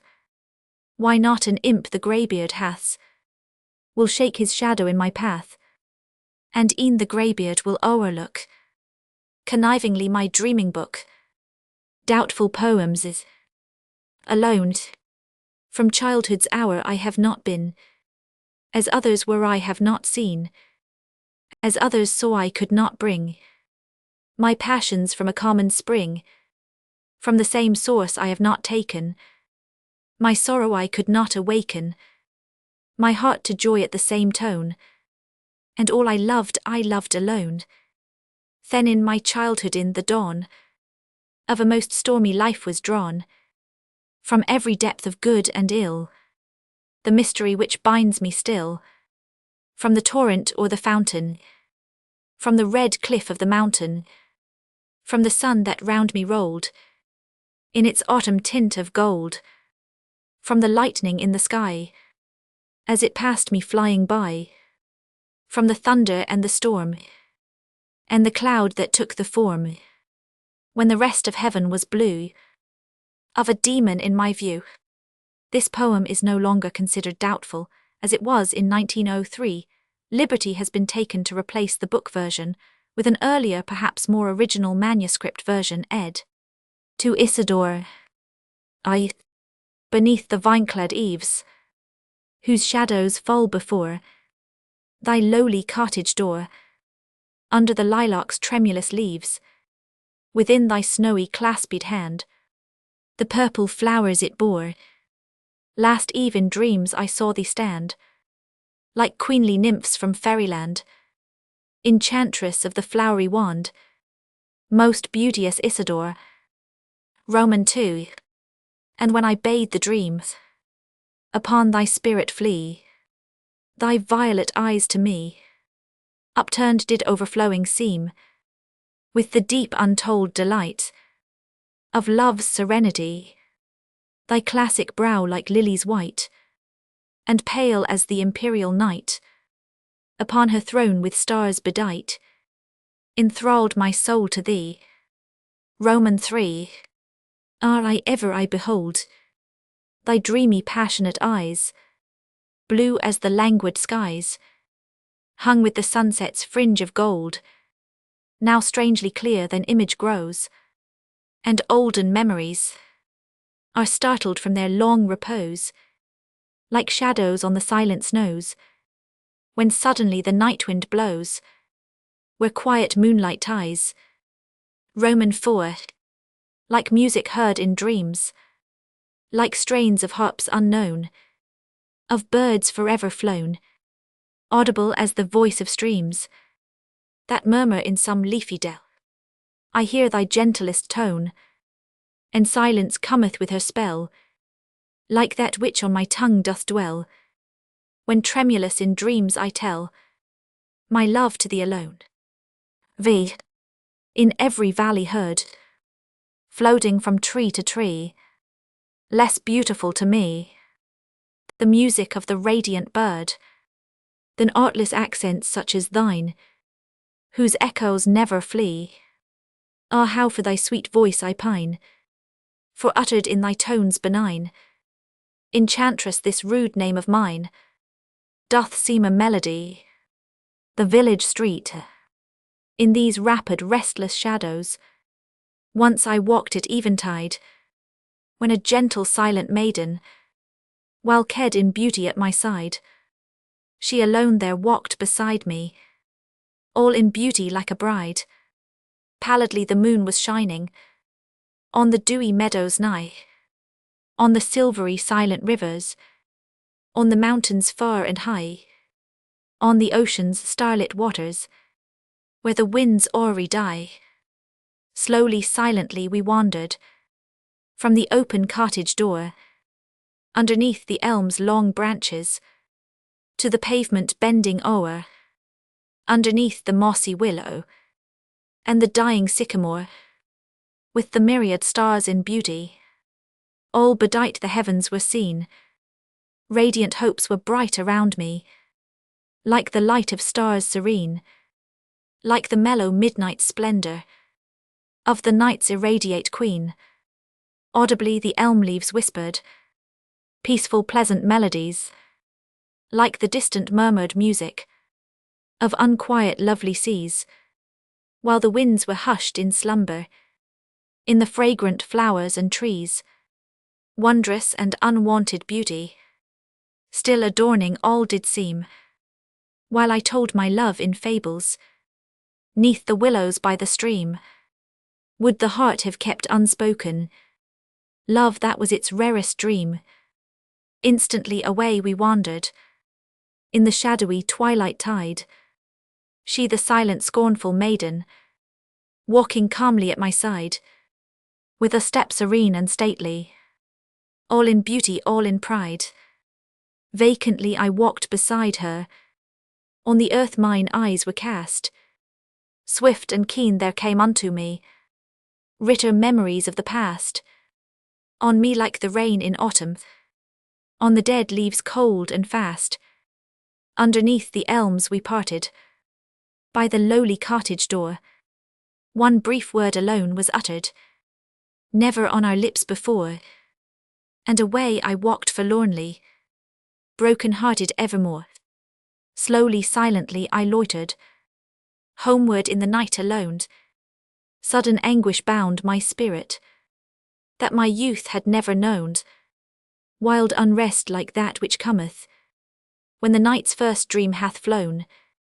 Now to me the elm leaves whisper, mad discordant melodies, and keen melodies like shadows, haunt the moaning willow trees, and the sycamores with laughter, mark me in the nightly breeze. Sad and pale the autumn moonlight, through the sighing foliage streams, and each morning midnight shadow, shadow of my sorrow seems. Strive, O heart, forget thine idol, and O soul, forget thy dreams.